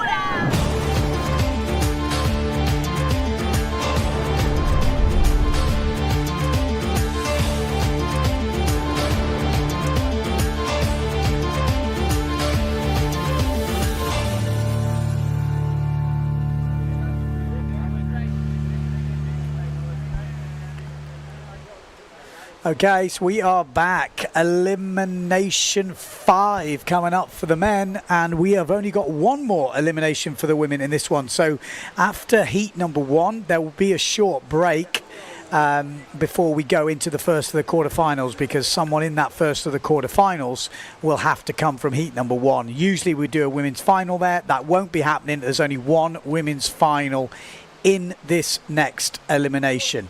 So we're going to have a little look at the highlights from that last men's elimination. I mean, it was a pretty well competitive affair, I got to say. Some pretty big moves. You can see Michelle Becker definitely was the standout. And I actually just spoke to Nico Goya. He was not bothered. He said it was a good move from Michelle, but he looked at his GPS and he saw he's got 2 knots to play with. He was 2 knots like from his top speed. I mean, that's crazy. There was that massive crash from Enrico Marotti. I've not spoke to him yet, but that is big. And that's why Nico Goya and a few of them actually have got like a release on their hook. When there's a big crash like that, the hook actually releases. And he said that can save your mast, your boom. With some big moments in that one. Johan So just getting it all very loose there. It was definitely some crazy moments. And Mrs. Mortifon when it went wrong on that jibe, trying to go on the inside. It was a solid move as well. But this was the big move. Michelle Becker coming into the last move. Becker makes his move there, which was pretty cool. And then I think Nico had a quick look then, and he said he checked his GPS and went, yeah, I got a few more knots to play with. I mean, that's crazy. That's crazy. I mean, that's how fast that guy is right now. So, Michelle Becker, good job. And Amado Vrieswijk, with that 3rd place, moves up in the overalls. So, we sort of said it before, but Nico Goya obviously won it in the end. Becker 2nd, Amado Vrieswijk in 3rd place, and that does put him in 1st place overall, counting 8 points. So Amado Vrieswijk 8 points, Johan So 2nd with 10 points, and then Nicolas Goya is 10.4, and we are straight on to 1st round action in this 5th elimination. And it looks like Winter with a good start there. We got Cedric Board down this bottom end. I'm just going to refresh the standings we've got here. Oh, Johan, sorry, Lohan Jules flying on the fin. I'm going to have to get a bit warmed up into this. It's gone straight into action. There we go. Just trying to get the men's elimination up. There we go. Sorry, excuse me. So we got Board, Sjoberg, Solkos, Everard, Winter, Kudu, Jules and Pettifer in this. Pettifer going, well, he's a bit deep at the moment, but Jules looking good, Winter looking good. We've got Sjoberg also looking good down this bottom end there. We got Cedric Board looking good. This looks like it's picked up, doesn't it? The real fin just up there, the Gastro, which is I think Kudu maybe. Looks like he's got some speed. We've got Everard on the Neil Pride, also looking good, but Lohan Jules, Future Fly and S2 Maui sails at the front of the fleet.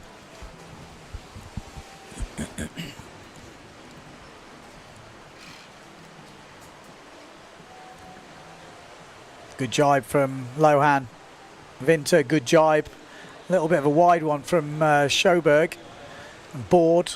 And then Solkos from Greece pushing through into the top 4.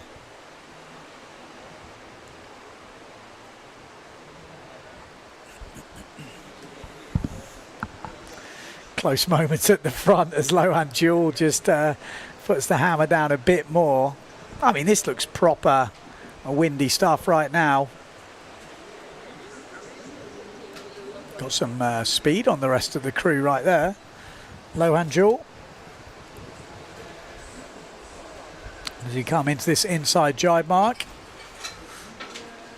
Lohan, good jibe from him. Winter, good jibe. Sjoberg really wide, allowing board on that inside, and then Sokus is going to have a fight for 4th place. Him and Sjoberg, the Swede. So Sweden versus Greece right now, coming into the last mark. Any mistakes? Oh, he's gone inside. John Sokus. Oh, he hasn't got inside. He's gone inside the water. And that is good night, Greece. Oh, that looks like he's in the middle of the drink, as hopefully they can see him. He was quite far away from the gear there as Winter's holding on. And he's not the biggest racer, Winter, from Denmark, but doing good. Lohan Jewel looking solid though.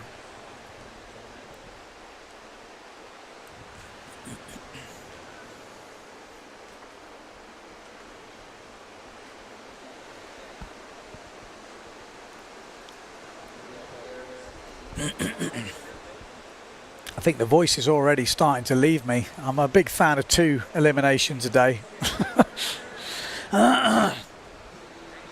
So there we go. 4 riders getting through. Board takes that 4th spot. Sjoberg gets through. Lohan Jewel and Winter all into the next round. So we're going to have a little break now while we sort that out, because obviously the 4 riders need to know which heats they're going into, because the top 4 will be split up into each of the quarterfinals.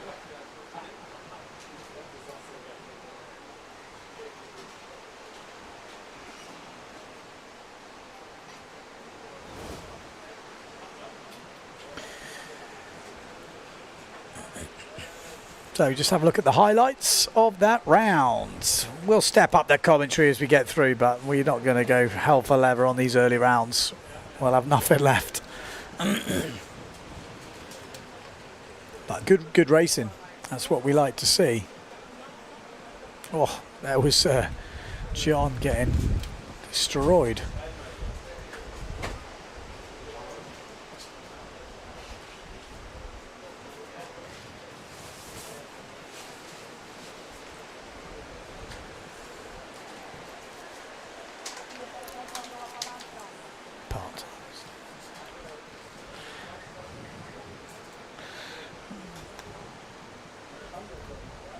Just looking at the live ticker, get some lowdown. Mary Morton says it's extremely difficult out there. We just asked her fin or foiler, which she was on foil in the last race, but almost dying, just to give you an idea of how windy it is. It is tricky. We might see a few more women on the fin in this, in their final coming up. Also, I spoke to Matt Czech-Rakowski. He broke everything when he hit the finish line mark. Everything, like mast, boom, did he say extension, sail? I think he said everything, which is yeah, that's everything. So that's pretty crazy. They did have the mark, but obviously the tide is going out as they race, so obviously need a massive weight on the buoy. If they've got a big weight on the buoy, I guess that's what they're going to have to be putting on, a meter down. But I guess they already thought of that. They don't need me to tell them that. But I'm sure we've had a few kind of crashes close to that buoy. I mean, the instinct to me is just to say, well, don't finish next to the buoy. But I know that's not what I'm going to tell them, because they're bigger than me. I'll get into trouble. But if it's happened to a few people already, maybe, just maybe, don't finish down there. I'm joking. I would definitely not say that to them. Let's hopefully that they don't watch this break back on the live stream. I'm sure they won't.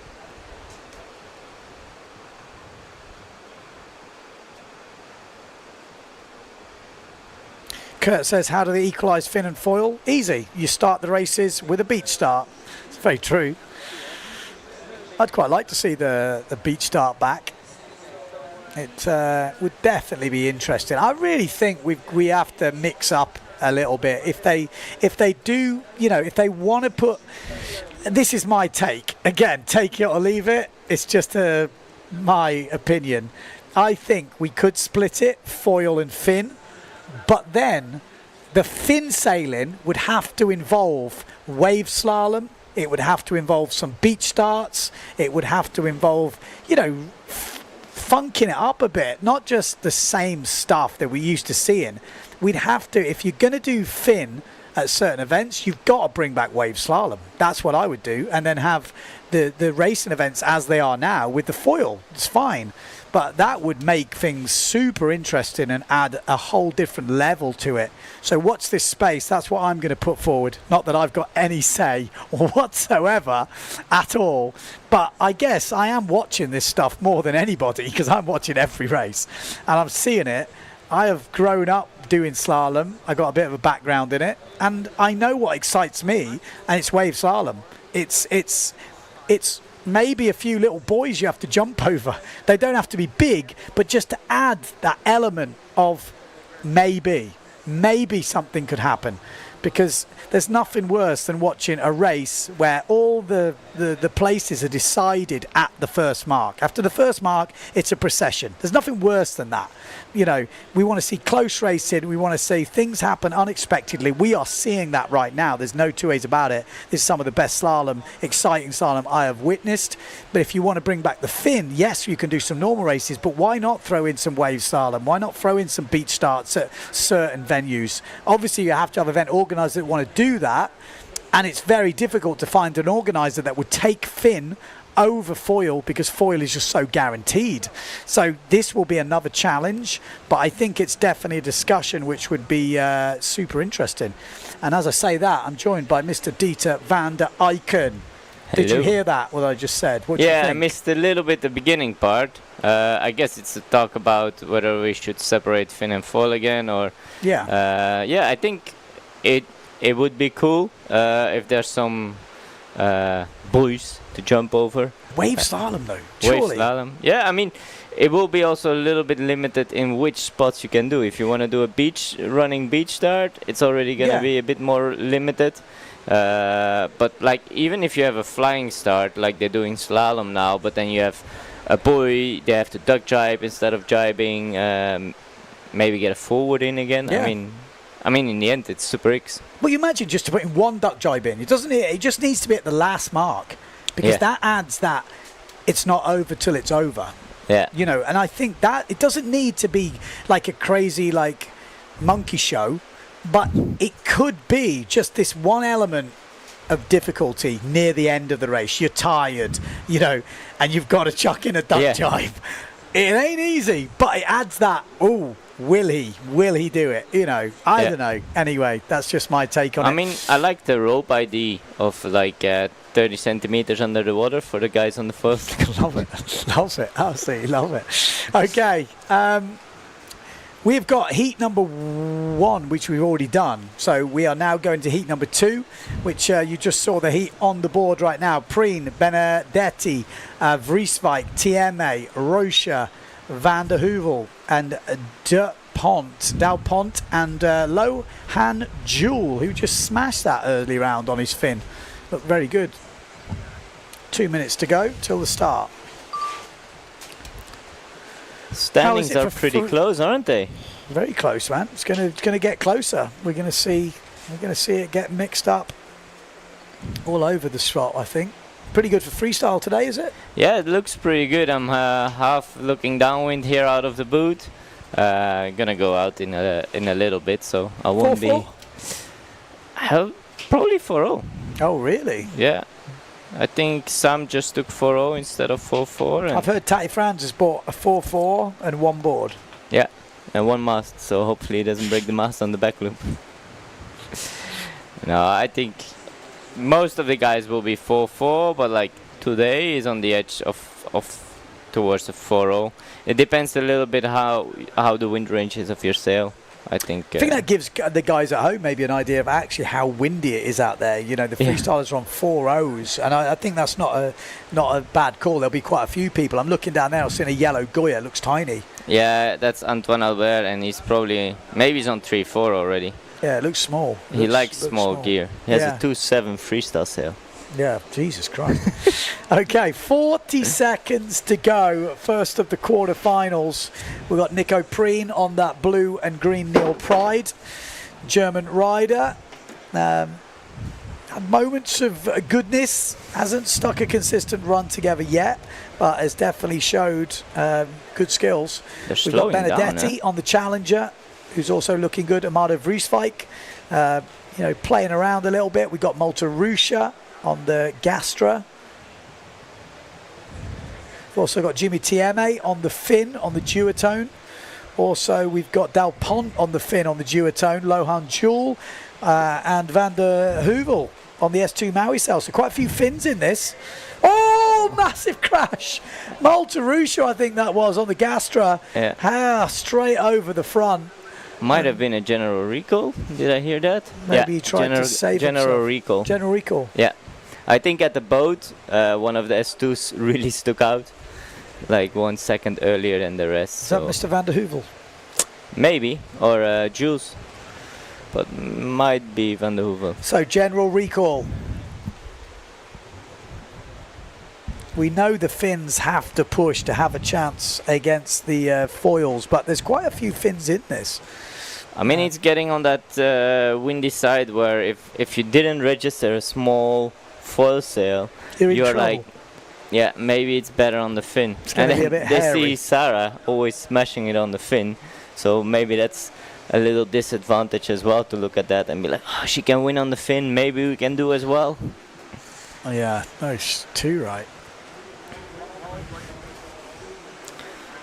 But yeah. Whoa, that is messing with my eyes. That finish mine.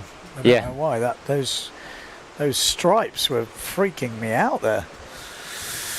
Okay, so I let's wouldn't like see. to sit on the finish line the whole day. Or maybe it's better than the start boat. What do you think? Finish line or start boat? What would I rather be on? Yeah. Commentary booth. This is the best spot in the house. I'm not joking. And this is going to sound weird, and don't take this the wrong way, but the view on the TV screen is way better than standing on the beach. I'm telling you now. Like, it's like being at a football match. You want to be here, you want to see the riders, you want to get the atmosphere, but the view on the TV with the drone and all the stuff, it takes some beating. We've got guys that are here staying in the hotel to watch the action, you know. So I guess it's the same in football. You go to a football stadium for the atmosphere, but there's big TVs which they're watching replays and stuff like that. Exactly. There you go. Replays, the drone gives such a good view. I was just watching at home the whole time as well. I watched the first 2 eliminations from home. And yeah, I think the view of the drones is insane. It's cool, like here you have best of both. You have the drone in front of you. You can look out a little bit as well. You can feel No, the here vibe is of the riders. definitely the best spot in the house because we're high up. We're like one of the highest spots on the whole beach, so we get like to overlook the whole. It's like being the king of the castle right now. I mean, I'm not being rude. It's like, lovely. But we've also got the TV with the instant replays and all that sort of stuff, which is next level. And like I said, I've said it before, I'm going to bore everyone, but the drone is a game changer for slalom. It's game changing. I think it turns slalom into full broadcast like sport. You could put this on a sports channel and it wouldn't look out of place. It would look high end as you like. You know, the boys are doing a good job, you know, with the whole production and everything, and the drone is just that little icing on the cake, which just, well, it changes the game. It's not even the icing on the cake, it's the game changer. Yeah, it's a full game changer. Especially here, you know, we're quite far out, so I guess look now you can look around at the start line like we wouldn't be able to do. Okay, apparently we've got an interview with Maciek, which was recorded earlier. I heard this interview, so get ready. You're going to hear a lot of money going down the toilet. Are you ready? Yeah, I kind of settled a little bit. The guys in front of me were not pushing, so it kind of backed me into the other guys. Nico, he overtook me. And then I needed a good jibe. I had a shitty jibe. And then I pushed the last reach. And I passed, I swear, like 5 meters away from the finishing mark. And I caught the rope and broke everything. Broke the mast, the boom, the sail, and the nose of the board. So and it happened already to Enrico before. We told them, but now the tide went down, so the rope is even more like this. And I mean, it's like, it's like, how you say, like the game you have on Windows, the one with the bombs.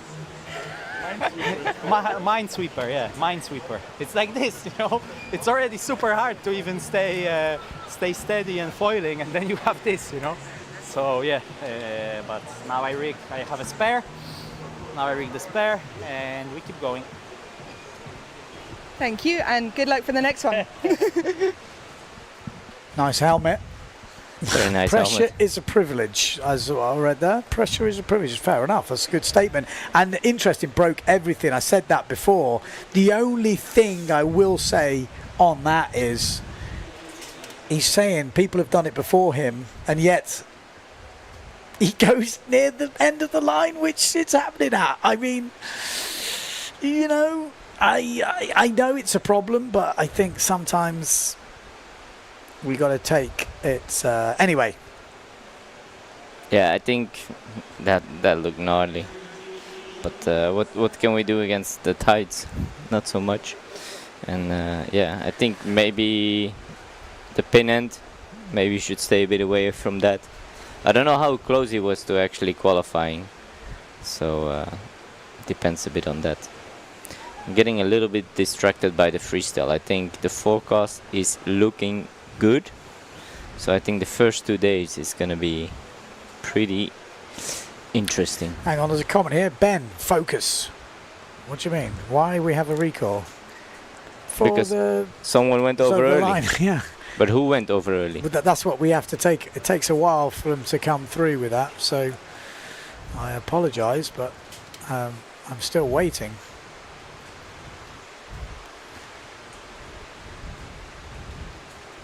I'm focused, don't you? How dare you say I'm not focused? Van der Heuvel and Jimmy TMA. I probably could have guessed that, actually. I thought both of those were pretty. Bugger for Jimmy. He's been in the top 16 every elimination already, almost, no? Yeah. No, it's been good. He's been keeping the fin alive. I've definitely got an echo back in my headphones, so I don't know if we can turn it down a bit because I've got a crazy echo. Oh, there we go. That's better. All right. Sorry. That's much more easy. I was struggling then. Right. 40 seconds to go. And someone coming in with broken gear. We're going to restart that. Preen, Benedetti, Vrieswijk, Rocha, Dalpont, Jules, Van der Heuvel and TMMA out. So 6 riders, 4 go through. You'd expect Preen to go through, Benedetti to go through. You'd expect Amado Vrieswijk. We can't say that's proper, but they would be the favoured riders, let's say. But Jules, we know, is quick. Dalpont's going to have something to say here. Who are we missing? We're missing someone. I mean, we're missing 2 guys. Yeah. Obviously. Are we? No, we're missing more than that. Oh, Rusha, because he had that massive crash. Ah, yeah, and he came in with broken gear. Yeah, so. There's no way. I spoke to the foilers the other day, and it is basically like if you crash and you're hooked in, you destroy things. Yeah. Things break. And that's why they've got these safety releases on their hooks. And I'm going to definitely look into that more. But as we speak now, it looks like Amado Vrieswijk, Lohan Jewel going well on the fin. Nico Preen. Oh my cry. He wasn't scared of pushing up a little bit there, was he? Oh my, I can't watch. There's only 5 of them in the race and it's already a bit crazy. Close jibing. Wow. Fin race in the back for the qualifying spot, so the foils are pulling out again. I think Amado was pretty happy to stay out of it. It looks windy now. Even look at Lohan Jewel. Although I spoke to Tatty earlier, he said he was on his 7.0 on the fin. So it's obviously not that windy. It might be now, but I mean 7.0 on the fin is not. Oh, hello. Where's Nico going? He definitely thinks it's windy. Nico's off. He's off home. He wants some dinner. He's all you can eat is just kicking off in the There is hotel. some swell on the outside, so Yeah, I don't know if that's better you or know worse what? for the Finns. That means Nico is not comfortable right now, and there is 2 Finns in this. Del so- Pont just sneaking through that jibe. Yeah, any mistake from Nico Preen is going to leave the door open for Del Pont and Lohan Jewel. Only 4 can go through. Oh, Benedetti looking a little bit loose. There's definitely some breeze out there, some big gusts coming through. Like I said, Preen, although he's on the foil, although he's one of the seeded riders you'd expect to get through, one mistake, he'd be in trouble. Yeah. You know, he's got 2 Finns behind him who are less likely to make that mistake. So if they can push him a little bit, he's obviously maybe on the edge. I mean, it's They fairly need a mistake clear. from Preen. It's not probably going to happen without a push, but they're going to push him hard. Amado Vrieswijk looking pretty solid out in the front. Benedetti looking good. Preen's looking pretty solid actually in 3rd now. He's got Del Pont in 4th place and Lohan Jewel at the moment missing out in 5th. We got 1 jibe mark to go. Amado Vrieswijk leading this competition here in Sotavento. Still hungry for that win, I guess. He is definitely hungry. Amado Vrieswijk, mark number 4, the last mark goes round pretty safely. Then we've got, oh look at this, Lohan Jewel making a move on the inside. On Del Pont, and Preen has made a move on Benedetti. So Lohan Jewel is now up into 4th spot. Yeah, I mean, pretty much what happened the round marking before on the way out. So Jules definitely gave Del Pont the same back. I mean, there's a drag race coming up. Oh, hello, Del Pont's not giving up on this 4th place. Lohan Jewel, Del Pont going to go all the way to the line. And this is the battle between the Finns. This is what we used to see in 1 touchdown. Del Pont is flying here. We've got a bit of swell. It's going to be who can navigate the swell the best, who can get the board flying. This is the battle for 4th place as Lohan Jewel powers through in the end. I think he was just too tight to the line. We've seen that before. The Finn guys complaining that mark is just a little bit too upwind, and we saw that with Del Pont then. As soon as he had to point, he just lost any bit of advantage, but he was doing it there. Yeah. I reckon Rachel Sailor came in between as well at the end to spice things up. I just saw.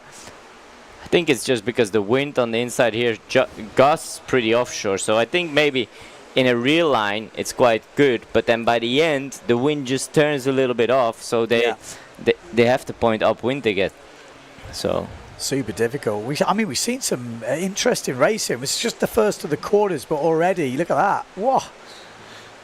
Benedetti just, oh, did you see that 1 foot from Mardo? I missed that before. Oh, I mean, there he was was so far ahead. Preen Yeah. when he lost it. You thought he was off down to the finish. Luckily, I mean, if he'd have been a bit closer, wow. I mean, are we going to see some crazy crash like that? It really could happen.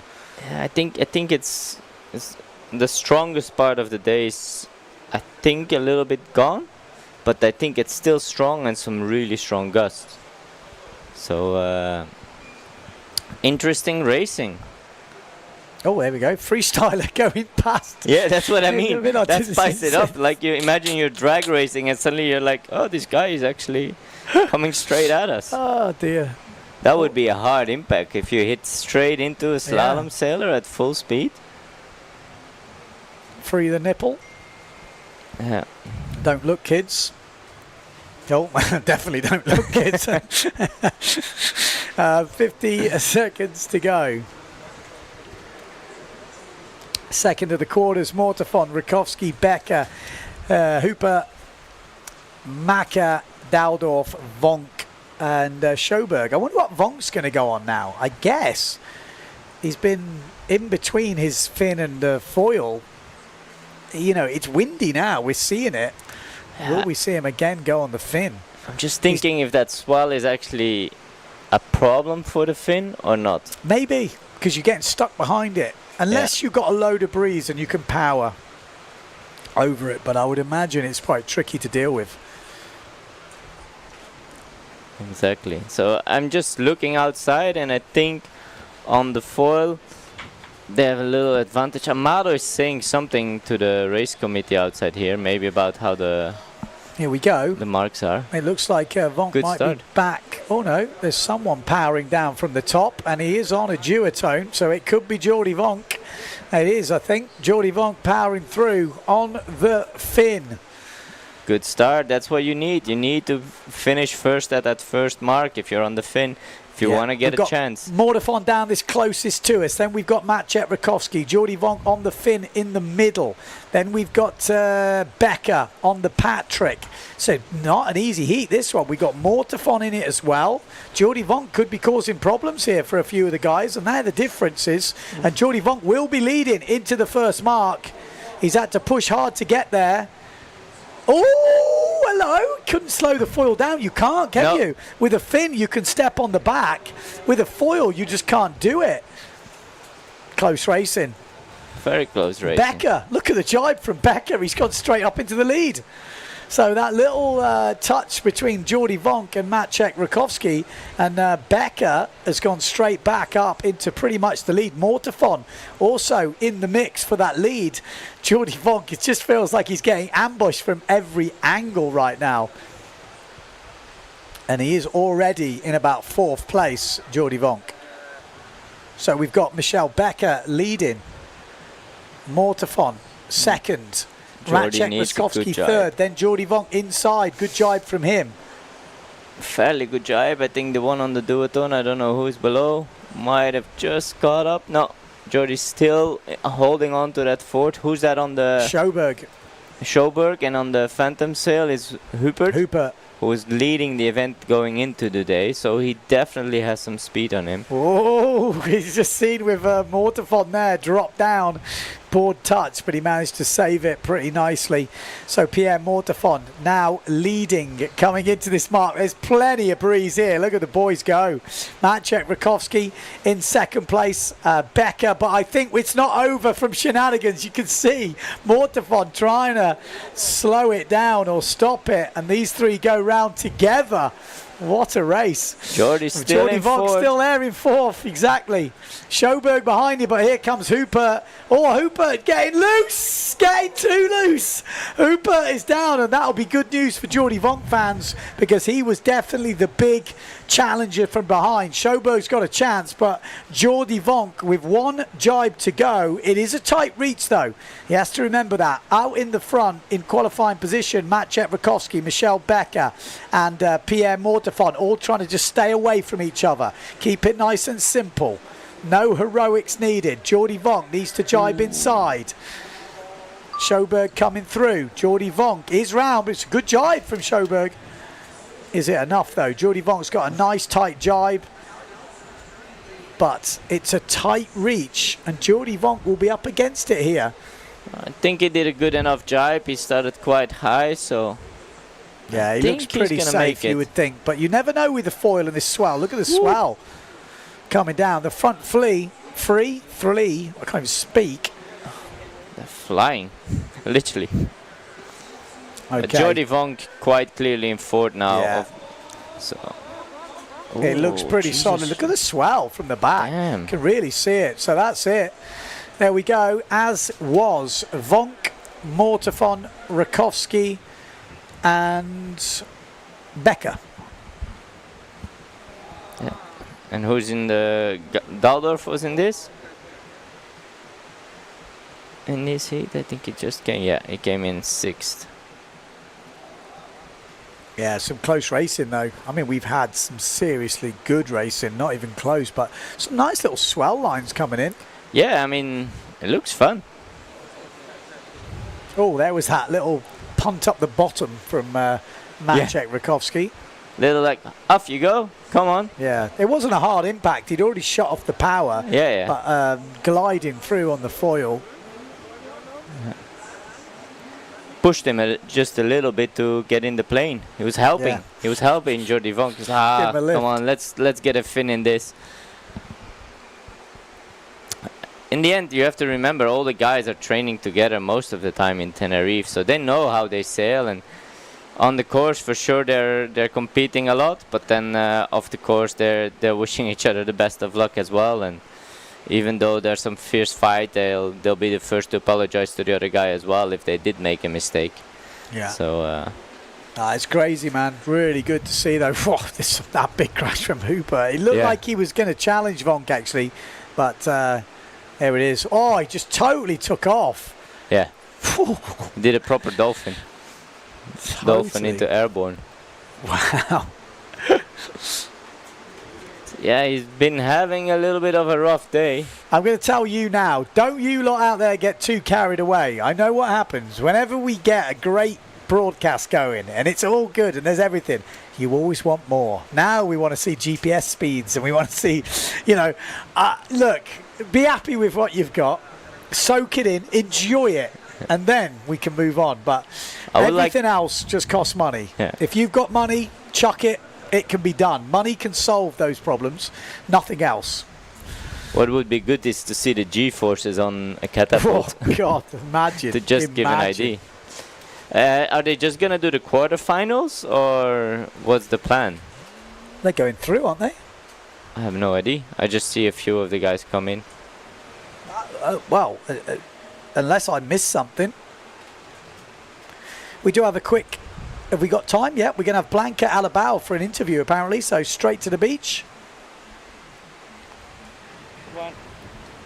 Blanca Alabao, not the perfect start to the day, but it's been getting better and better. What's your plan for this last elimination? Well, I hope the wind stays strong and keep pushing the limits. My start was not really good. I had some fights with Jenna, and was a little mess. But I think I recovered from that, and I'm happy with it. How are you liking racing against the Finn sailors here? With the Finn, it's actually really nice because the girls have a lot of control, so I now know the curve they're gonna have. And the foil is more tricky when we are all on foil because some of them, they have no control and they believe so. So it's tricky. They do it inside, run inside, it's quite a mess. And what's your plan for this last race now? I'm gonna keep going on my 4-6, same gear than before. The wind is going up and down, so I think I will stay on foil and give it all. Good luck, have fun and enjoy. Thank you. Okay, I won't lie, we couldn't hear that interview here, but I'm sure she is pumped up for her final, which will be coming up after heat number 7, which is the second of the semi-finals. She's had some close racing. She's been disqualified for dangerous sailing, fined €250. If she does one more dangerous sailing call, she will be disqualified from the event. She is the current World Tour leader, so it's big stuff. And she has now created a pretty tasty rivalry with Jenna Gibson. Yeah, the gloves are off. Yeah. I mean, you can see Blanca is a little bit more holding back in the jibes after that. I think that was definitely a misjudgment, trying to go for a gap that was clearly not there. And obviously, as you said before, once you're on the fall, you can't brake anymore. That was brutal, and we're quite lucky none of the two got injured. So yeah, I guess that's what it is. No rules, but they have to put some rules now and then to make sure. I mean, the one rule is no dangerous sailing. So yes, there might be a gap. Yes, you might get an advantage, but you shouldn't take the risky option if there is another option, even if it means it won't help your race. And what the judges have said, they've looked at the instant. She had an option to go round the outside, but she chose to dive in the inside when the other rider was already on the other tack. And it was a pretty easy call for them, they said. It was too dangerous. We can't promote that. We have to stamp it out, and they have to make an example. And I think they got it right when we look at the video. And she will probably say the same thing, but in the heat of the moment, sometimes you don't have the clearest of heads, and you want the win, you want the, so... That's just how it is. And then we've seen some close racing with them after that. We saw them going head-to-head, Jenna and Blanca, which is the two riders involved on the last one. And Jenna got the win on the finish line by, millimetres probably. It's really interesting, actually. It's made... I like it. I like a bit of spice. Definitely. And, I mean, it is judgments. And I think both are... I mean, Blanca for sure will not be happy, but... It was the right call, I think, and she'll, wrong judgment, and sometimes can happen, and that's when you get fined, but can't happen twice, definitely not that. And I mean, since then, actually, they've both been sailing better, haven't they? Pretty much. Yeah. Like it seems like the adrenaline actually got it better for both. Well, now they don't want to lose to each other, so now it's like business, proper. It was always been business, but maybe that extra bit of fire is definitely lit. Okay, so here we go. Third of the quarterfinals. Giacchino, Stallman, So, Kernam, Franz, Van der Berg, Mattis, and Winter. 7 foils, 1 fin. Yeah, we got Giacchino closest to us on the Severn. Then it looks like we've got the Beast, which is Johan So. Then we've got Mattis on the Gastra, or that could be Stallman actually. Oh, there we go. Good start from Matteo Giacchino. He looks like he's on it today. He's not quite got it together in the finals, but he's really been pinging the starts in the earlier rounds. Neil Pride in the middle, which is Sebastian Kernam, one of the lighter riders out there, and he is still holding it on with the big boys. Johan So also looking pretty solid in the middle of the picture. Winter getting a bit left behind here on that 0.7 sail as the guys fly down to this first mark, but it will be Matteo Giacchino, the Italian, who goes round in first. Johan So in second place. Then we've got Sebastian Kernam. It looks like we've got Stallman in fourth. He's been having a very good day, hasn't he? Yeah, been 12, really consistent. 12 or something like this. Very consistent at the moment. Giacchino, the top four getting away, although a little bit loose on the left-hand side. Who's that? Is that Mattis on the Gastra? Might be. He's having a little bit of a low line. We'll have to see if it works out for him. Maybe trying to sneak up on the top boys. But it's going to be Giacchino still in the lead around this second jibe mark, followed by Johan So, followed by Kernam. And I tell you, Mattis is having a move on Stallman. Oh, no, he's not. He was having a move on Stallman, but he's now in the drink. Tati Franzo maybe trying to make a move on the fin. There's definitely breeze out there. He needs a good run in. He's been keeping an eye on Stallman. That's the fourth place rider, and that's where Tati Franz needs to be. Yeah, only top 4 qualifies, so. Yeah, this is the third quarter-final. At the moment, Giacchino, Johan So looking very comfortable in 1 and 2. Then we've got Sebastian Kernam a bit further behind, and Scotty Stallman in fourth place. The all-important qualifying spot. You can see the swell lines. Oh, there we go. Tati Franz coming the inside. There we go. From out of nowhere, Tati Franz is in the game here. And Stallman not with a good jibe, but seems to stay with Tati. And Tati spun out. Here we go. The battle for fourth is on. Stallman versus Franz. A battle of fin versus foil. And Stallman's got to get a wriggle on now. He somehow fluffed that jibe, but kept the thing foiling. And the speed was just there. As we say that, the Beast has gone into the lead ahead of Matteo Giacchino. So Johan So, then we've got Matteo Giacchino, then we've got Kernam, and I'm sure we're going to see Tati Franz go inside, and Stallman's bouncing around, trying to keep it foiling, and Tati Franz has used that to his advantage, but Stallman comes back. This is going to be a really good race now.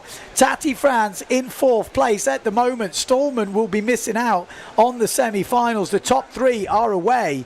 Johan So, Matteo Giacchino, Sebastian Kernam. That looks set, but the battle really is for fourth place. Fourth place, Tati Franz looks like he's got it. It does look like Mattis. Actually, it could have been Mattis that was in. Yeah. Mattis is coming back. Maybe it's Mattis, not Stallman. Let's see that fourth place, mate. Where's the drone going? Come on, there we go. That's the battle. Tati Franz is trying to hold it on. He does. Tati Franz does get it. It looks like it was actually Mattis fighting out for that fourth place. Yeah. Oh, Stallman just off the screen exploded towards the finish line. Could have been Stallman. No, he crashed. Who? Stallman, just now at the finish line, he was going for it. So he actually drops But was it Storman we were looking at? I thought it was. I think so. I think yeah. Mattis came out of nowhere in the Okay. last jibe. Because that's not a blue board, is it? Because Mattis is on the more Yeah, it's on a different bluish colour board. Yeah. Yeah. Maybe. Maybe it was. No, Mattis is there. Yeah. He's there in 6th. Okay, so he did come through. So yeah, this is where Tati France kind of pushes him out. Nah, it must have been. That's him. It is Mattis. Yeah, and that's yeah, it's Mattis. It was Mattis that was fighting. But and just made it. 2 for the Finns so far. Jordy they through. go through, so maybe Tati's there is getting a bit. through. Still, Come on, boys. Still life in it. Next up, we've got the last of the quarterfinals. Marotti, Martini, Goya, Giroux, Mercer, Vorenberg, Cousin and Board. It's a pretty French stacked lineup, isn't it? If I Definitely. remember rightly, yeah. French, French, 6 French. Okay. And an Outnumbered. Italian and a Croatian. Mercer's birthday today. Is he going to get through to the semis? It's not an easy one. He's been a few times just missing out. He's had the speed. He's been so close. And he's one of the young guys stepping up. So, I mean, I think he won one quarterfinal in Pozo on the Finn, no? I remember. So he has the speed. He's been a bit more on the foil here. But yeah, I think he can. But stay out of trouble as well, you know. We have Bordes, who's super fast, but sometimes does make a little sketchy exit out of the water. And yeah, I think... Here we go, yellow flag is up on the boat. Goyard must be the favorite. Probably starts in 5th or 7th. I spoke to him actually before, because about that Becker move. You know, Becker made that move on him. He looked good, but he looked too relaxed. And I kind of said to him, you know, were you worried when that happened? You didn't look it. He's like, nah, I still had 2 knots to go on my top speed. Like he was 2 knots below his top speed for the day. So he's like, he looked and he went, nah, I've got 2 knots to play with. I mean, that's amazing. That's a different league, isn't it? That's in a final where you're doing that. I mean, it's great to see it, but you just know he's got that extra gear. He is doing this event as his only event on the PWA this year, so he has got gear tailored to these conditions. So he does have an advantage. You know, no disrespect to his skill. We know he is still one of the best foilers in the world anyway, but with that extra advantage, it's definitely, if I'd have been a betting man, which I am, I'd put a few quid on him before this competition kicked off as maybe the champ, because of that little advantage he's got. He just looks cruising. Yeah, he does. He's not pushing the start. He just looks like he's that confident that he's got that much in the tank, which is quite scary, I think. Yeah, I think that's, I mean, as a competitor, that's quite scary. Yeah. Because you're like, I'm leading, and he just goes like, hello, goodbye. Exactly. 2 knots in the tank, not like half a knot. I spoke to Becker, he goes, I had 0.02 in the tank. I thought that was a classic. Okay, here we go, last of the quarterfinals. Big boys in this one. Marotti, Bruno. So Marotti right down this end. We've got, well, Nico Goya's down there as well. We've got Bruno. I'm not sure I'd want to be near Bruno. No disrespect, but we know Bruno has got the speed, but he's also a bit loose. Birthday boy from the top. Mercer on his birthday. On the fin. That would be nice. He is, isn't he? He likes the fin. He's got some speed, Mercer, on the fin. He's fast. He is. He's going for it. Happy birthday, Mr. Mercer. If he gets through this, it's still a long way to go, but he's in the mix at the first mark. But as I say that, Nico Goya powers ahead of Enrico Marotti, and Mercer is just going for the inside line. Obviously, he's on the fin. I would be so scared mixing with the foils like that. Oh, yeah, but it's good to see, isn't it? So, Nico Goya, I have a feeling he just looks so comfortable. His tiny little sail looks what's the smallest really sail he comfortable. registered? I don't know, 3.7? but looking at that, looks tiny, doesn't it? Mercer in 4th place at the moment on the fin. Then we've got Marotti and the other Neil Pride rider, Bruno Martini. And these boys are on the edge. It looks really crazy out there right now as we come into this second jibe mark. And Nico will turn off the gas a little bit here and kind of try and cruise it home, but he can't go too easy. Battle for Enrico fourth Marotti, is so then Bruno close. Martini, then Mercer jibing on the inside. We've also got the Patrick of Cousin. We've got Board a little bit further back. We've got the Gastra of Giroux. Mercer, he's on it. Could this be his birthday present? Last elimination of the day, elimination number 5. He's pushing with Giroux here all the way. I think Giroux don't know what to do. He's like, where are you going? I'm on a foil. I can point wherever I like. Yeah. The guys off the top might actually benefit a lot from this battle. Yeah. I think Mercer just doesn't want to get pushed high. He's trying to stay that inside line, go the most direct route. He's got to go the shortest distance, and it seems to be working, although he's going to get done here. Giroux comes on the inside now, so does Cousin. Goyard is far ahead, so... Goyard is gone, isn't he? He's absolutely gone. Then we've got the 2 Neil Prides, Bruno Martini and Enrico Marotti, that's second and third. Oh, and then a moment from Alexander Cousin. So Mercer dropping back a bit. It's going to come down to this last jibe mark for the 4th place. So Goya round, here we go. Here's the battle for 4th. Will these guys take each other out? Will Mercer come through? Mercer's dropped right back now as the foils come through. Oh, Goya, not a good jibe, and not a good jibe from Cousin, and not a good jibe for all of them. Board goes down. Mercer, will he get the birthday present? I don't think so. Oh, yes. Goya's gone. Oh, someone crashed. Enrico, I think, Enrico crashed. Marotti, I think. Either Marotti. Yes. Yeah. So I that's think his it's birthday Marotti. present.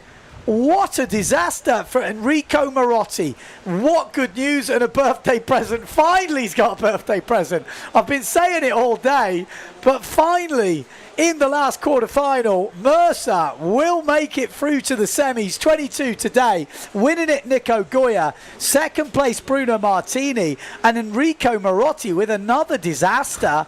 And it's going to be Giroux who finishes in 3rd, and Mercer makes it through to the semi-finals. Happy birthday, boy. Happy birthday to you. I've been waiting for that to happen, thinking, oh, it's not even going to happen now. But then Enrico Marotti, that was a big crash. Ah, massive. I don't know if the sail is still in one piece or not. I mean, a few crashes in there. I mean, how much action on the last buoy happened? I think Mercure went in at 6th. And he's still qualified. I mean, there was carnage at that last mark. Absolute carnage. I mean, till there it was all clean. I mean, I would be so scared on the foil with that.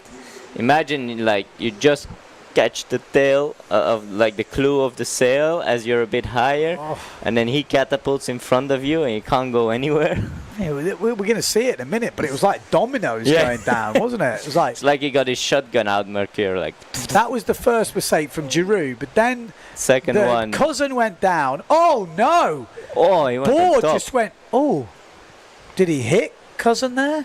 I think the board just.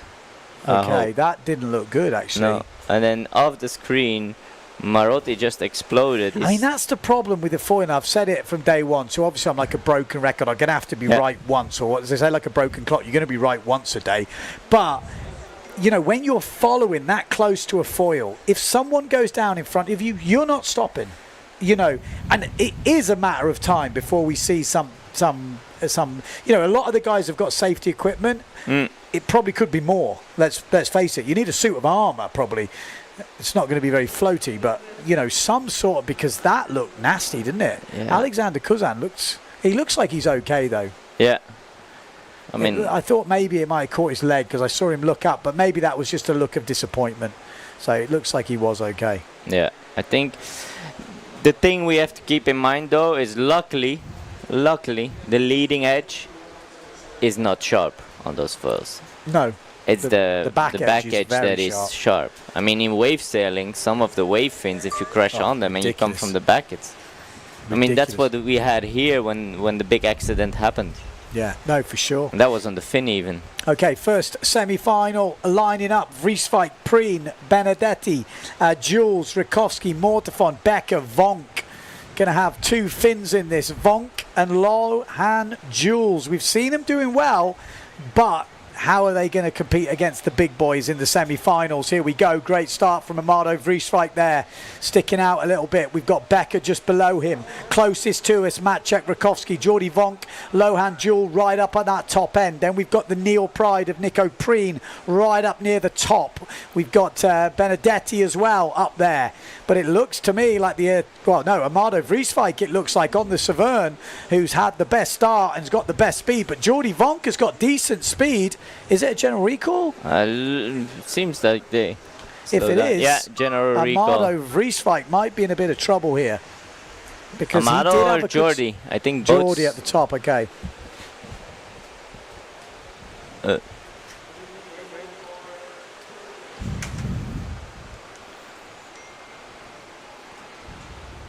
Wow, okay. If it's Amado, that would be a bit of a shame. It would be a shame. He's leading at the moment. But it would make it exciting. I mean, in a way, I want Amado to stay in to keep it exciting, because Goyard is on such a level that, you know, it has 2 bullets. He's the only one with 2 bullets. We kind of need Amado to stay in it. Or Lo and Joe. I'll tell you what's interesting is the difference in styles. You've got, it looks like Marotti's getting pulled in. I'm guessing that's Marotti. Yeah, broke the gear. Yeah, broke gear. I mean, how much gear have these guys got? Because Marotti's had some big crashes, like big crashes. He must be feeling pretty beaten up right now, I've got to be honest. He was running around earlier, broke his sail, he broke this, he broke that. He said, I haven't stopped running all day. It does feel like this event is just not going his way. Yeah, sometimes you have that. And the thing is... Oh, that looks like Severn heading back, but that wasn't... Then it is Amado. It's only Severn in it. Broken boom, is it? Everything looks intact for Marotti, but there must be something broke. I'm guessing it's boom. Or It's the only Eagle. thing it could be. Or foil, I guess. I guess it could be foil because his sail looks intact. Yeah. Doesn't it? Oh, imagine if you lost the foil. Oh no, there's still foil. Yeah. Maybe all is still in one piece. Let's see if he turns around the board, if he still has all wings. Yeah. Well, everything still looks intact, weirdly, but he got to lift in. Those things don't add up, so I'm guessing it's a broken boom. Yeah, not maybe a clean break, but maybe pretty destroyed. Yeah. He is looking at the boom a bit. So who was over early? Do we have a We're confirmation? still waiting for that information.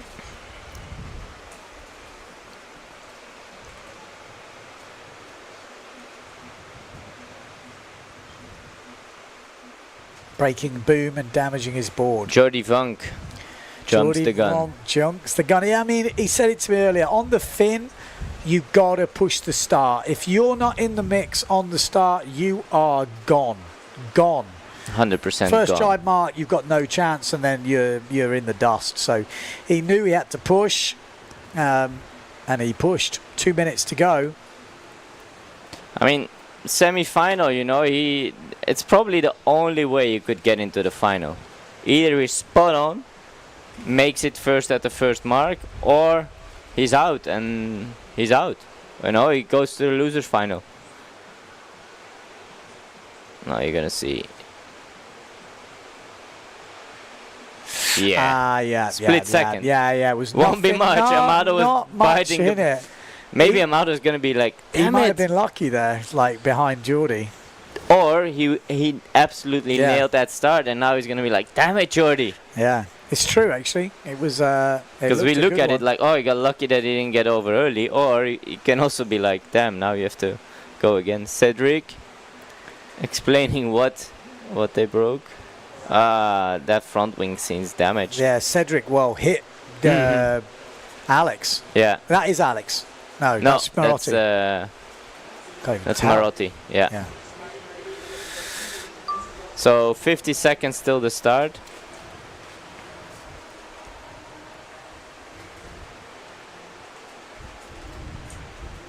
Mackenzie says, in my experience, the foil is no more dangerous than the fin.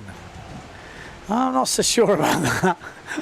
There's a bigger kill zone with a foil. It's Yeah, it's wider. bigger. It's like what 60 cm wide. As a fin is like less than half a centimeter wide.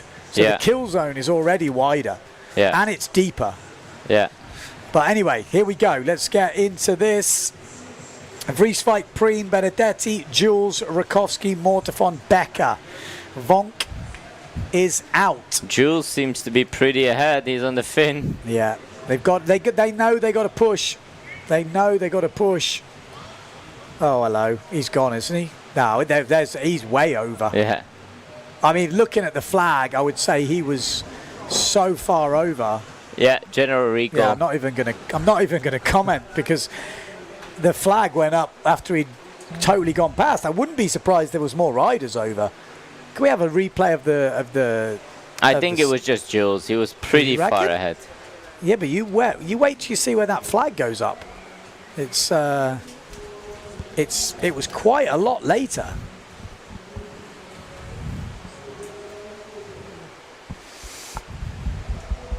Let's see if we can get a replay. Again. I mean, that's going to happen. Wait for the next semi-final. There's also 2 fins in that, so. Yeah. One with a black sail called Tati France. Well, while we're waiting, let's have a look at the YouTube comments. Yeah. Mike says, how much booms have been broken? A lot, I would say. Like, there's been some massive crashes. Like I say, we should definitely take a look at that Nico Goya harness hook, which kind of releases. That's quite an interesting one. I think most of the guys use it now. Really? Yeah. It makes sense. They said if you're not hooked in, you don't have that crazy equipment breakage.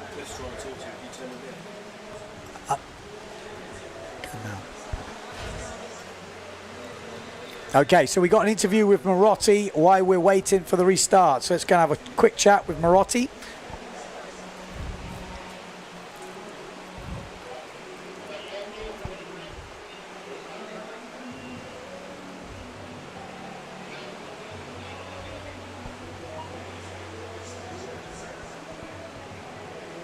Well, I think we've got one coming up, but obviously there's a little bit of a delay, but we'll be bringing that Enrico very Marotti? soon. Interview with Enrico. There's a tally on the front of your helmet. Is this how many booms you've broken this week? It's how many bullets I took on the tour, but yeah, this event it's hard to put a line for now, but let's see, 3 more days. But yeah, didn't start so good with a crash in a finish line on a rope. I saw Maciek also had the same incident, so yeah, it's obviously not our mistake, but we paid for that mistake. And I was shaking since then, because when you crash with 30 knots, it hurts. Then I broke the boom, then I ran to change, then the sail broke on the beach, other one because it was too hot and the mast just snapped. Then ripped the sail, then fixing this, going again. So it was all day running, and on the end too much falling on a ridge that actually I didn't do this season. I didn't explode on a ridge for a long time, so yeah, it's hard to take it. I'm struggling to find a good balance on my gear. The wing is a bit too big. We have a biggest small wing because this year we have only 2 wings, not 3. And in Hill Pride our smaller wing is the biggest of all the guys others, so it's a fight. And yeah, it works good, but just in this, it's weird conditions that you don't have anywhere. You have this swell that you are overtaking, and if you hit it, it's a mission.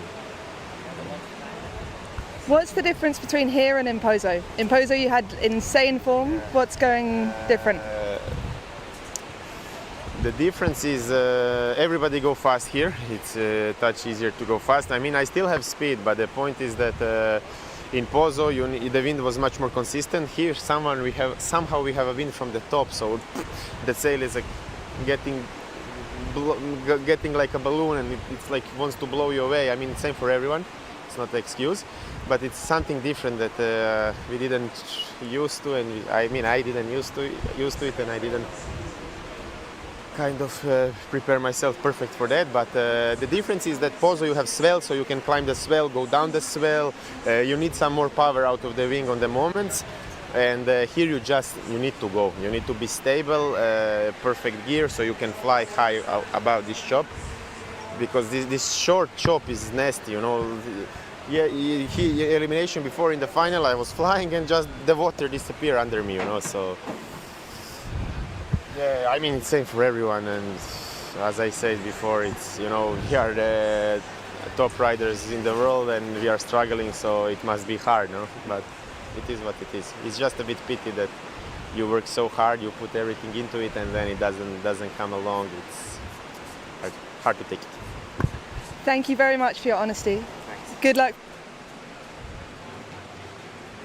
So there we go. I mean, yeah, he's had I know I spoke to him earlier and he was having a bit of a rough day. I could just see, you know, when things just are not going your way, you're kind of not in the groove, you're on the side of the groove, and every so often you pass the groove and you're like, yeah, that's it, oh no, it's gone again, and you just can't seem to get settled. In Pozo it was a whole different story. He was in the groove, he looked in the groove, and he never looked like missing, whereas here from day one, which was only yesterday, he's not quite found his rhythm yet. And just, yeah, interesting. You could see him almost analysing it as he was speaking then. He doesn't want to be negative, so he's saying stuff and he goes, that's not an excuse. Like, he's almost telling himself, like, that's not an excuse, it's the same for everyone. But, you know, you can see him trying to work out what is happening, what is going wrong, and how to get back in that groove. This is only day 2. We've got 3 more days of racing after this, so plenty of more races to go. Will he have any more equipment left? That's the question. I mean, he's getting through it. He must be. Yeah, I think that was hard, you know. It seems like he broke a lot of gear and everything that could go wrong went wrong today so far. But I hope he just keeps in mind. I think one day in Silt last year he had a shocker of the start of the event as well, and he still came back, I think, to 6th or 7th. So never count him out. In 3 days he won Pozo, so maybe he just has to reset, start from 0 again, and that's it, you know. Try to fight back to a top 5 finish, and then he's still in the world title dreams. It's not like anyone else is sticking out very much. No. Well, everyone has a mixed bag of results. Maybe Maciek a bit less, but he's not having his event at the moment yet He still either. had some good results, Maciek. He's still in the game. We've got 30 seconds to go before this semi-final kicks off. It's Benedetti and Jules who were both over the line earlier. So like we said, Jules is out, but Benedetti as well. So this is now, what, a 5-horse race? Yeah. So only one rider will miss out on the final. Vrieswijk, Preen, Rakowski, Mortefont and Becker. This is a very tough heat. Everyone is going to have to push super hard here. One person will miss.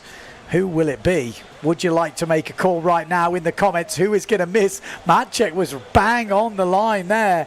It doesn't look like a general recall. It's a good start. So we've got Pierre Mortefont right closest to the drone. Just upwind on the pink sail, or quite far upwind, is Maciek Rakowski. Out in the lead though, Amado Vrieswijk. We've got Becker and Preen, the 2 Germans, a little further back. No! Oh, I can see that. Amado Vrieswijk had a moment. Now everyone just needs to calm down. They're all in the top 4 now. Let's hope Vrieswijk is all right, but that was big. Oh. It's not what he needed. Not what he needed with 5 guys in the race, but it's 5 good guys. You can't back off. Wow. We still hope. You never know. If all his gear's intact, you still don't know. These guys are going to cruise, though. This will not be an exciting race. We are not going to go crazy on the commentary. Vrieswijk is back up and running.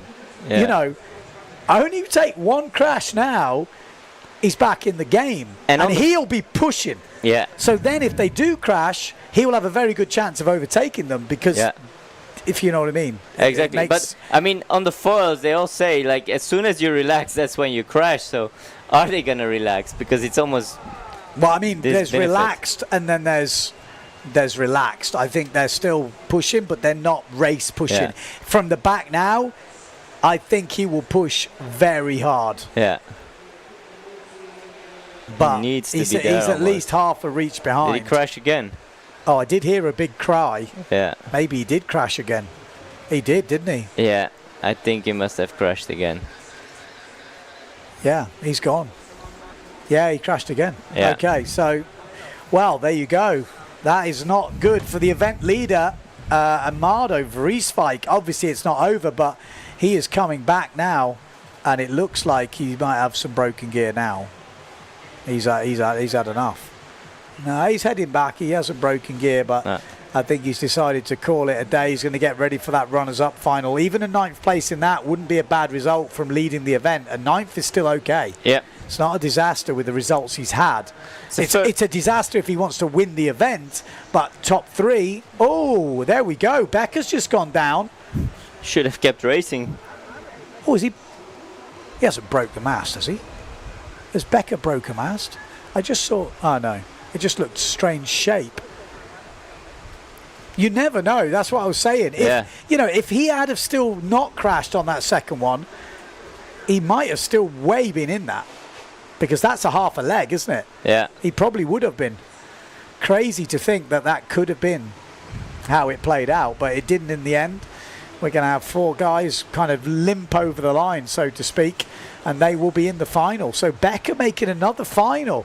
Yeah. You can't count this guy out. He's had some really 2 seconds. Interesting results at this event. Michel Becker, a second, a 22nd and a 26th, and he's now in another final. Yeah. 2 discards come in. If he Easily. can keep running into finals, he'll be right up there. Good news for Maciej Rakowski fans, though, because the Polish rider is in the final, safely in the final. Yeah. I'm just watching if Obviously, no one explodes. Pierre Mortefont is in the final. Nico Preen is in the final, and obviously Michel Becker is in the final. Well, that was the easiest commentary we've had to do. Yeah, for a semi-final. Yeah. Over early. I guess we're going to have a look And at then a that big crash. replay again. You could see it coming. It didn't happen straight away. There was a moment of, oh no, here it comes. But there we go. Becker just coming over the line now. Cruising. Didn't need to do anything crazy. Here we go. Watch this. There, he touched down, and then maybe his foot come out or something. Yeah. I mean, Maciej did well was lucky not to be taken down as well. There was when Becker kind of breached totally. Yeah, do you have to keep pushing? That is the question. Never know, do you? You never know.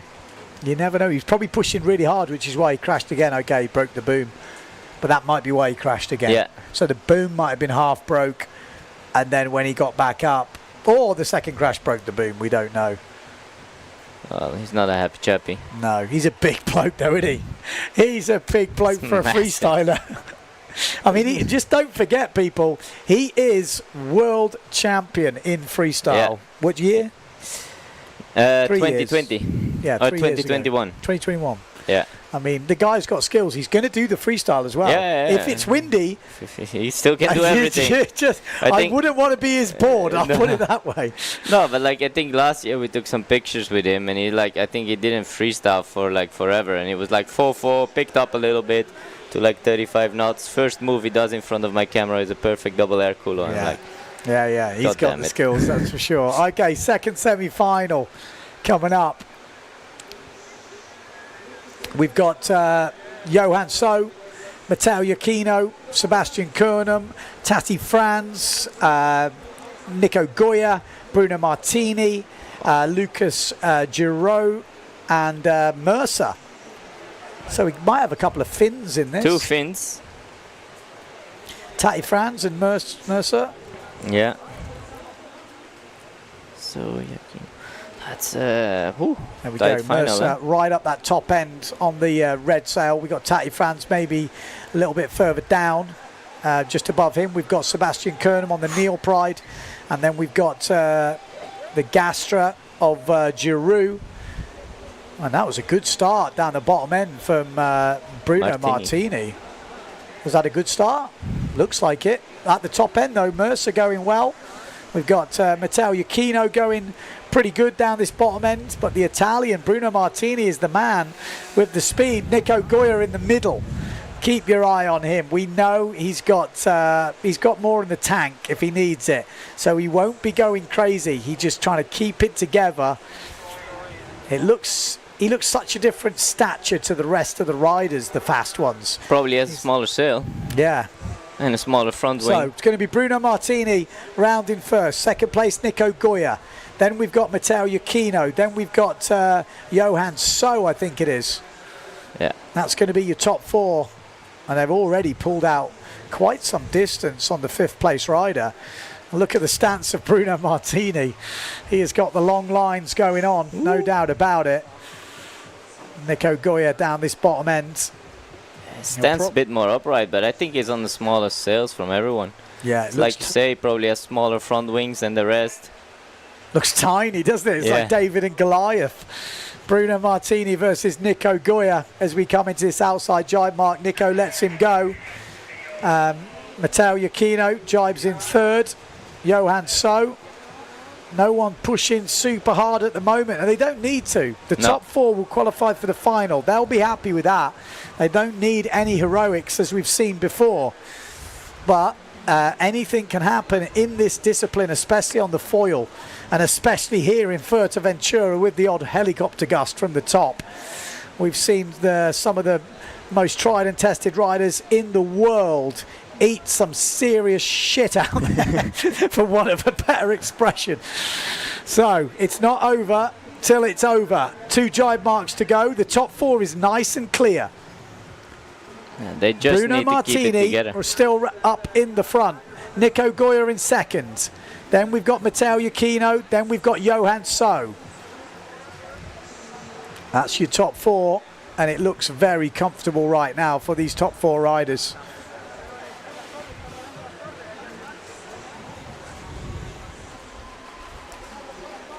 Bruno Martini, he has been known to have the odd explosion, but if he's not exploding, he's winning.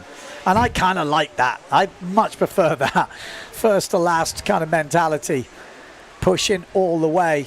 Bruno Martini, better known, I would say, for his fin antics. He's so fast on the normal windsurfer, and he was so gutted in Pozo to be on the foil. But as you can see, the guy can hold it on. The guy's got speed. Flying. Yeah, absolutely flying. So Bruno Martini is going to bring this home. Nico Goya, second place. Matteo Iachino and Johan So. That's your top four as we come down this last reach. Not long to go. I don't think we're going to see any crazy changes. Bruno Martini before had a little bit of a moment when he went over that swell. I was like, now he's holding down a little bit. Yeah, he's backed off a little bit, hasn't he? But he does cross the line in first place. So Bruno's in the final. Nico's in the final.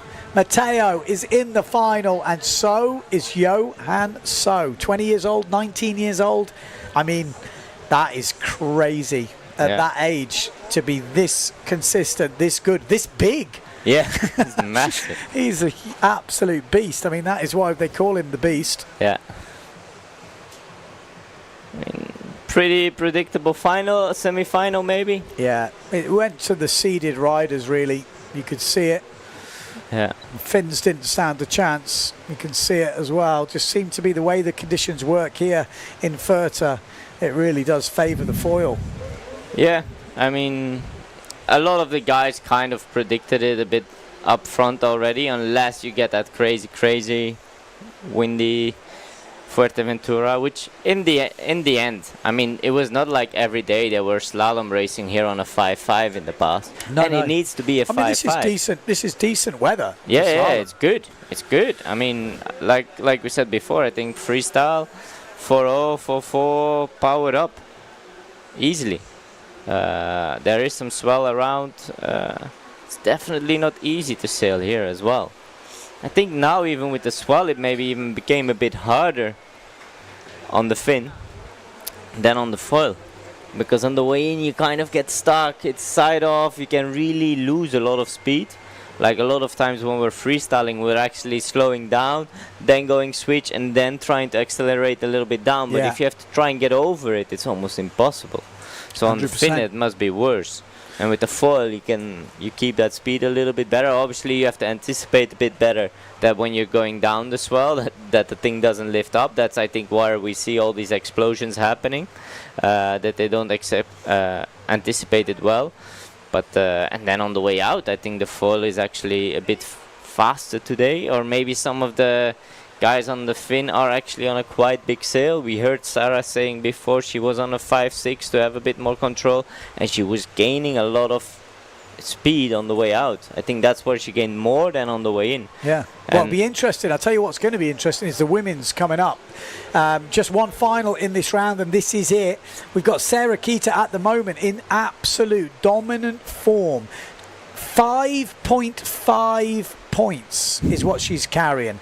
The second place rider, Justine Lemaitre, 14.7. Then we've got Marion Mortefon, 15.7. Then we've got Blanca Alabao, 17.7. And that just goes to show you how many riders have won an elimination here. 4 riders, which is pretty impressive stuff. Jenna Gibson is just behind, 17.7 with 18 points. So the top 5 in the women has got a really big lead over the rest of the pack. The chasing pack is led by Femke van der Veen.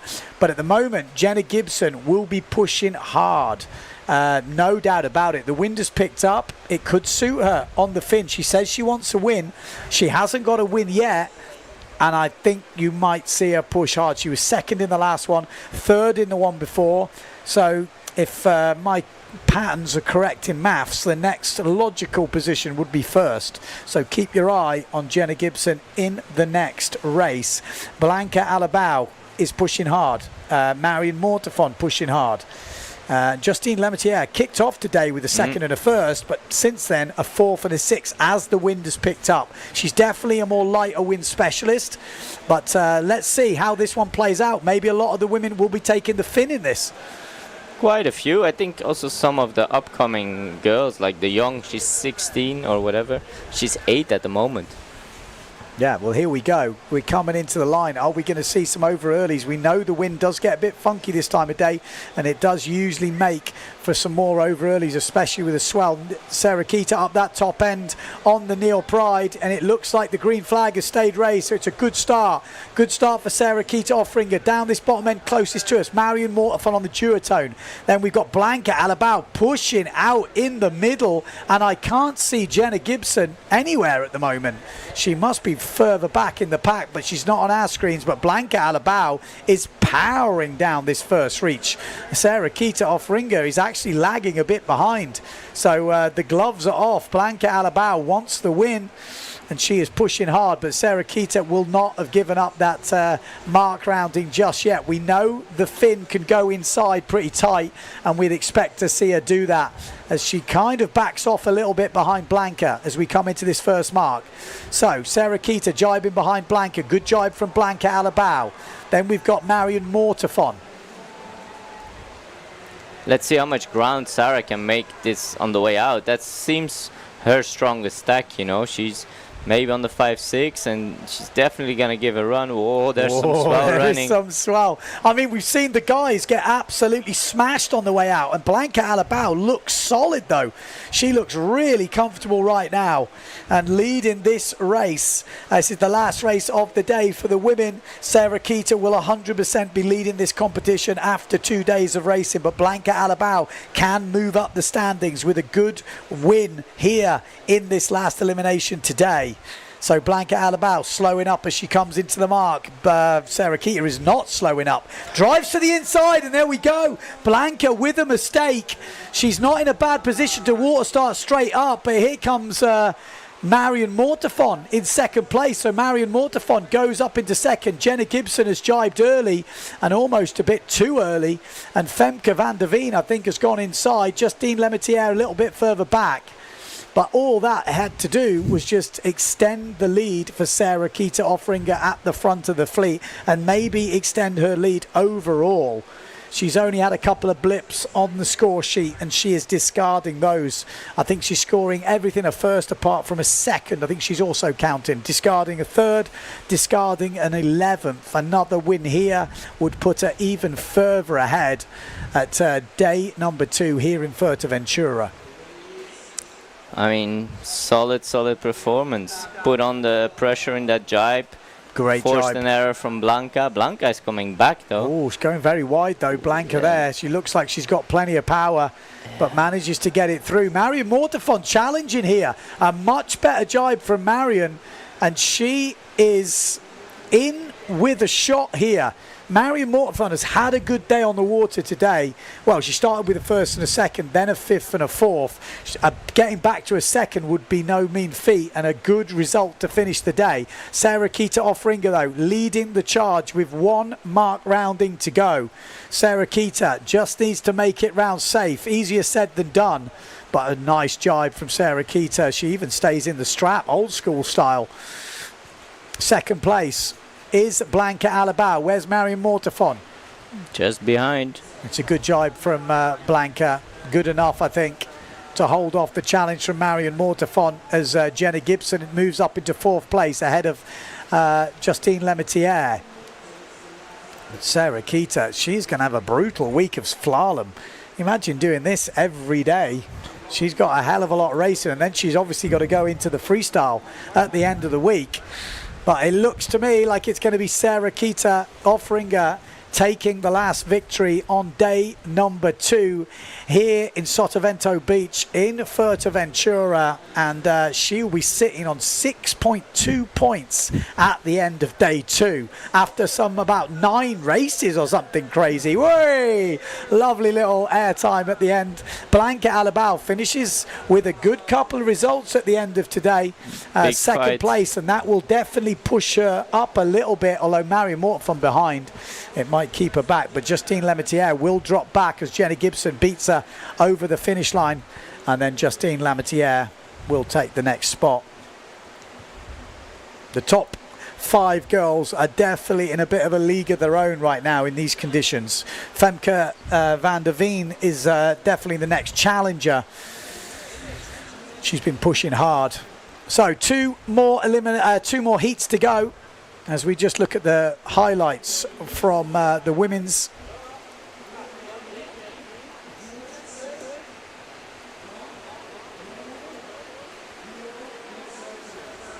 Some good moments there.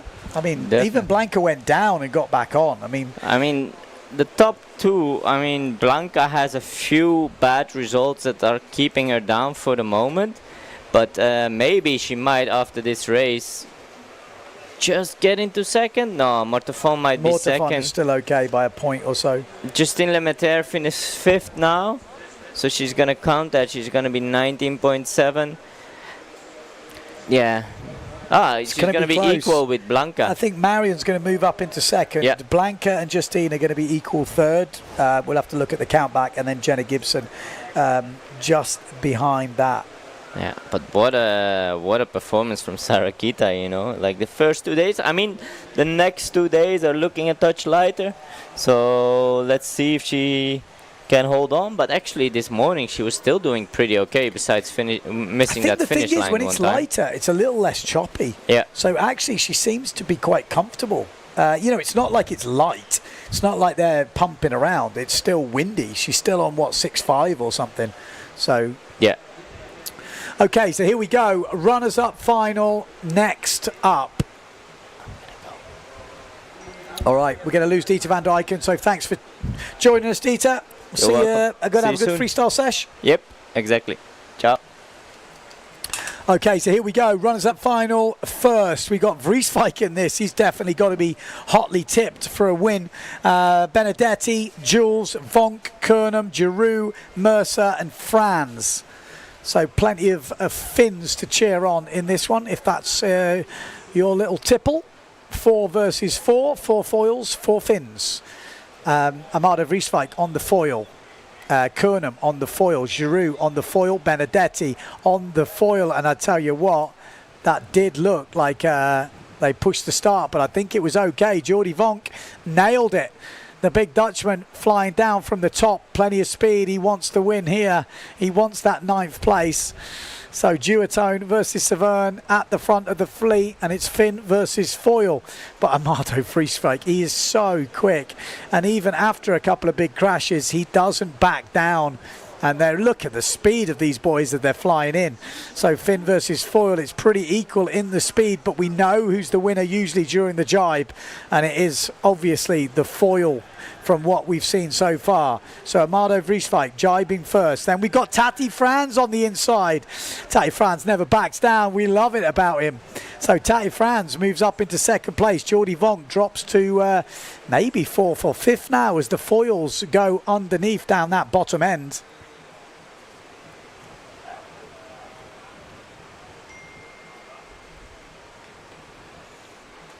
Well, so it was very spread out. We got the foils going low, we got the fins going high, but we do have Amado Vreeswijk in the lead at the moment, and it looks like Kernan making a challenge here on the Neil Pride, a lightweight Danish Viking. It's like a mini Viking. Here we go. So Vreeswijk rounding first, then Tati Frans in second. Did he get hooked in a little bit maybe? Then we've got Kernan. Oh, there's a crash behind. There's that Giroux again going down. Benedetti coming through. Jordi Vonk coming through. A low-hand Jewel on the other fin. Tati Frans not giving up just yet. He's got Kernan in his sights. He knows that his route to the mark is direct. Straight to the mark, in tight, out tight, direct. That is the route. The foils tend to sail a bit more a further distance because they know they're going to do a longer jibe, whereas Tati is using the advantage of the fin to do a tighter jibe and going directly to the mark. Jordi Vonk is pushing hard here. So Tati Frans goes in tight. You can see the arc is just so much tighter, but he hooked in again. I'm pretty sure he hooked in again there, and that is not what he wanted at all. And Kernan goes round. Benedetti goes round. Where's Amado Vreeswijk? I'm guessing he's so far ahead. He's not on your screens, but he is out there. He's still in the lead. I'm looking out to the course area. Amado Vreeswijk is still leading, just so you know. Kernan in second place. There he is. That is Amado Vreeswijk in the lead. One jibe mark to go. Would be a 9th place. Wouldn't be a bad one. It's damage limitation for Amado. Oh, Tati Frans had to slow up there as Benedetti closed the slot. So Kernan goes round. Benedetti goes round. Good jibe. It was Vonk, sorry, that couldn't get it. It's going to be a fight between Tati Frans and Jordi Vonk on the last mark. But it is going to be Amado Vreeswijk who is going to win this runners-up final. Well, I say he's going to win it. We don't know yet. He was leading this event without this result. This is not what he wanted. He's already got an 8, so this won't count. This will be his discard, but you're best to keep your discard as good as you can get it, which will now be a 9th place. So Amado will discard this result. He'll be sitting on 16 points. 2nd place, Kernan. 3rd place, Benedetti. 4th place, Vonk.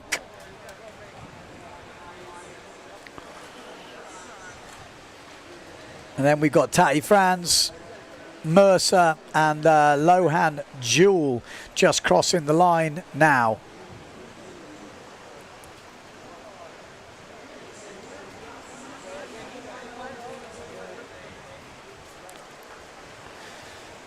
We got Robbie saying Sarah Keto-Offringer doing waves, slalom and freestyle. I mean, yeah, she is a machine. Is she the best windsurfer in the world? I think you might be. I think she's got a good shout. I don't know who beats her. Who else could you put as the best windsurfer in the world on everything? I think you'd be hard pushed to bet against Sarah Keita. Yeah. So, men's Sarah Keita, winners another bullet. final. How was that one? Yeah, it just feels amazing because to win a race is always special. In these conditions, I was surprised how Blanca was holding on to the lead, I guess. She fell in at the 2nd mark, so I could kind of capitalize on that. But still, I was surprised she was catching up. So for me, this morning I made a pretty bad mistake that I didn't even finish, I didn't make the finish line, so I just wanted to stay consistent and do well, and getting the win is like a cherry on top. Is this back to the old days, fin slalom, having fun, pushing at the front? Is this what you love? For me, yeah, like in the slalom races that I do, I am fighting for the top usually, and in Pozo it was harder, and here I feel like I have this speed again and there's more room to play, so I'm loving it completely and I'm having a great time. We have no time. So there we go. Men's winners final coming up next. Red flag is up. Just looking at the comments. Big props to the Sotavento media crew. Probably the best coverage windsurfing ever.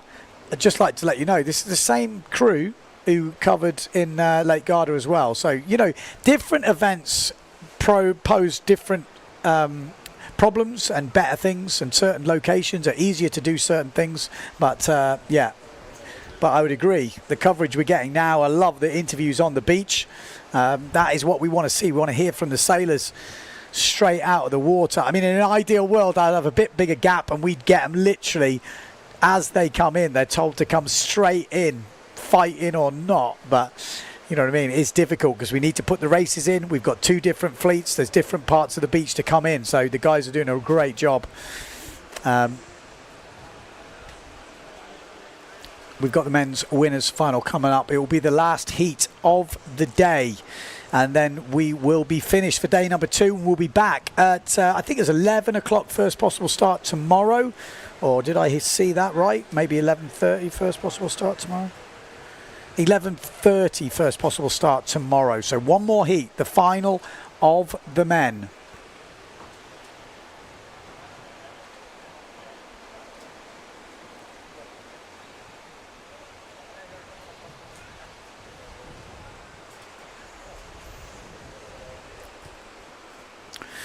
Let's tell you who's in the final, shall we?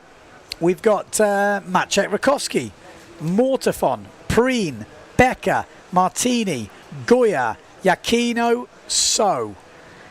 Pretty stacked.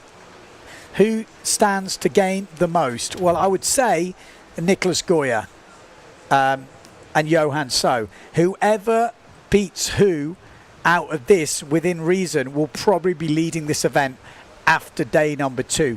Maciej Rakowski also has a chance if he were to win it, and Goya, let's say, was 3 places behind him or 4 places behind him, he also could take the lead. Matteo Giacchino as well.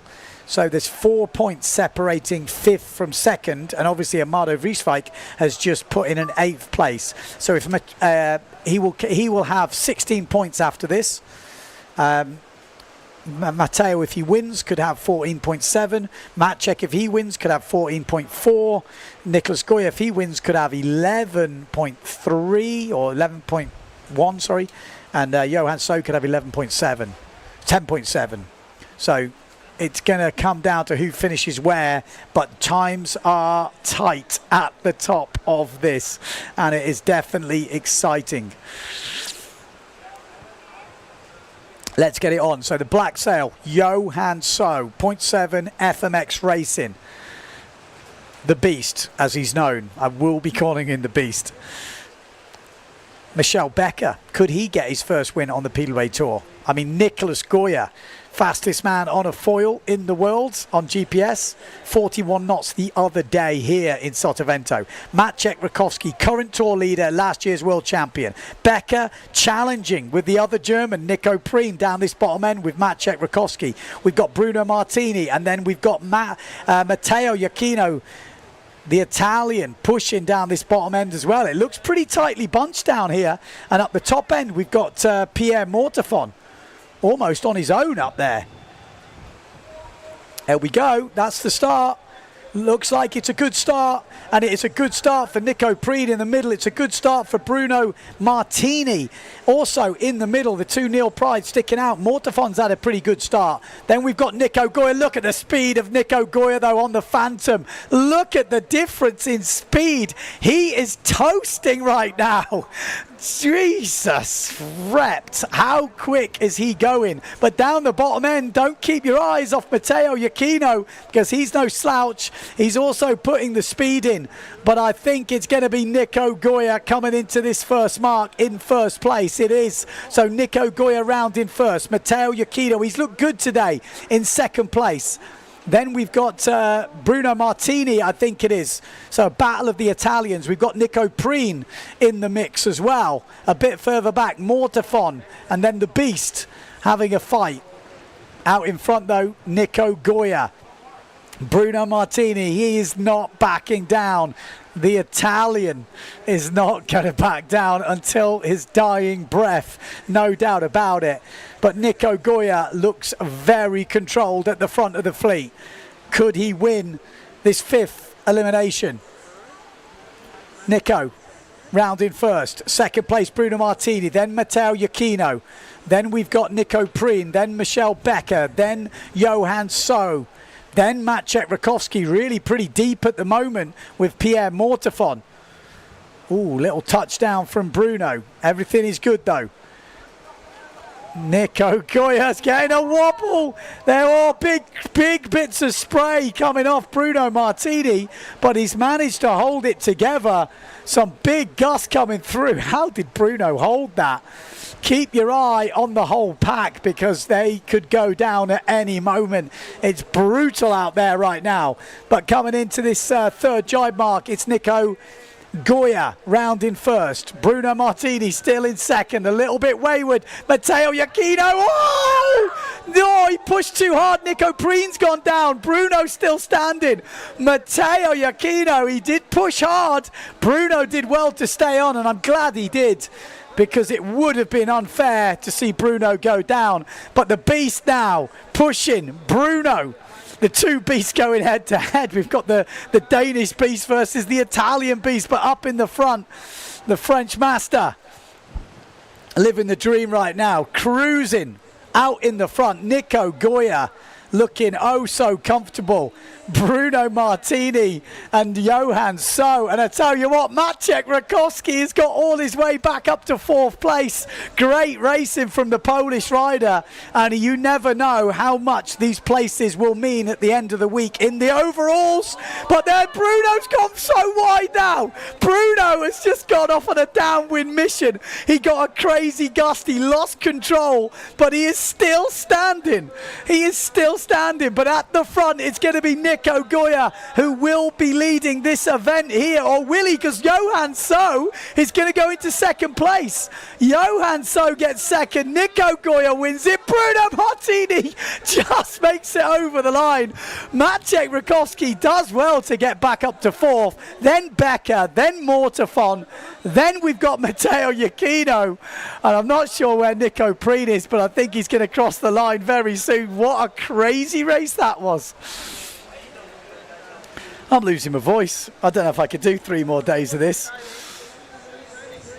Oh my God. So let's just go through the results because it will be close now. Johan So will have 12 points. Nico Goya will be leading the event with 11.1 points. So Johan So in second, Nicolas Goya in first. Third place will probably be Maciej Rakowski. It could have been Matteo Iachino. Bruno Martini, fair play. He's still in the mix. What a great race that was. Crazy.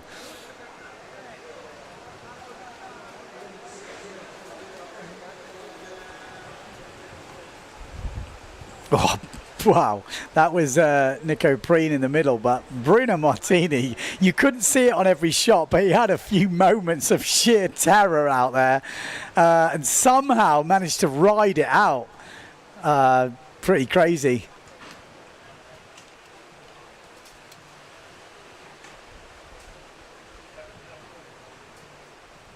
So this was pretty close here. This is when Bruno, he lost it and he went so far off like that.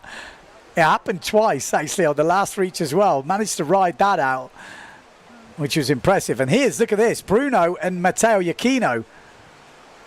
Oh, Bruno, what a beast. He just sailed through him. He's like, no, I am not going down. That was solid from Bruno. Oh, fair play. Really deserved to stay on there.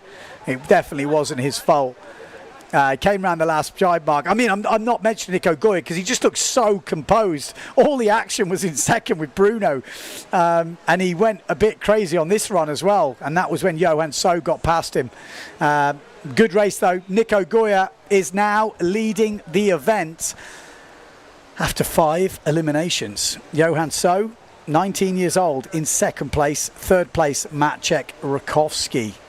Impressive stuff. And for Maciek, he'll be looking at the overalls thinking, does he mind if Nico Goya's ahead of him? It's not a problem for the overalls. You know, yes, it is for the event, but in the overalls, which is what counts, world champion at stake, he's probably thinking, yeah, all right, I don't mind if you win. I'm going to go for second. That'll do. I don't mean saying that'll do, but we know, we've explained it before, he does have smaller gear, Nico Goya. He is one of the best foilers in the world. So those two together gives him that advantage, and you can see it. He looks super comfortable out there, let's say.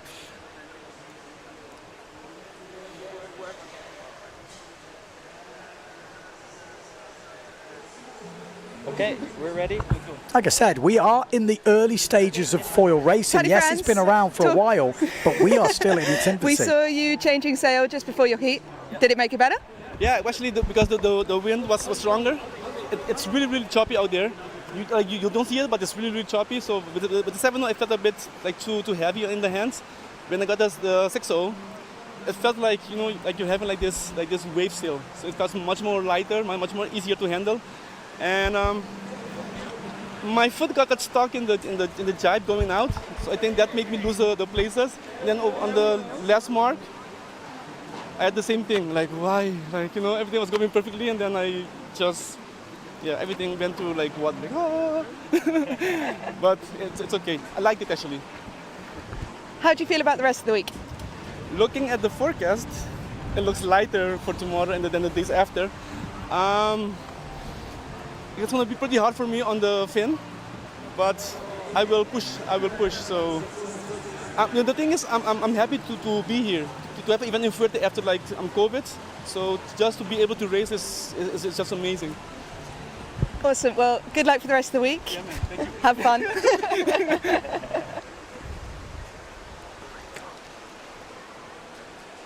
Okay, so maybe we're going to have some more interviews. I'm not hearing anything in my commentary, but I'm guessing we're going to have interviews, so I'm going to stay around until I see an interview on the screen. There we go. That is how the overalls look in the women's at the moment. After day number 2, off Ringer only on 6.2 points. Mortefont in second place, 18.7, and look how close it is. Lemaitre and Alabau, 19.7 each, just 1 point separating those podium places. Real exciting stuff. Gibson definitely has a chance to challenge. If she has a good day, she can push super hard. So keep your eye on her. Definitely don't count her out. You know, one bullet, it can change everything. Well, 2 bullets could change a lot as well. So that is the way they're looking. You can see down the rest. We've got some young riders pushing through. And it's, yeah, good to see them out there. De Jong, she's only, what, 13 years old, in 9th place at the moment. So really impressive stuff.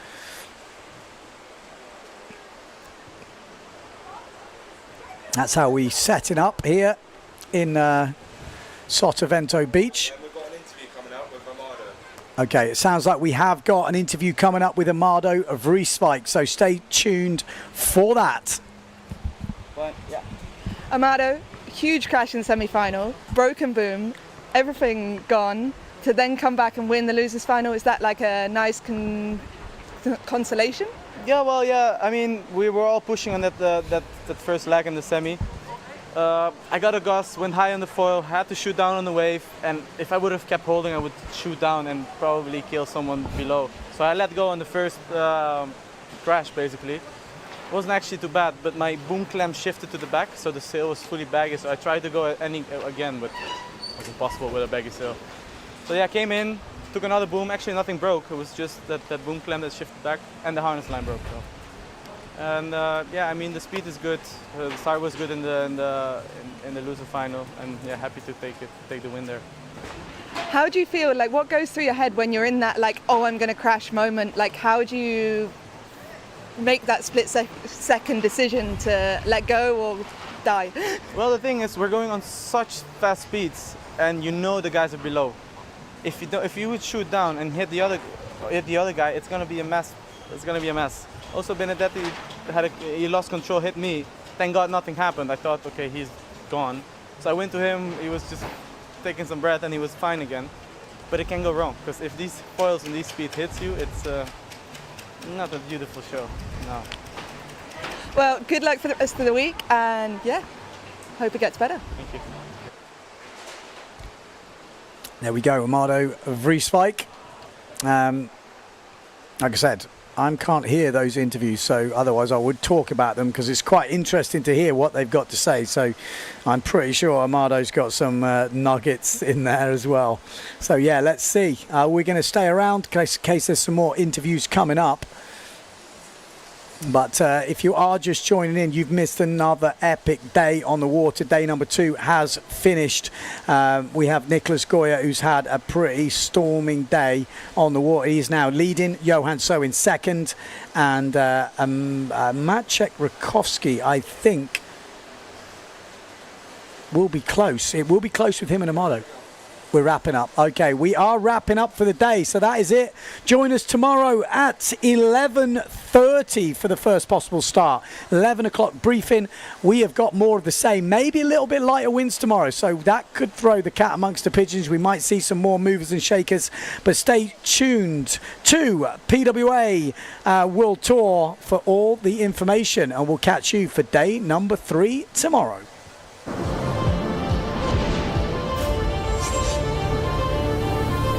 Welcome to Fuerteventura.